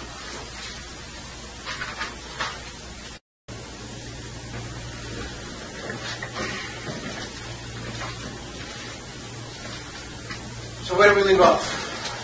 What's going on with the client base? All right. Here's what we have. Capital Crimes has the memo. All right. We went in last week. So there was some, I think the U.S. Attorney was a little bit hesitant because there was some concerns that you didn't want to sign the agreement. The agreement she wrote to, The one negating the first. yeah. Right, but when we spoke in the last meeting we had when we were all there, and it was on recording, and I said I didn't want, that wasn't supposed to be on the table in the first place. And I asked Feltus in that at the end of that meeting if there was anything else he needed, and he said no. Yeah, and then what happened there is we went back to the U.S. Attorney, and her impression was she said, look, the original one was in writing, so I'd like it to be in writing as well. So she wrote another letter, and obviously, you've seen this. And so it basically said, hey, just like the comfort of it. And then there was a court order as well that basically, prohibited us from doing anything with capital crimes until Judge Roberts reconsidered that. And so we got that rescinded, but then after that, we wrote a bunch of other letters seeing whether or not that was still your intent. Because the U.S. Attorney was very concerned that you might want to change your mind, and she didn't want to welch on a deal that she had promised you. So it sounds like the short story is you put in your memo and you did not recommend the death penalty. I can't tell you what the U.S. Attorney recommended. I'm prohibited from doing that. I mean, I can just give you, you've probably seen these letters that she wrote. I saw a couple of them. Okay. So she wrote a couple letters, and then I wrote a letter to confirm, and the last letter basically said, in the first paragraph, I don't know if Mr. Kramer wants to show this here. I already see all the letters. So the last letter was, Mr. Curtis did not say that Mr. Keyes has changed his mind. Mr. Keyes still wants U.S. Attorney Leffler to make her recommendation unbound from any promises contained in the March 30 letter. I have conveyed this information to U.S. Attorney Leffler. So that's where it stood. So that was the last piece of the puzzle there, and then she decided, okay, I'm going to send my recommendation after that. She sent her recommendation in. So they have it. This week, they wrote back saying, giving opportunities for a conference. I think Karen mentioned this to you, Rich. You told me you were going to give me Yeah. potential dates. We have 4 dates for conference, and that's an opportunity for your lawyers to meet with capital crimes and present information about mitigation, about not seeking the death penalty. And those are August 6th, August 13th, September 4th, and September 17th. Those are the 4 possible dates that we have. And the procedure is, I understand it, is they invite your attorneys back there, and they get to argue that the death penalty shouldn't be imposed. That's what you want. I'm not privy to your discussion, so I don't know what. Hypothetically, what happens if I don't have the attorneys? Do I get to be at the meeting? Well, I think obviously whatever, that's between you and your attorneys, but your position, I think, is made known through your attorneys. That's my understanding of the process at this point. So your position has to be made known to the Capital Crimes Review Committee through your attorneys. And I don't know whether, what your discussions were, but I don't know, Rich, if you plan to try to present mitigation. It sounds like you still don't want mitigation in that case.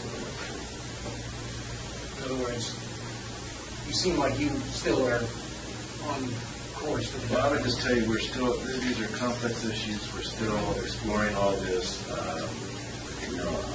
I don't know if we talk about this with Israel all the time.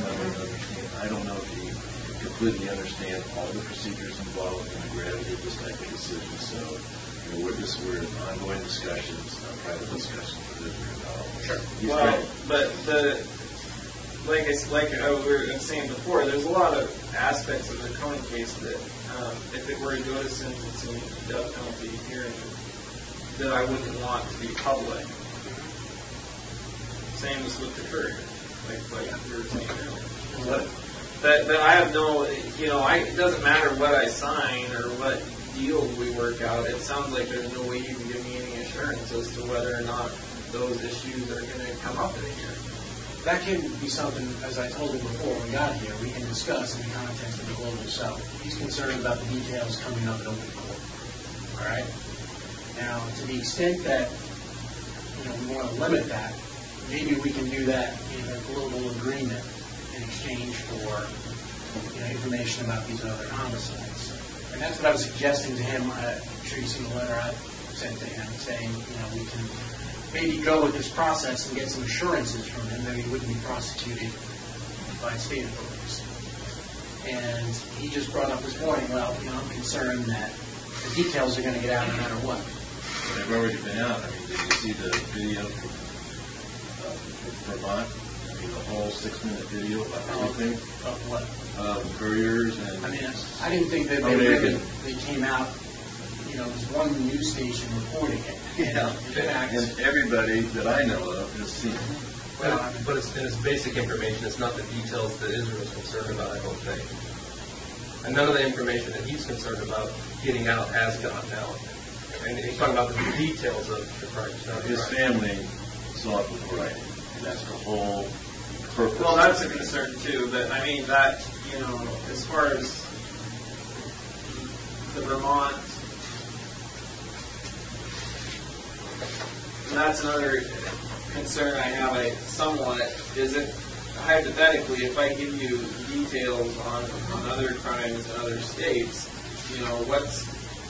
what's ultimately going to happen? At what point does that information become public knowledge as well?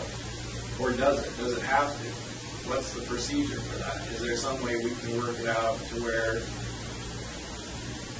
if I give you this information, it stays sealed or at least limited release or something? I don't know. I don't even know what the options are. But it just seems like in Vermont, as soon as they had the information, they, of course everybody wants to know, and it's going to be the same everywhere else too. So I think we can work with these other jurisdictions by getting those assurances.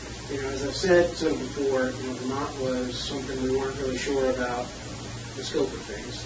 And now that we are, right. I think we can proceed better to kind of get assurances, at least in the local jurisdictions, that, A, they're not going to prosecute you, and B, any details you release, at least are not published. Right.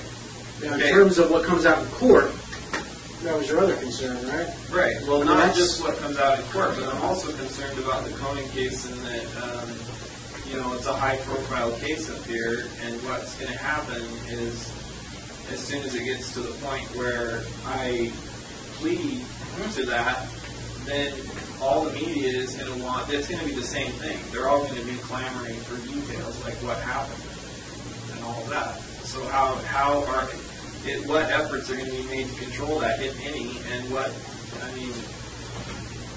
I'm suggesting to you that we can come up with a global agreement which effectively limits what we put out in public in exchange for information about the other homicides. So if we don't put that out in a court of law in public, the media wouldn't learn of it. So that's my suggestion as to sort of a global thing to wrap Cohen into couriers and everything else. Obviously, Israel's expressed that he doesn't want to be dragged back to Vermont, which, we're trying to work with him on, and we're trying to work with Vermont on it. It's become a little bit difficult because things have slowed down a little bit. We'd like to wrap that in, keep him here and keep him in one place, but we're going to need some sort of assurances for them that he's going to continue to operate, and that's what Vermont is wanting. So, in order to kind of... I don't care about what comes out about try and limit the information that comes out on all this other stuff, but if the details of the Koenig case come out, it doesn't matter how many other details we suppress on the other ground. And that's what I'm suggesting to you, is sort of a global settlement where there's an agreement to only go into certain details of the Koenig case and the Courier case. Even though you told them about them, there's been no limitation on those. We now put limitations on those. And we put but that's what I want to make clear before we go any further on anything, is to have something somewhat concrete in writing, saying that information isn't going to come out when the time comes, that I do plead guilty to the Koenig case, or whatever happens. Whenever the next release of information to the public is, whatever else we've been working on becomes null and void if all of a sudden there's this flood of information about what happened in the Koenig case.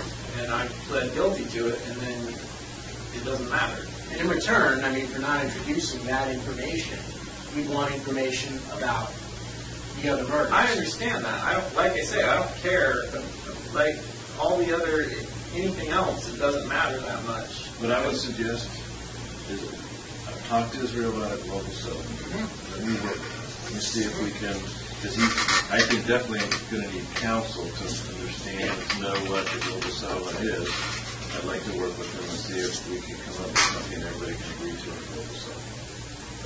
And that's what I'm working towards too. But I need some time. No, I agree. I just need to know what the demands are, and that was the first time that's really, obviously it's not in my letter, the level of detail. I'm happy to work something out and try to get approval for what I'm suggesting. Obviously, what he wants, it seems to be, I want the death penalty imposed. Now, that's a catch-22 situation, you understand, because the more information the jury or judge has, the more likely it may be that they may impose that. All right? If we take that away, it may be less likely. But that's something, hey, I told you, I don't really care what sentence you gets imposed upon you.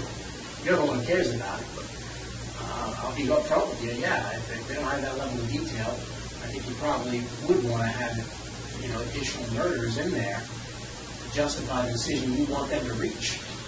It's sort of a quantity versus quality. Right. I understand that. I'm just saying. Yeah, so they have all the numbers. That's fine. But that's the only thing they need those numbers for, is the sentencing. Yeah, no, it would only come out at the sentencing, but we'd have to get something in return. And right now, yeah, we know about how many people you killed. That's pretty clear.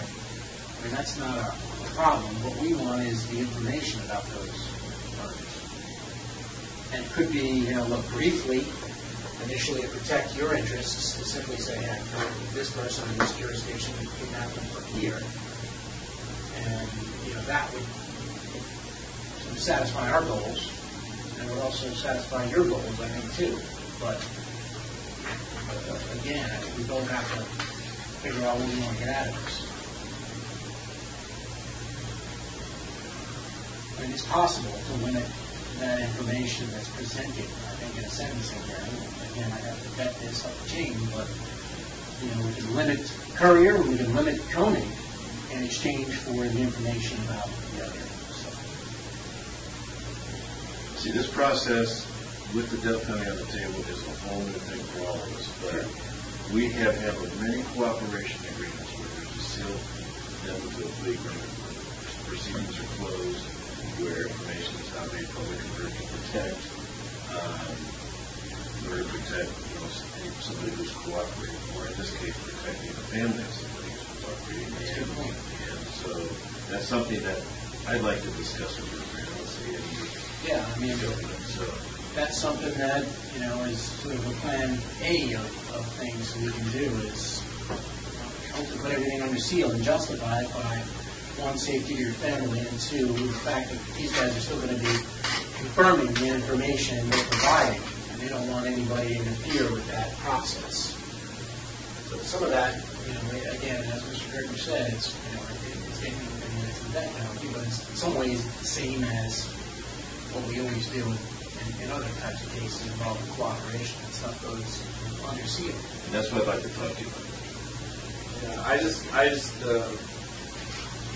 that's why I keep saying all this kind of tied together for me, because if certain details of the Koenig case come out, then, anything else, Yeah, it doesn't matter.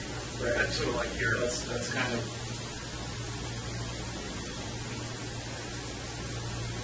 worst case scenario, than everything else I did before that is automatically going to be assumed just to get back. It's a fair point. And the problem I'm dealing with, and I'm telling Israel this, is the problem I'm dealing with in Vermont, and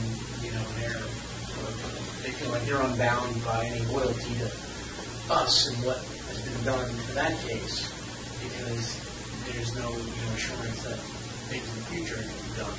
What I'm trying to do is kind of put their charging decisions off and try to give us some breathing room to figure out how to wrap all this stuff up rather than give it the jurisdiction perhaps for real. I still don't know how I can even make any kind of decision on this if I don't even know. First of all, you say you can't tell me what your recommendation was, and I made it clear what I wanted it to be, and so you're expecting me to make a decision on everything. You say you made it clear. I mean, you didn't sign the agreement, so that wasn't exactly clear. I made it verbally clear. Yeah. Is there a reason you didn't want to sign this? I didn't get it.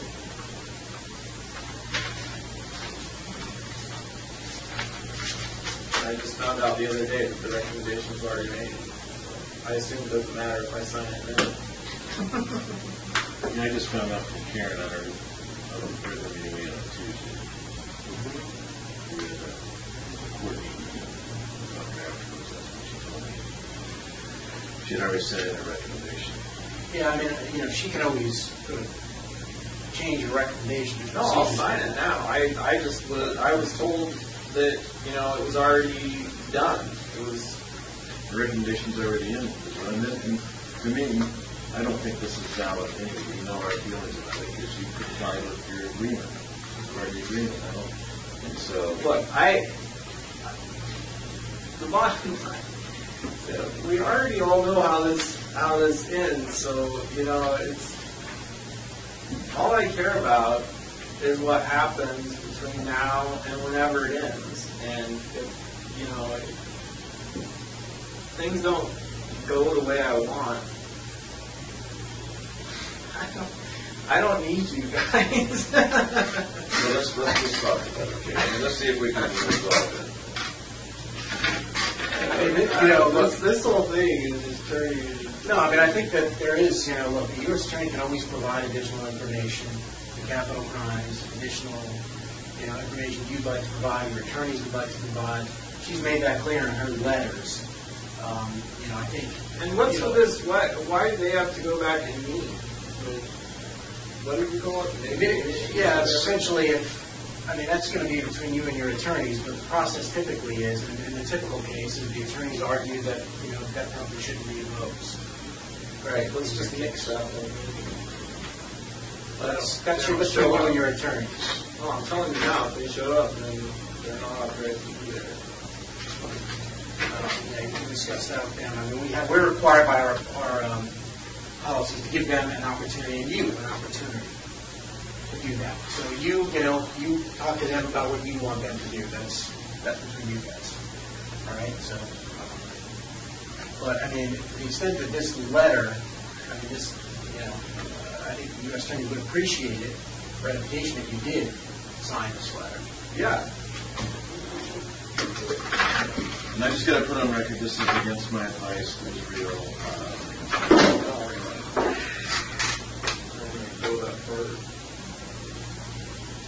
Have you read that letter? Why don't you read it? Make sure you understand it. Yeah. Words on it. The same one that. Same one. Have you seen that before?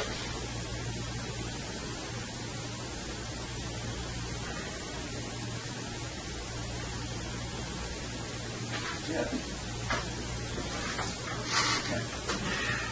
So the date of this, just to sort of put the date on is 7/26. But I mean, I'll forward this to the U.S. Attorney as well. But I think these dates are pretty quick, and they're, you know. What's the first one? August 5th? August 6th. 6th. That's, I mean, whatever your attorneys and you tell us, I'll tell them, I'll write them back, you know, today and say, right, here's the date that you can conference this. And what happens next? Then, Like, if then they it don't, goes to the no, Attorney if they General. don't, if they don't show up. Then it goes to the Attorney General. for his statement. All right. So are there any dates that, Rich, that, They don't need to be there. Well, you talk to other council. yeah, I mean,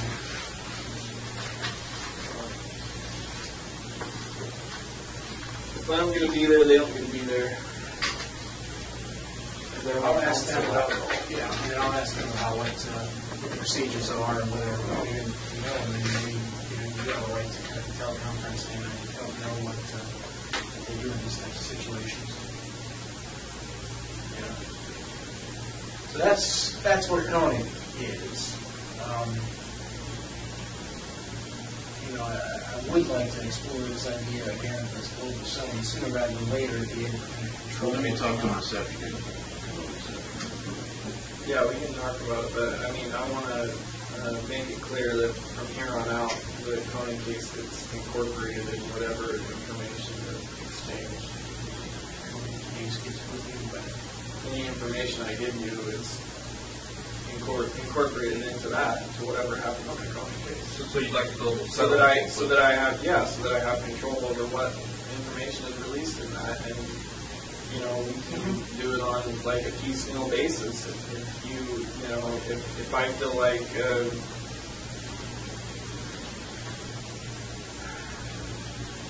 I feel like things don't work out at any point, then you know, obviously, then I'm not going to be giving any more information. I just don't.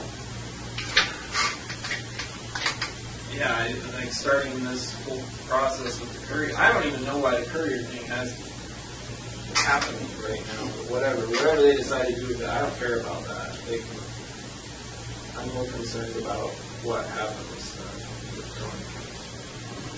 That's the long run. And so we can work on terms of, you know, a global settlement that includes Koenig, and, you know, in order to get Vermont on board, I'd have to kind of. Well, whatever they want to do. No, I know, but I mean, you don't want to be in a situation where we solve everything else and then Courier's still out there, correct? No, I mean, Yeah.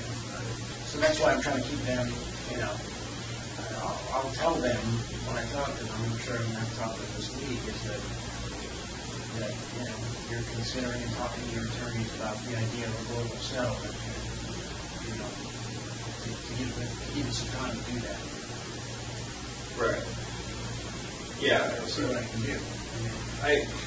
I don't understand, like I say, I'm sure they want to do a press release about me or whatever, but I don't understand why they're even concerned we're not charged with it. It's not like I'm going anywhere. No, I know, but it's, you know, it's a community thing for them, and I understand their position, and I'm, you know, been staving them off all this time by telling them, like, you know, he's cooperating on other crimes. That's his intent. But again, me telling them that he's going to tell us this information about him. And the other thing maybe you want to do, because I know you like time frames and setting some ground rules and stuff, and you haven't been happy with the way things are moving. Like now, do you want to set, when do you want to talk about this again? I know that Mr. Curtis wants to talk to you today. When do you foresee being able to do this to expedite things so that we're not 3 weeks from now talking about the same thing? Yeah. You know what I mean? Because you're in control of that. Now that everybody's here, you can have some expectations. Maybe you can set those out. Well, As far as just meeting again and discussing things. I think we need to get this, explore this local settlement thing. You know, we'll work on that. We can get that together. And that's,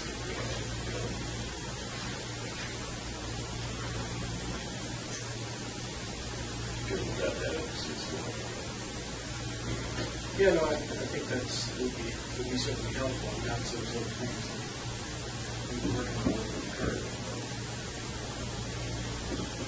In terms of the scope of stuff, we've got something we want to explore.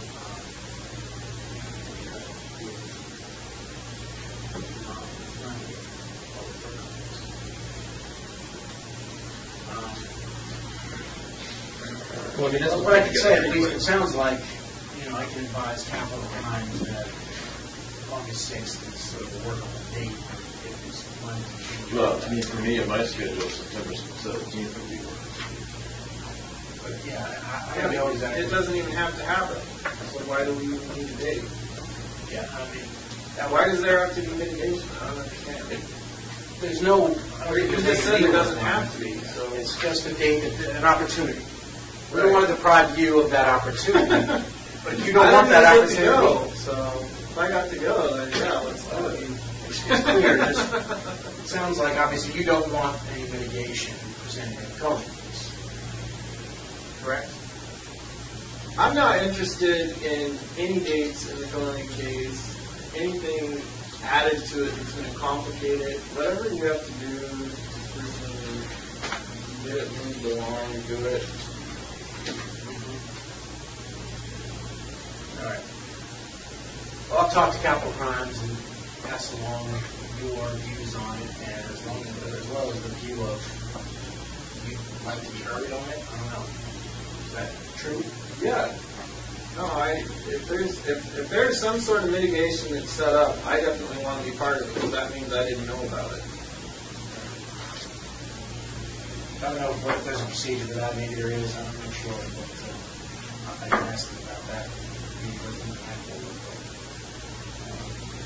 the meantime, I think we explore the global settlement. You're talking about the one initially when I wrote that letter, Rich, on July 16th, right? Well, personally, I would make it counterproposal. Yeah, I understand. And I incorporated a little more concrete deals in the July 20, which you had what? The July 16th letter on the global settlement.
I think again, I've seen that before. I think that was written before the stuff in Vermont. send it to our state. Well, it makes a lot more sense to do it in the Tony case than Courier. Yeah, that was written on there. Yeah, I think that was like a Thursday or Friday. And then Monday they told me that the FBI was going to stop it, and then that's when I wrote you the other thing about the link. That way got mailed, but you got to check it out.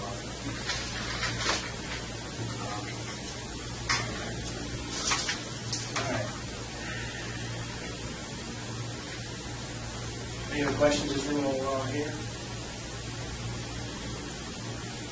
Any time frame you'd like to see that here for our next meeting?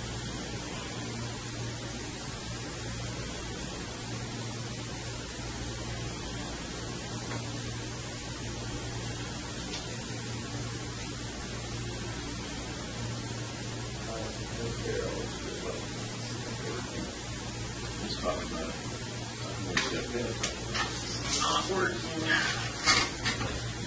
In terms of what, like we're doing, or you kind of harassing me?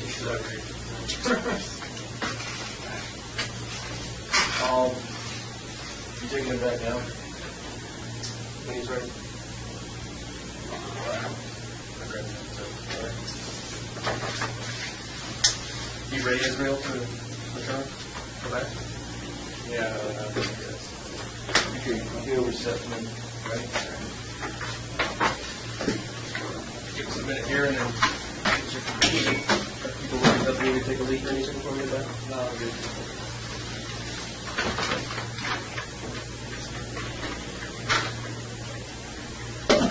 Sorry. All right. We came in, we're just going to start by advising you, giving you the Miranda rights, and then you have the right to remain silent. Understand that? Yes. Anything you say can will be used against you in a court of law. Understand that? Yes. You have the right to talk to a lawyer and have him present with you while you're being questioned. You understand that? Yes. If you cannot afford to hire a lawyer, one will be appointed to represent you before and during any question with you. Understand that? Yes. You can decide any time to exercise these rights and not answer any questions or make any statements. Understand that? Yes. Okay. Having these rights in mind, you want to talk to us today? Okay. We just wanted to get that out of the way. Rich is on his way over. Okay.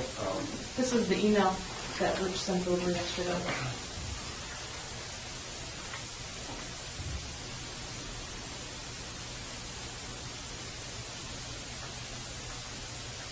All right. So he is on his way. Anything you want to tell him while we're waiting? We shouldn't be. No, but we can something to Something to eat. candy bar. Or I'm done with the newspaper already. What did you do? Swear off those candy bars? It's in the fridge. I don't know. No, I'm going to eat it. So, anyhow, we'll be back out over here when Rich gets here, all right? I won't go anywhere. All right. Promise?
real. scare off my own lawyer. How are you doing today, Drew? All right. Hey, just before we start, I know these guys reviewed your rights earlier. Yes. Okay. And then you were just meeting privately with Rich Kerner, your attorney. Yes. And Rich just came out and indicated that you did not want him to be present today. Correct. Okay. So again, I want to make sure we have those ground rules. Rich told me that you indicated that you did not want him present today. So we will take you at your word on that. And if at any time you would like us to call Rich back or any other attorney to be standby counsel, please let us know, okay? All right. We're only going to be talking about things unrelated to the Samantha Koenig case today. And Understood, yes. And obviously, without your attorney present in the Koenig case, we won't be able to talk about anything related to that case. And if you start to talk about it, we're going to have to stop. Right. You okay? Yes. All right. That's been sitting in the refrigerator for the. Thank you. Well, here's the thing: the FBI's been cleaning out the refrigerator. Keep for 100 years or something. Yeah. All right. So talking about other crimes, we wanted to kind of pick up where we left off on something, give you any information that you might be thinking about over the last few weeks. Right. Related to that. And I think you had some updates on the New York search. If that's it. Why don't we start there? Okay, and also the live feed, I wanted to jump into that, because I know we came over on Tuesday. We had it set up, we had a couple guys up in Supper Lake. To go over the bank, route. Yeah, bit of a ride. That was a 3-hour drive. Where they were at. Now, in all fairness, I never set up a specific day, but it actually would have worked because my attorney didn't show up till that afternoon.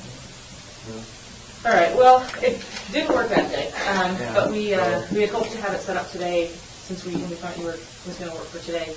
But Albany had some other stuff come up. But I have to say, it was pretty cool. We tested it, and the way that, just so you have an idea of what it looks like and what to expect, because we'll try to set something up for next week. But we did 2 laptops. One of them was essentially like a tracker, so you had an overhead GPS, Google Map kind of view. Right. And then the other one was the live feed actually from the camera. And then the plan is speakerphone, so then you can say, go right here, go left here. And our plan was just to use, because Tupper Lake's a little more remote than doing it in a city, we wanted to use Tupper Lake and just talk with the bank robbery, because that was... Make sure we have cell reception or wherever And not yet how it's going to be. Because depending on where they're at, they have to use, sometimes they use satellite, sometimes so we're going to use different types of things in order to bring them. Wow, fancy. I assume some of these places we're going to go are going to be cell phone only. So. If Finally that, living up to people's expectations. All those CSI shows. They still can't usually get the thing solved in 20 minutes. Yeah, Really? it's an hour show, but I'm picturing the Google Earth car driving Yeah. around. Right. Yeah, you guys should get one of so we'd like to still do that. those. Yeah. And I don't have a day yet. I don't know a There's specific snow day. there yet? Probably. There wasn't much. I mean, it wasn't something. Just goes. But typically the morning works for you, right? Because that's for the 4-hour time. Typically, if we could get that, Yeah. his counter don't want to drive 3 hours again. I mean, we could just do it in Albany here. But we thought the memory lane trip at Tupper Lake would be more interesting, maybe for both of us. Yeah. Well, I still want to find it. I'm sure we can find our way around. So you're thinking next week?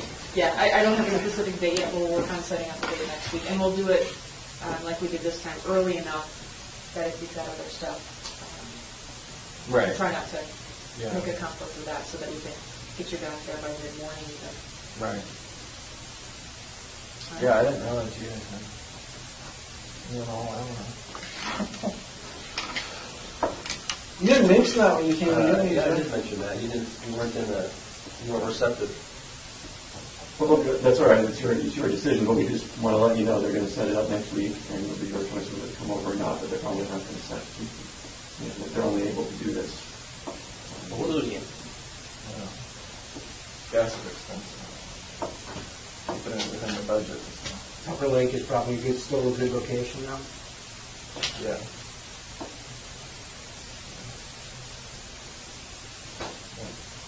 The new things in New York stuff. Tell you what they took from the property in New York. All right. So you want. This is the list. Some of it's pretty, kind of in terms of the description of what these wrote, but actually maybe no property. Wow. You're going way back, huh? What's that? All this stuff, anything from New York, you're going way back. When's the last time you were there? Oh, I was there just a year or so ago, but living there, I haven't been there since. You went, Like stayed there and you went by there in Yeah. 2011, at the further time. Oh, yeah. Every time I'm back there, I go by, but I mean, all the stuff that's there is like childhood memories.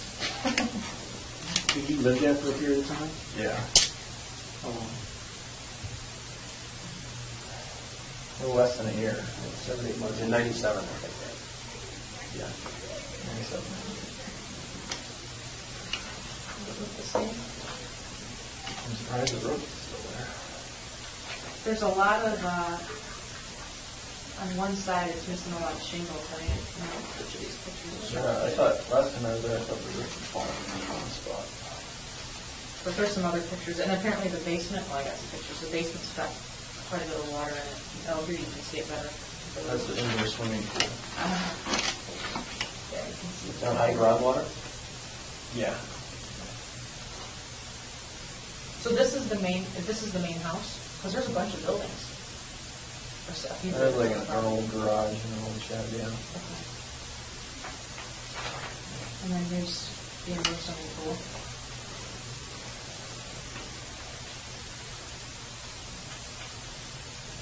In one of these pictures, you can see, maybe it's this one right here, just the angle. One of the support beams Yeah. is coming down, and so it's not super stable. How did they able to get down? That's through the window. Oh. You can down, put a ladder down through the window. Okay. You go down that way. Yeah, I was scared. Is that the kitchen of the main house? Yeah.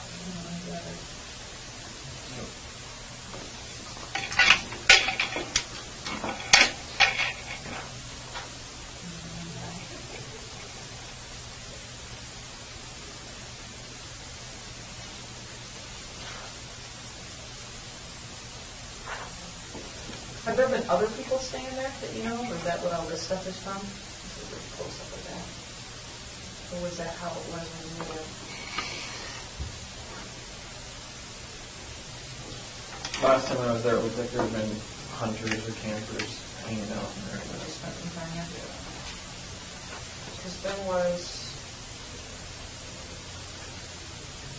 a mattress on one of these floors too. It's not in these pictures. It might be just off to the side, maybe there's a mattress in the kitchen area.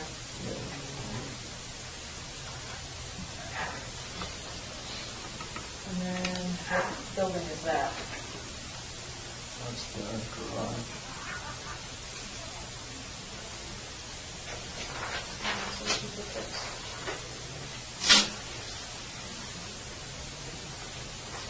And Yeah. there was no running water. There was an indoor bathroom too. Oh, there was, okay. And then you got a third building. Did you guys have animals there at one point? Not like dogs and cats, but like animals in one of these. There were most of cows the there, barn? yeah. That's what they said, it looked like it did, because there's some hay or straw and stuff still around.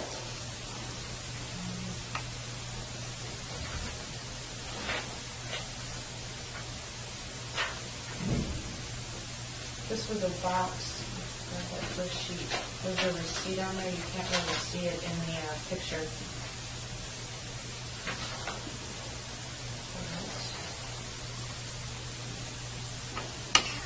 There was an invoice for some guns and ammo back in 1994. You remember what that was for?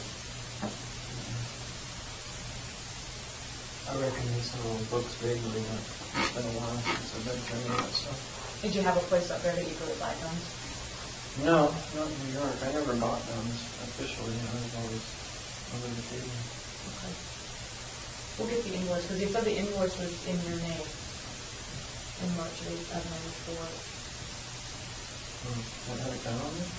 That's what I thought. I thought it had a gun on it. That was my interpretation, but I'll have them send up the invoice so we can look at it.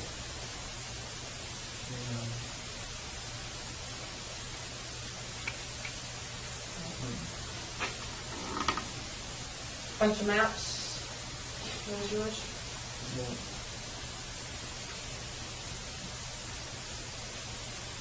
Anything we should be Before the looking days for? of computers. Any X's on them anywhere? No. We should be looking Put for? X's on my map. Highlight. Highlight. Highlight maps. The only map you found that had highlighting on it, I didn't do highlighting. Who did the highlighting on that one? I don't know. I just found this map.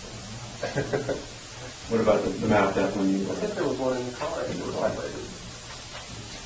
When I was arrested, yeah. Yeah, but I didn't do the highlighting. That's all. I know that's what they were thinking. Well, it was the interstate that was highlighted, and Right. you don't seem to really be an interstate kind of person. No, that's just only the company. A couple other things. There's a mattress out in the woods. You know what that is? No. There were some clothes under it. There were some women's clothes under it.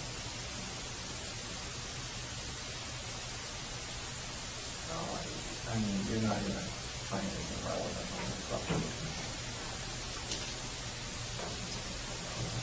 They were up. They were underneath it.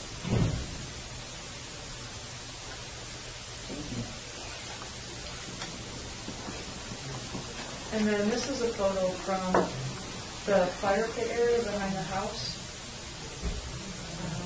Oh, yeah. It's a ring. It's like a men's ring.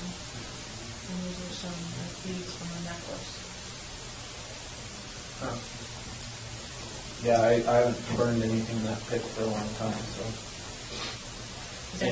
Anything that you found in there is probably from hunters or somebody who came from there. So, I mean, there hasn't been any. I put a gate across the road. As soon as my folks moved out of that place, but it only stayed up for a year or two, and then hunters cut it down. What are they hunting? What's there? Whitetail. Was there ever a time that you burned anything of significance in that fire pit? No, not afraid. Anything related to crimes? Possibly, but nothing. This is all Nothing ancient. like this. Yeah, no, this is all ancient. I mean, I haven't really spent much time there ever since I was in the Army. So this isn't going to be a ring to somebody that we need to be worried about. No. I think the rest of these were. These are all duplicates of others. Have any questions about this stuff? We're going to get all of this up here, and so once we get it up here, we can pull it out. We'll grab this stuff to see what that is. What the invoice is. Okay. Some of this other stuff.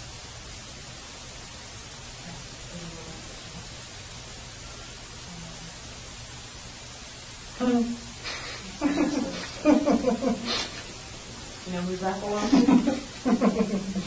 Oh, yeah. We'll bring it in when we get it.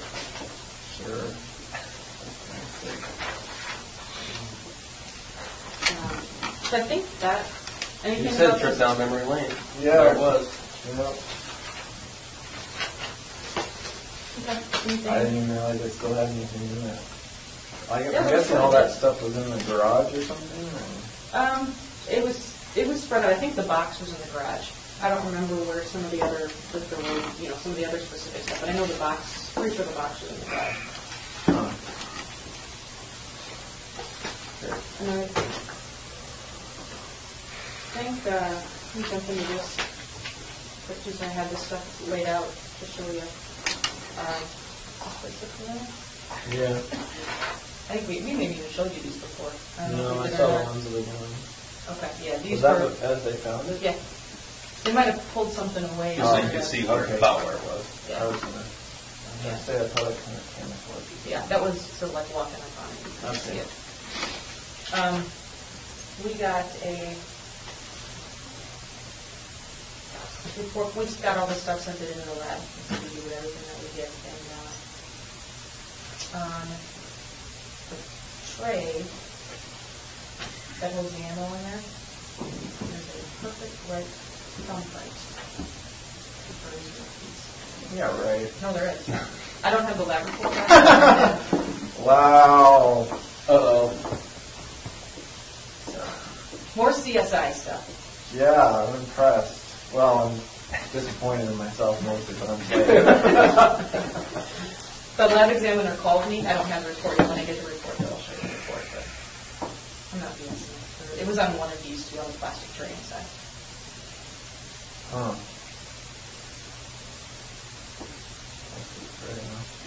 Like this must be the plastic, like the bottom view of Yeah. the top view of it. Okay. Slides into that cardboard sleeve. Well, it was kind of in a hurry. I'm too lazy to even dig a hole for that one.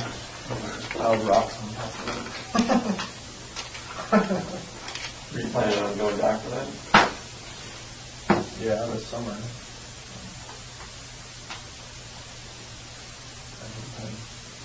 That would have been a good trip. I still can't get over the disappeared house in Vermont thing.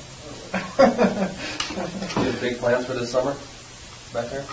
Well, I'm going to go back there. I just picture driving up, looking everywhere for that farmhouse and not being able to find it. To burn it down?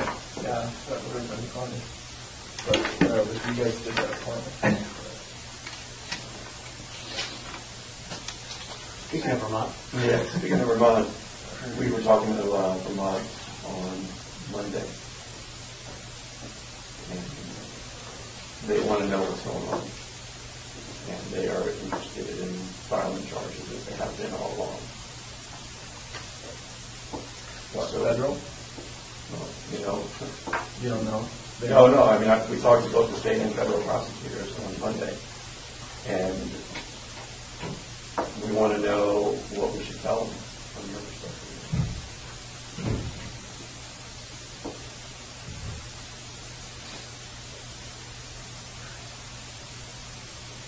Well, it's a little hard to talk about my general overall perspective right now for obvious reasons. So.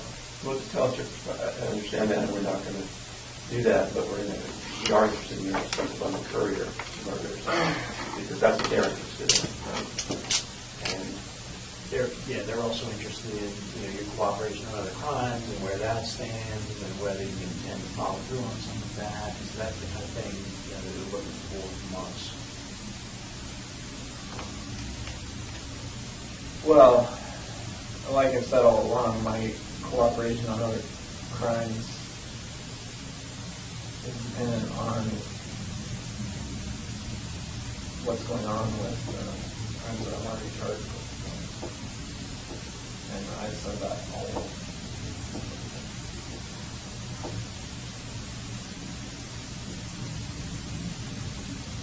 As far as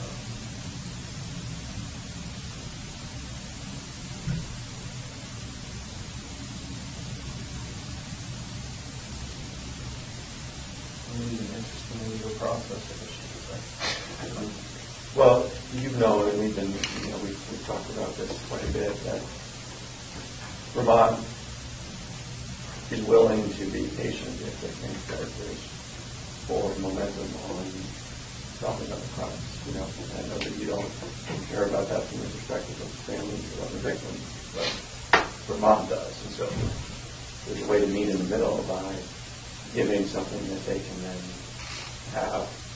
No, they don't need to know the details of it, but they need to know what you've got so that they can continue to hold on.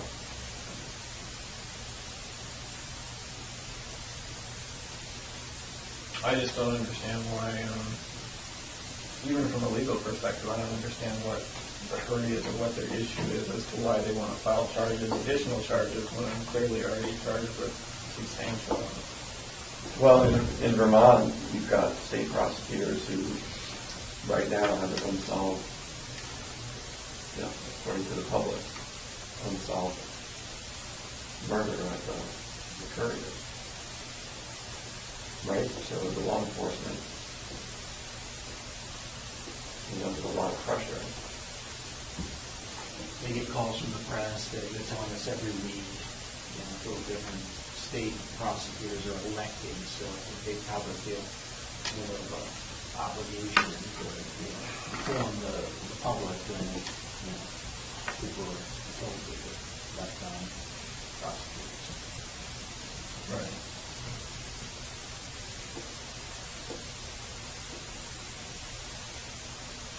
But since they called off the search for the bodies,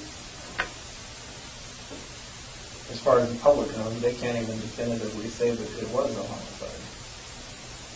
I know they already told everybody it was. They know that, Vermont. Right. They know. So Vermont, let's just be a really realistic approach to it. The state prosecutor in Vermont, you know, you want to come out and say, hey, here are the charges we've got. We've got the guy who's solved. That's what you want to do. Right.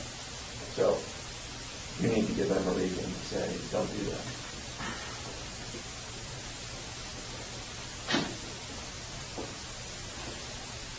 If you don't want her to do that. I mean, that's the... Well, like I say, my perspective at this point is they're asking for a reason for me to give them a reason not to do that, and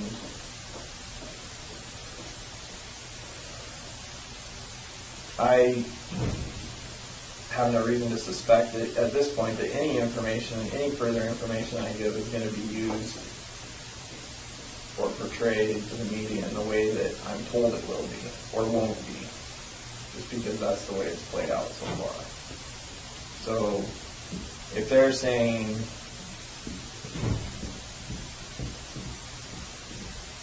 I guess what I'm saying is, from my perspective at this point, it's a one-way street, and initially I thought there were ways that I could manipulate this situation, this case, all the related cases, to my benefit and on my timeline by withholding information and giving information out. And obviously, over the last few months, I came to the realization that I can't do that, not realistically. So, Is that real? yeah. I think we talked about for a while, you know, an idea of this whole resolution on the Courier case, being able to kind of structure that, his position around some of your demands. And we touched upon that, and I know that we can't talk about the other case, but Right. you know, it seems to me that, you know, if you give us a list of demands in connection with federal case on the Couriers, that we can try to at least start meeting those demands. And at least say, you know, to Vermont State that if there's an expression of an intent to continue cooperation in exchange for these types of things. Yeah, I understand what you're saying. The problem is I don't have any typical demands, or there's not anything you can offer me at this point. And I realize that now. I realize that there's more to these cases than the people who sit in this room, and we're not the ones who pull all the strings on them. I'm realistic about that. So. And because of things that have happened over the last couple of months, I just feel like there's a lot of information that I've given out to date that 20/20 hindsight I wouldn't have given out, because I feel like now, no matter what I do, it's going to become public anyway. Whereas if I hadn't given it out, it wouldn't have, because you wouldn't have it, the information to give out in the first place. Well, I mean, from our perspective, we've done a lot to respect your wishes about keeping the publicity low on this case, and I think if you recall, you told us that yeah, you understand that we've done that. Now over time, as things have slowed down, we haven't learned about the crimes, then the FBI and authorities around the country have to take certain steps. Right? I think the search warrant is an example that they said, hey, look, give us a reason to tell their bosses why they didn't need your search warrant at Kimberly's house. They didn't need the report, but they didn't have any reason. So I think you can see that we can have a lot of control when we have some information from you and cooperation from you. If we don't, then we all lose control. And even Vermont's letter that I recall, they had this letter about, all right, you provide this, and we just kind of sit back and we don't get involved. And for us with that letter, I think what happened in Vermont after that was sort of a function of, that's we're sort of not going along with that deal. And so I think that's what ended up happening there. I understand the perspective, but at the same time, I think there is a way to structure a deal around the couriers to satisfy some of your goals. Not every one of them. But, we can't do that unless, we sort of have an exchange for future cooperation. Here's what I want to happen in the courier case. If we have that, I think that's one of the more concrete to that. The only reason the courier case has even become an issue is because of me wanting to keep control of that situation before it became a situation. That's why we talked about it in the first place. Or loose ends, whatever you want to call it. Mm-hmm. That was my concern. As far as long term, clearly the whole situation is going to turn into longer term than I anticipated, even from my perspective. And so my position on it at this point is, you're asking for more information, and I am still waiting to see what happens with the information I've already given. So essentially, what can happen is,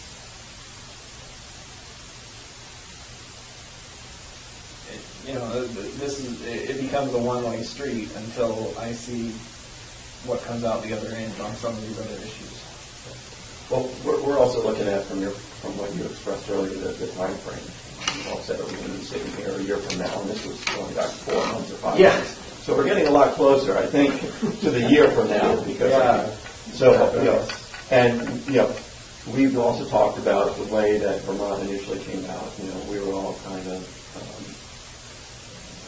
hadn't fully prepared for what was happening in Vermont, right? You said it, we've said it.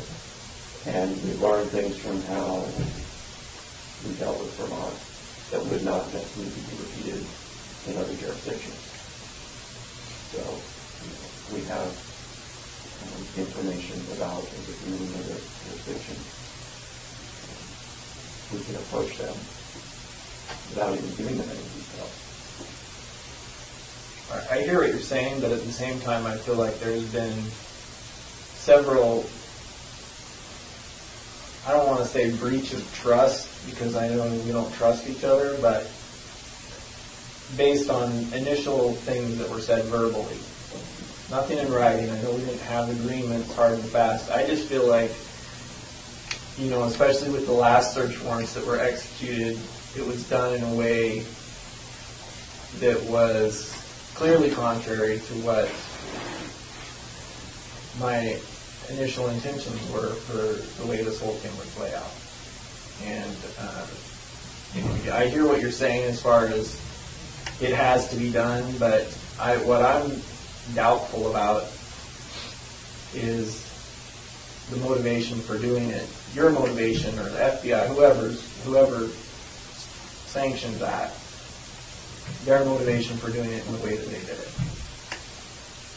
Well, hey, like you said, you're going to be suspicious of us, we're going to be suspicious of you, but frankly, when we sat down in this room, everyone here tried to play straight with you.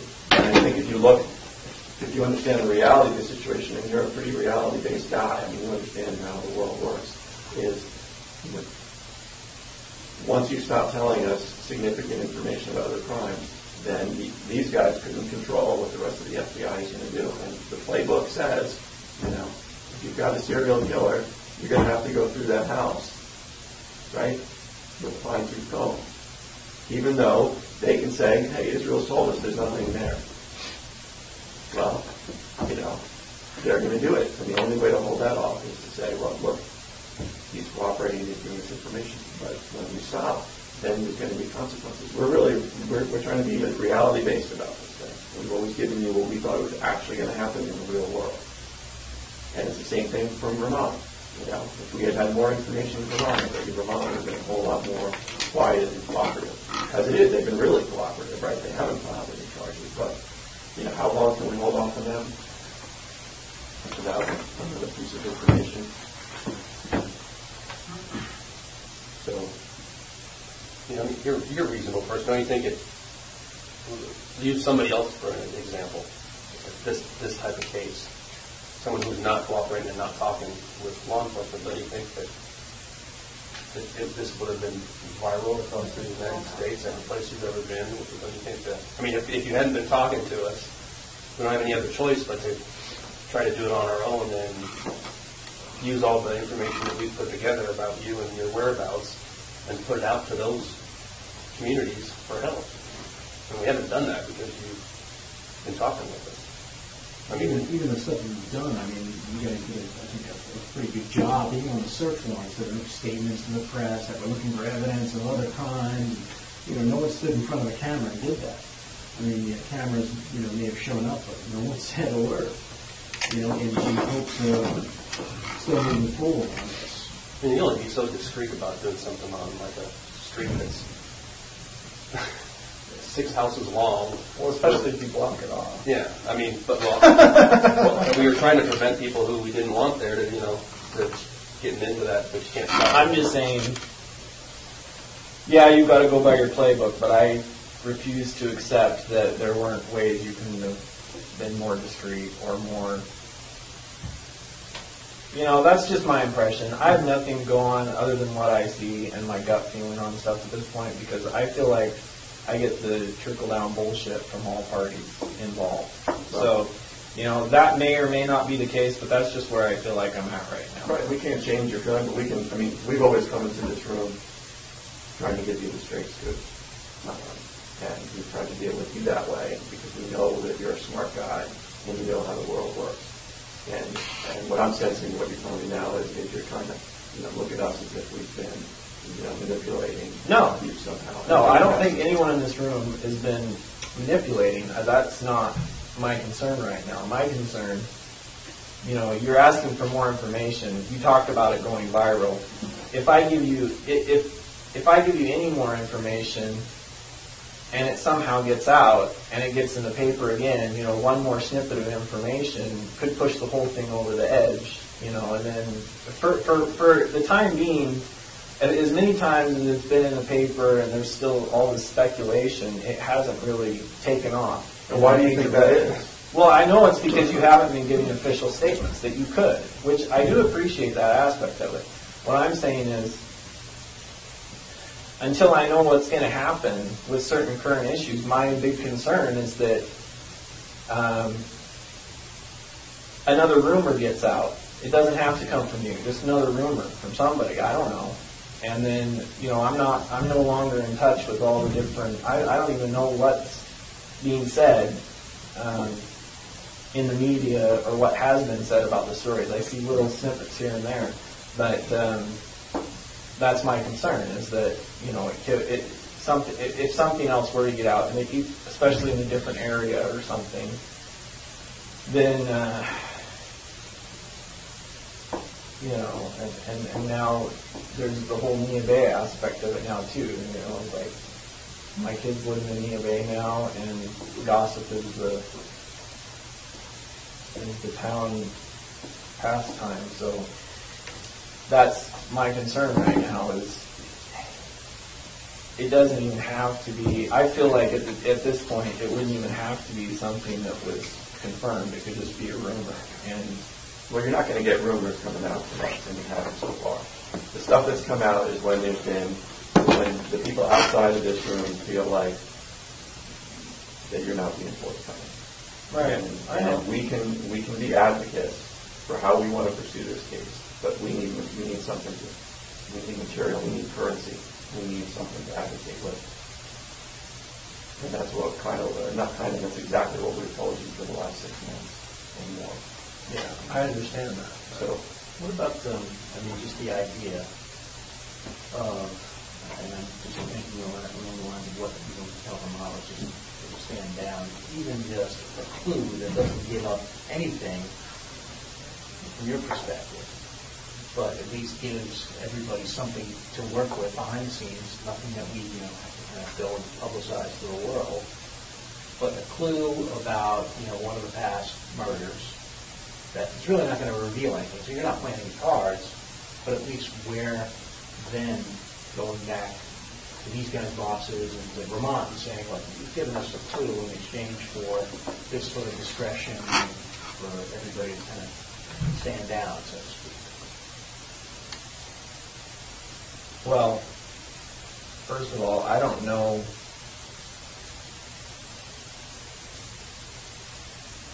You already have. Sure. You already have a lot of clues that I don't know about. You have that computer. So you wouldn't be giving anything away. I'm just saying I think you have a lot of background on me at this point. Sure, I'm sure that I don't even remember at this point. So The bosses above us, though, don't know what's on that computer. Jeff and I know what's on that computer. So let's just use Frank's example for a second. So if you were to give us a clue, they don't know. Our bosses don't know what.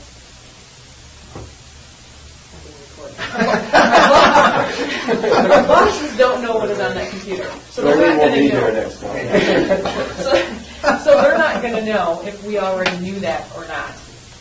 Vermont doesn't know either. They haven't seen the evidence. So you could be giving us nothing, but at least it's something we report to them. Yeah, He exactly. reported that he committed a murder in X state. Okay, a big deal. It's not going to give us anything after, given the timeline that you set forward, 14 years, but at least it's some sort of sign of progress. We can go back and say, no, he's actually given us a clue and things are moving forward, and they can sort of feel good about themselves for not doing. when you say clue, are you talking about giving me names? No. Not just the name, but give us the name of the State or something. State and time frame. Hey, You already know some of the states. sure. But give us something that Doesn't matter. progress from where we were months ago is what we're looking for. Frank hadn't talked about this clue idea. but something that we don't, obviously you can tell us something we already have discussed in here that's not progress.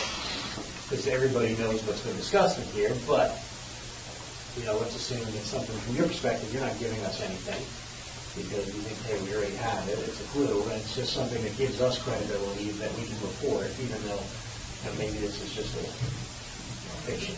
Give us New York, New Jersey. All right, well, I'm going to go with New Jersey, or something other thing that we can kind of report back that allows us a little bit of credibility with the people that we have to deal with. Something.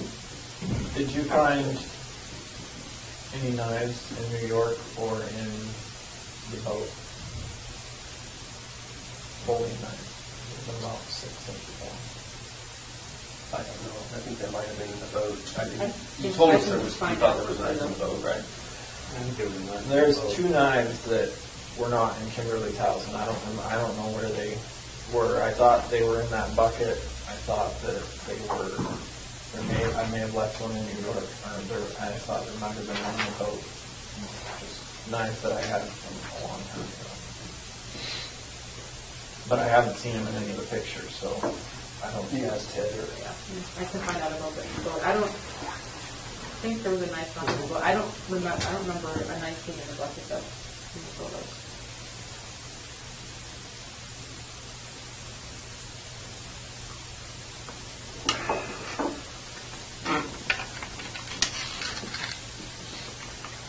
The knife that was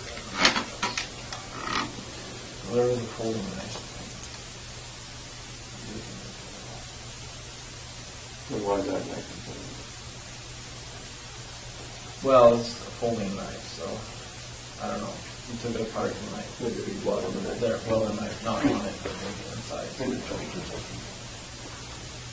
The kind that has the handles are actually bolted or screwed to it or something. It's not a solid piece. Nothing you can disassemble it in some manner. Yeah, like the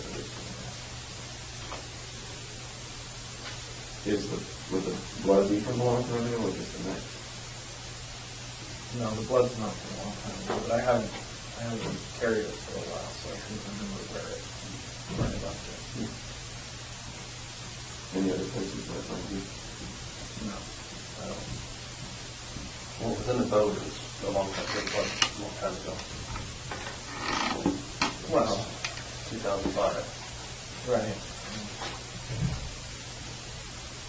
Yeah, I mean, they're both knives that I got before that. And those are associated with the Washington murder? Yeah.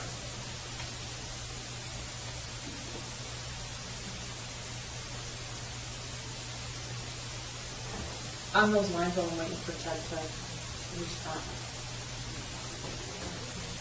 That's the guy who was met with one of the times up here. He wanted to figure those out. From Ted, on those lines. We talked to someone out at the lab when we were talking about, when the time comes when you decide that you want to give additional information so that we're prepared on what we need to do to be able to respond quickly. We asked about, what are the chances of if there is someone that is,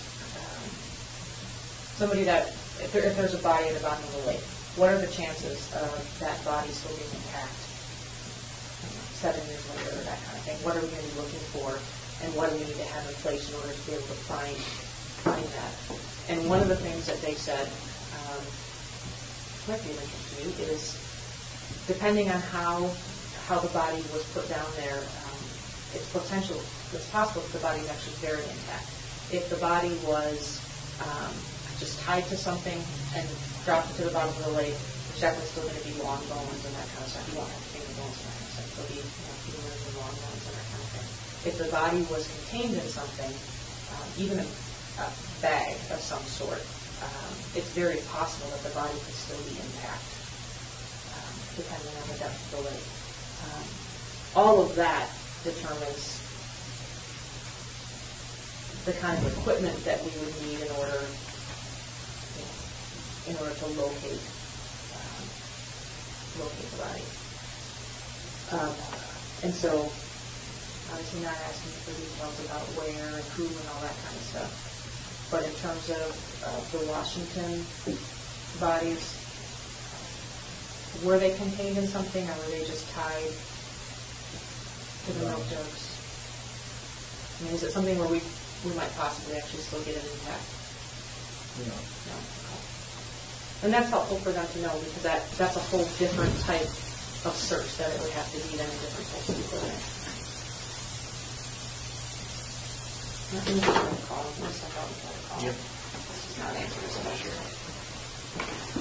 And do you, I guess, because I'm kind of getting a different vibe now, do you still envision in the future us working together to the point where we can get this information? Yeah, I don't see how we're going to get anything else done. I just, I mean, you're waiting for, whatever you're waiting for to find out. Yeah, I have concerns with current issues, but, I can definitely foresee down the road, there's going to be a lot more that can be resolved. And that's good. I can think about it in a different manner. But that's good information because we'll be able to pass that on. And Yeah. you're still open and you're still...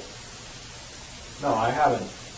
My outlook on this, as far as the ultimate end result, hasn't really changed. It's just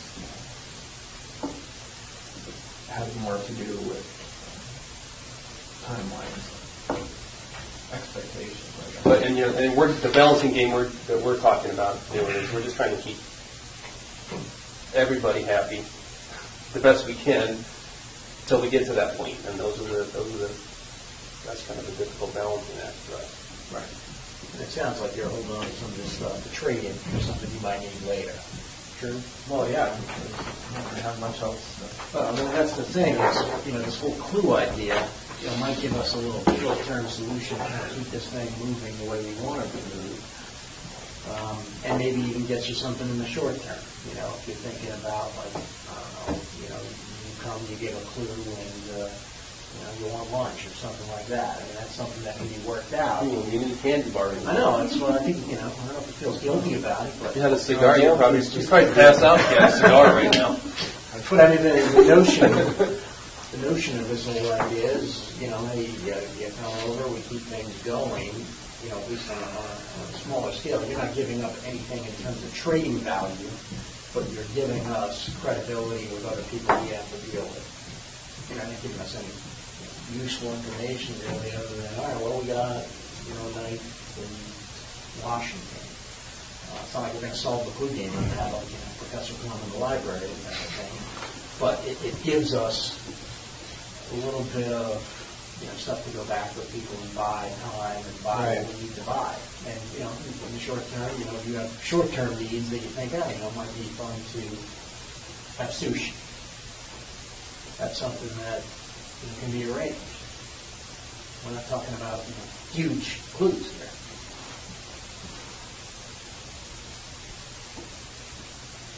What did you guys find in the boat? Was there anything left? I thought we went over Yeah. 10 clues. I saw the list. There was no knife. Oh, you mean in terms of the lab? Yeah. It has not, everything has not gone to finished up at DNA yet. So it's possible that there were some areas that did test positive for blood, just when they do like they call it the presental test, when the people that were searching it. So those things went into the lab, and some of those things were like the screws from holding the carpeting in, and that kind of thing. Those have not come back yet from DNA. The little, there were some little fragments that they thought might have been bone fragment, was not bone, did not test positive for bone. That one's come back. Yeah, we didn't ask what it was, but it wasn't bone. Right. There's some hair that is not yours. But the way they figure out hair. I was mostly curious if they found any blood. Yeah, there I was. wasn't sure how long, because it's been sitting there in the rain for so long. I was curious if there was. I mean, I know there was when I parked it. Yeah, there was. We haven't heard anything back about it, and then they need something to compare it with. Right. So there's no knife? No knife. There was no knife in the boat. It may have been.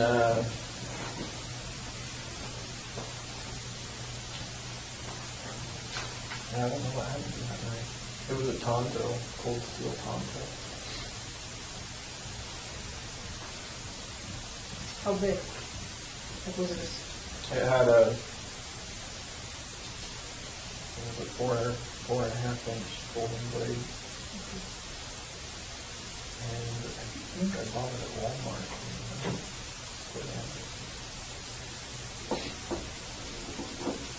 do you remember what color the handle was? It looks very similar to the one that I had on me when I was arrested. Just a different blade style. Same company and everything, I think. I'm correct about that, that was the murder weapon for one of the Washington murders. Well, it was involved. It was involved. I think we talked about before when we were asking about federal jurisdiction about where any agree that those victims shot. Striking.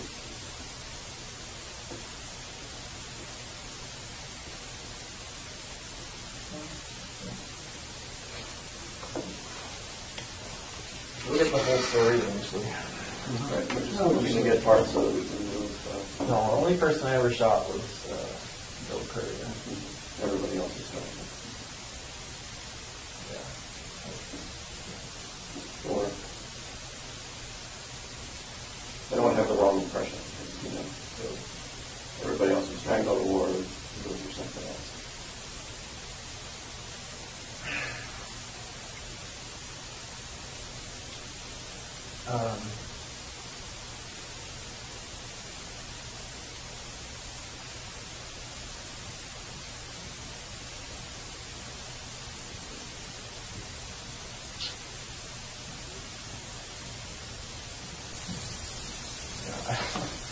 So one of the Washington things there was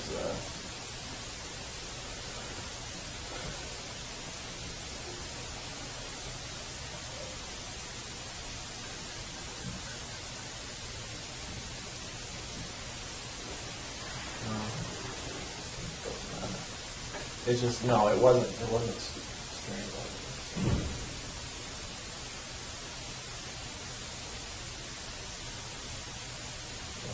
I hit somebody in the head. So. Did you mean to kill them when they died? Was there a struggle and you hit them and they died, or did you mean to kill them? No, I wasn't trying to kill him. I was just taking out of action. We read that in one of those letters with the male and female couple. Yeah. Sort of. Rich mentioned that they gave you all that stuff. I should have asked them to give me a copy so I know which ones you have. We could go over that together and we could fill in the blank at some point in time. Well, we know. I didn't realize they were allowed to take stuff out of my soul that I wasn't nailing. That was pretty good. Well, we know from that there was a couple in Washington State, and now we know a couple. We read that in the Are those the same couple from that you took to the boat and dumped in the lake? Floated it up. And they went in that hole. No. Yeah. They were buried.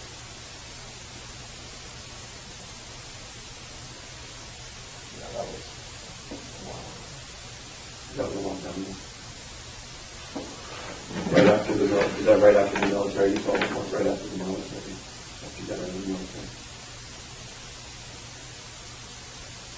When before I got the boat.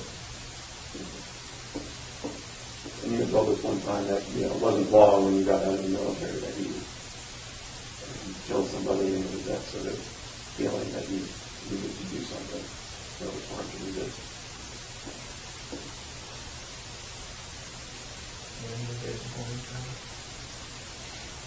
Is it fair to say that we're looking at a lot more around the Washington area than now?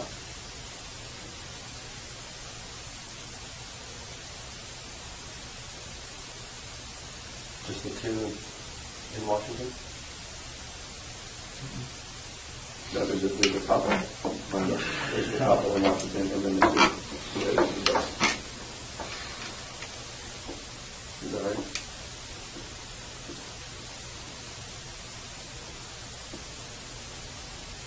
Yeah.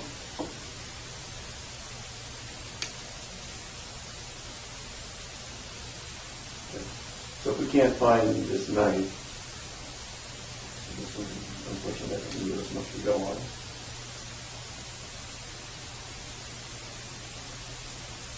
I know we had some items, I don't know what all we had. I think about something from Is it possible that that's in? I don't think so. I haven't seen it for. Could be any different options in cash. No. I want to know more about that.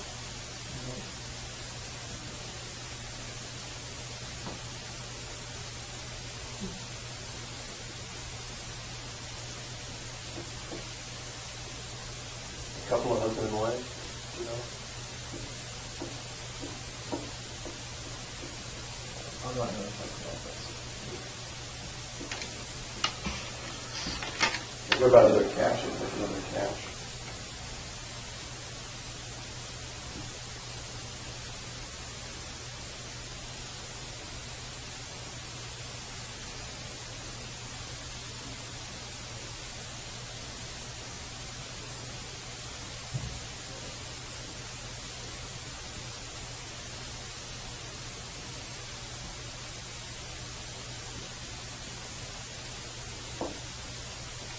Well, the other caches aren't related to any, I mean, that one you directed, is the only one directly related to the murder as far as I know. The guns, some of the guns are stuff. Well, that would give us something to go on if there was a cash that they could go and retrieve.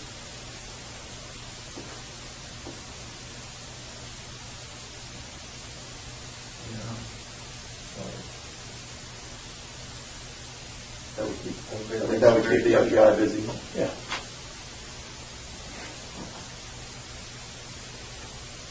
I'll have to think about which one to only part with. That's right. If you thought It all still belongs to me. That's You what have a a candy candy bar. if you thought of one that you wanted to give up, that maybe we might be able to work something out with the video. Oh, yeah, that's a good idea. Well, that's another issue, is there, the others I can't find just with satellite maps, so We have I to can do give you that. general area. Yeah. Well, if you gave them a general area, they could probably get some. We just have to have enough information to get a hold of, you know, that tech person. That covers that area. Right. So again, you know, being cash, it's not related to anything, so you're really not giving up any of your cards to trade with. Well, that's the issue, they're all related to stuff, they're just, yeah, I just have to think about it. Well, You yeah. want to try and remember what's in, Yeah. Well, it's sort of interesting for you too. You'll get to see what's in there, and you'll get to see in the guy. yeah, and then it'll be like one of those oh shit moments. You dig it up and I see what's in there. Israel, there's been too many oceans. Yeah, well, I've had enough, I've had my share for the year. Well, you know, this is just the way. Well, why don't you, if you were able to do that, I think that's going to buy us, and give everybody something to do, and people like to have something to do. If they can be digging up a cache, and then you'll get to see how the video works, and you'll get to see what's in there. How long does a body last in a freshwater lake? I mean, 'cause there's no critters that eat It depends how, bodies. it depends how deep, I learned a lot. Depends on the Depends how deep it temperature of is, the water. and if the body's contained in something. And it's not critters, it can be like, Bacteria. Yeah. Organisms. They were talking So if the about, water is below, say, 45 degrees all the time. I would think that would be good. I think you said up to 80 feet at one point in time. So No, there's one that's a lot deeper.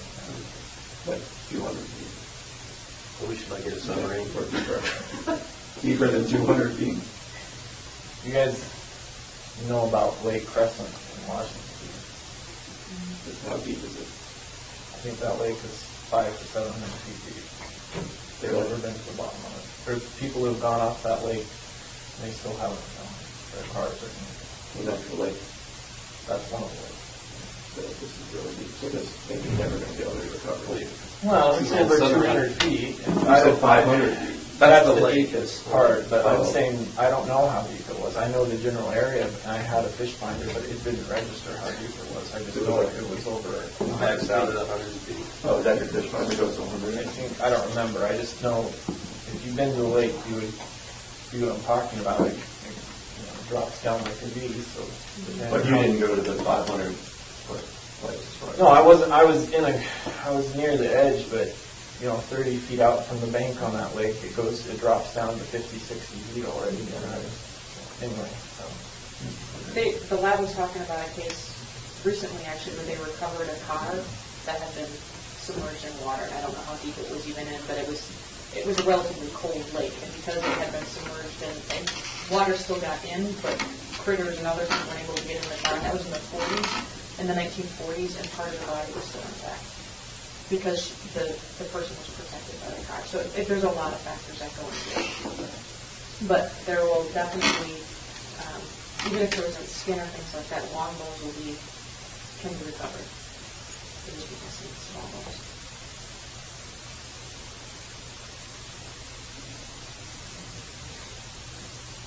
Yeah, I know. But if there's other specifics in terms of things that you know of depths and temperatures and that kind of stuff, you can certainly make some phone calls and find out what. Well, I figured you would have guessed that. That was pretty obvious. But I always have been curious as to what it looked like. I would think as deep as that lake is, it's probably sitting there just exactly as it was when it first touched down. I know most freshwater lakes that deep, there aren't even that many fish that go down that deep. But that one's not in anything, it's just ropes or something holding it. Is that the milk jugs? Well, that's what the weights are. Milk jugs, how many milk jugs? Is it going to move around? No. How many milk jugs? At least 4 or 5, I think. Just for one bottle?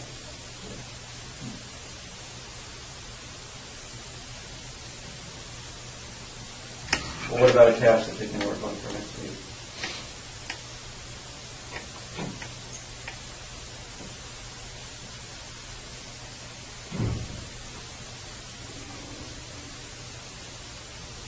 Well, the easiest would be Washington. But, know my way around there a little better. The agents are ready. But I have to.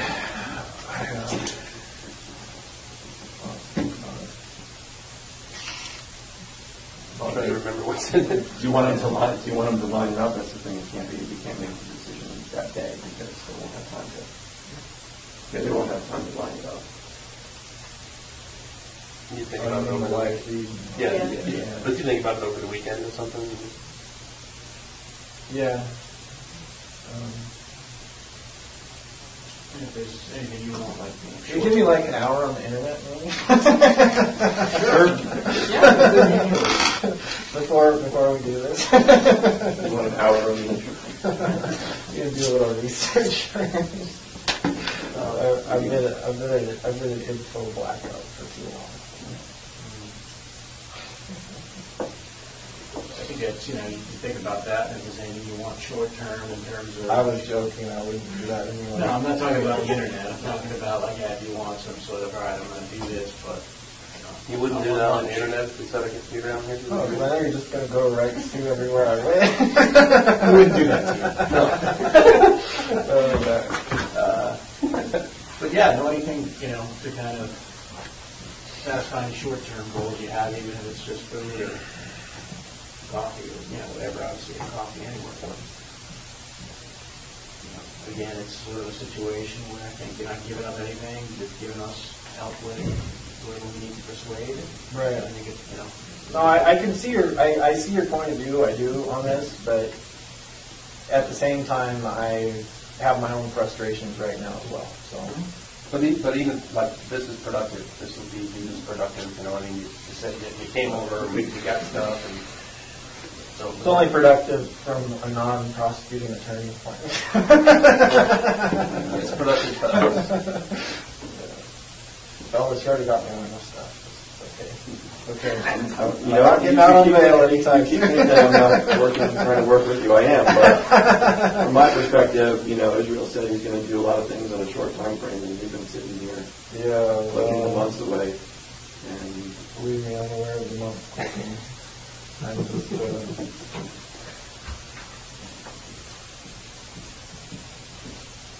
showing you appreciation for things being done at a different speed, that's all.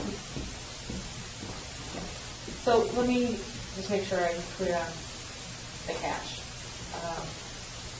Do you have a general area now that you can give us, or do you want to think about it? Washington, right? But I mean, even Oh, there's the two it's a big districts. state, and we have offices in a bunch of places, so we have to figure out which office we're working with.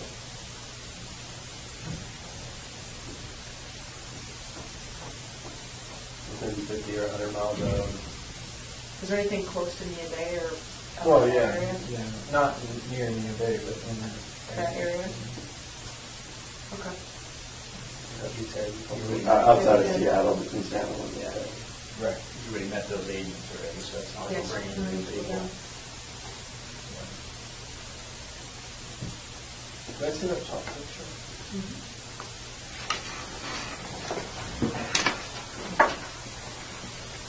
There's more pictures from this too. I didn't grab them all. I can print them all out and have them for you next time.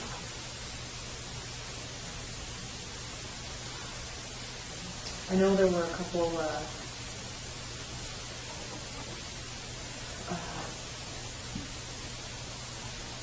lot of gun parts and pieces, but I don't know anything else in this one.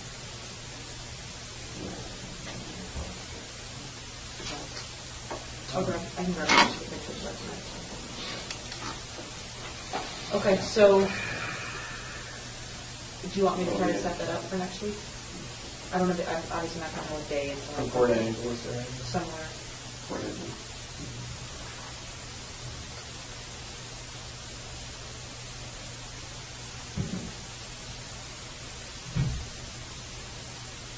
Yeah, I don't set up a time yet. I gotta try and remember. Once you get the computer, you can look right now if you want. An area. Google, you can look at Google right now if you want. Well, you know the area, right? I know the area. I'm trying to remember what's in it. He's trying to remember what he had. That's probably not going to be on Google.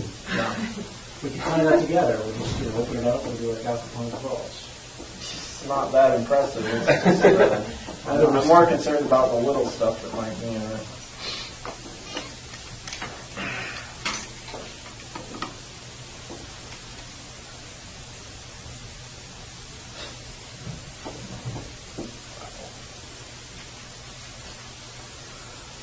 Well. Things you never thought you'd be talking about.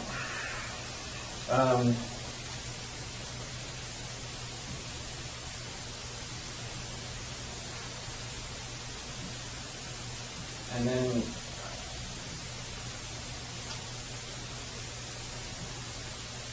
on the Tupper Lake thing, you had agents up there with the cameras, but you just wanted to talk about the bank robbery, or were you? Well, what we had set up was we just had them at the bank robbery parking lot to show you the live feed that we could do. We can talk about whatever you want to talk about. We didn't have any expectations, but we thought the natural progression, because of Right. what we've been talking, would be in that general area, so we wanted to get things moving there. Right. You know, and if you wanted to just like pull out of the parking lot and then take us to the river bend, that was all the better. Well, but yeah, I was just. You would be driving. yeah, it would be like you'd be driving. So.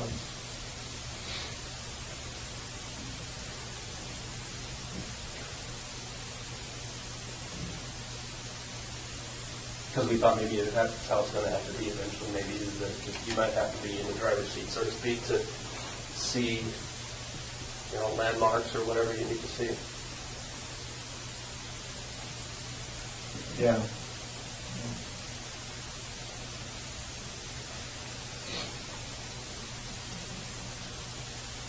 Almost as good as being out. I'd like to tell you we were going to drive you to the dig site and we were going to show you what we were doing, but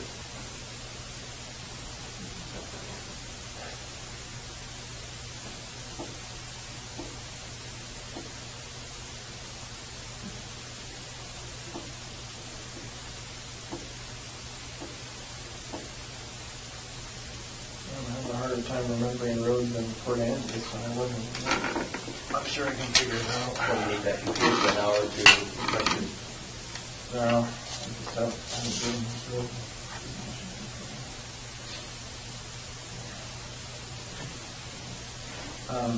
All right, well, So we won't set it up. We'll just We'll get them working on it though, because. Get their tech.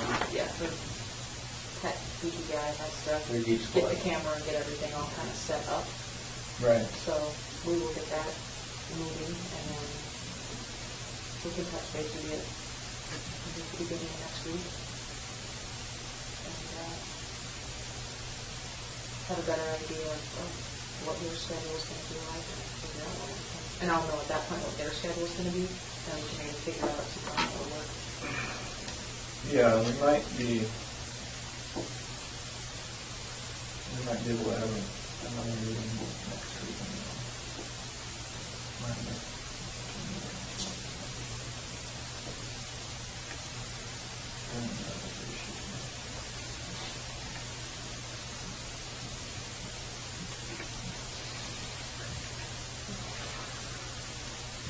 All right, what we may do then, Jeff and I may come by the jail and just figure out that piece that we were just talking about the timing, and then we can go from there.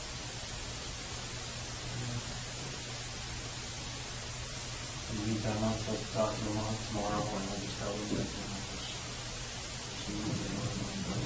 use those clues and use that to our advantage. Yeah, I don't really understand the role or not. It's frustrating from my perspective. I mean, hypothetically, if they charge me federally, would they indict me up here? I just don't understand, considering everything else that's going on, why they would,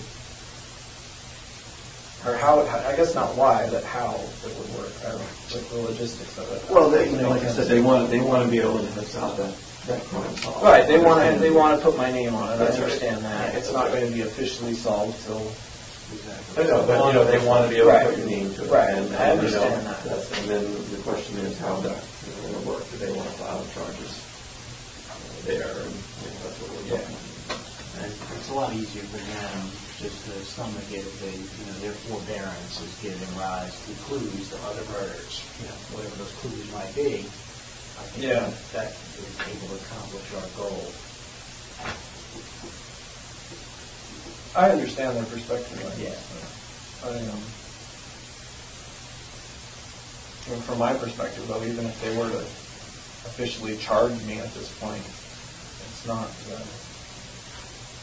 like it would be real breaking news anyway. I mean, in some ways it would be, because no law enforcement person has ever confirmed the Right. So It would just be confirmation of everyone's current speculation. Exactly. So I'm not interested in it from that point. I was just interested in it from a logistics point. Do they have to fly me to Vermont? Do they charge me? Those are some of the questions. hoping not to get there. Is it warmer in Vermont? It just got snow the other day. We talked to them Monday, and it just snowed, they told us. They got more snow than us then. Yeah.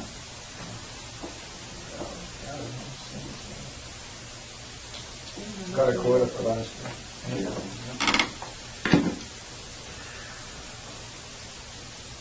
other questions?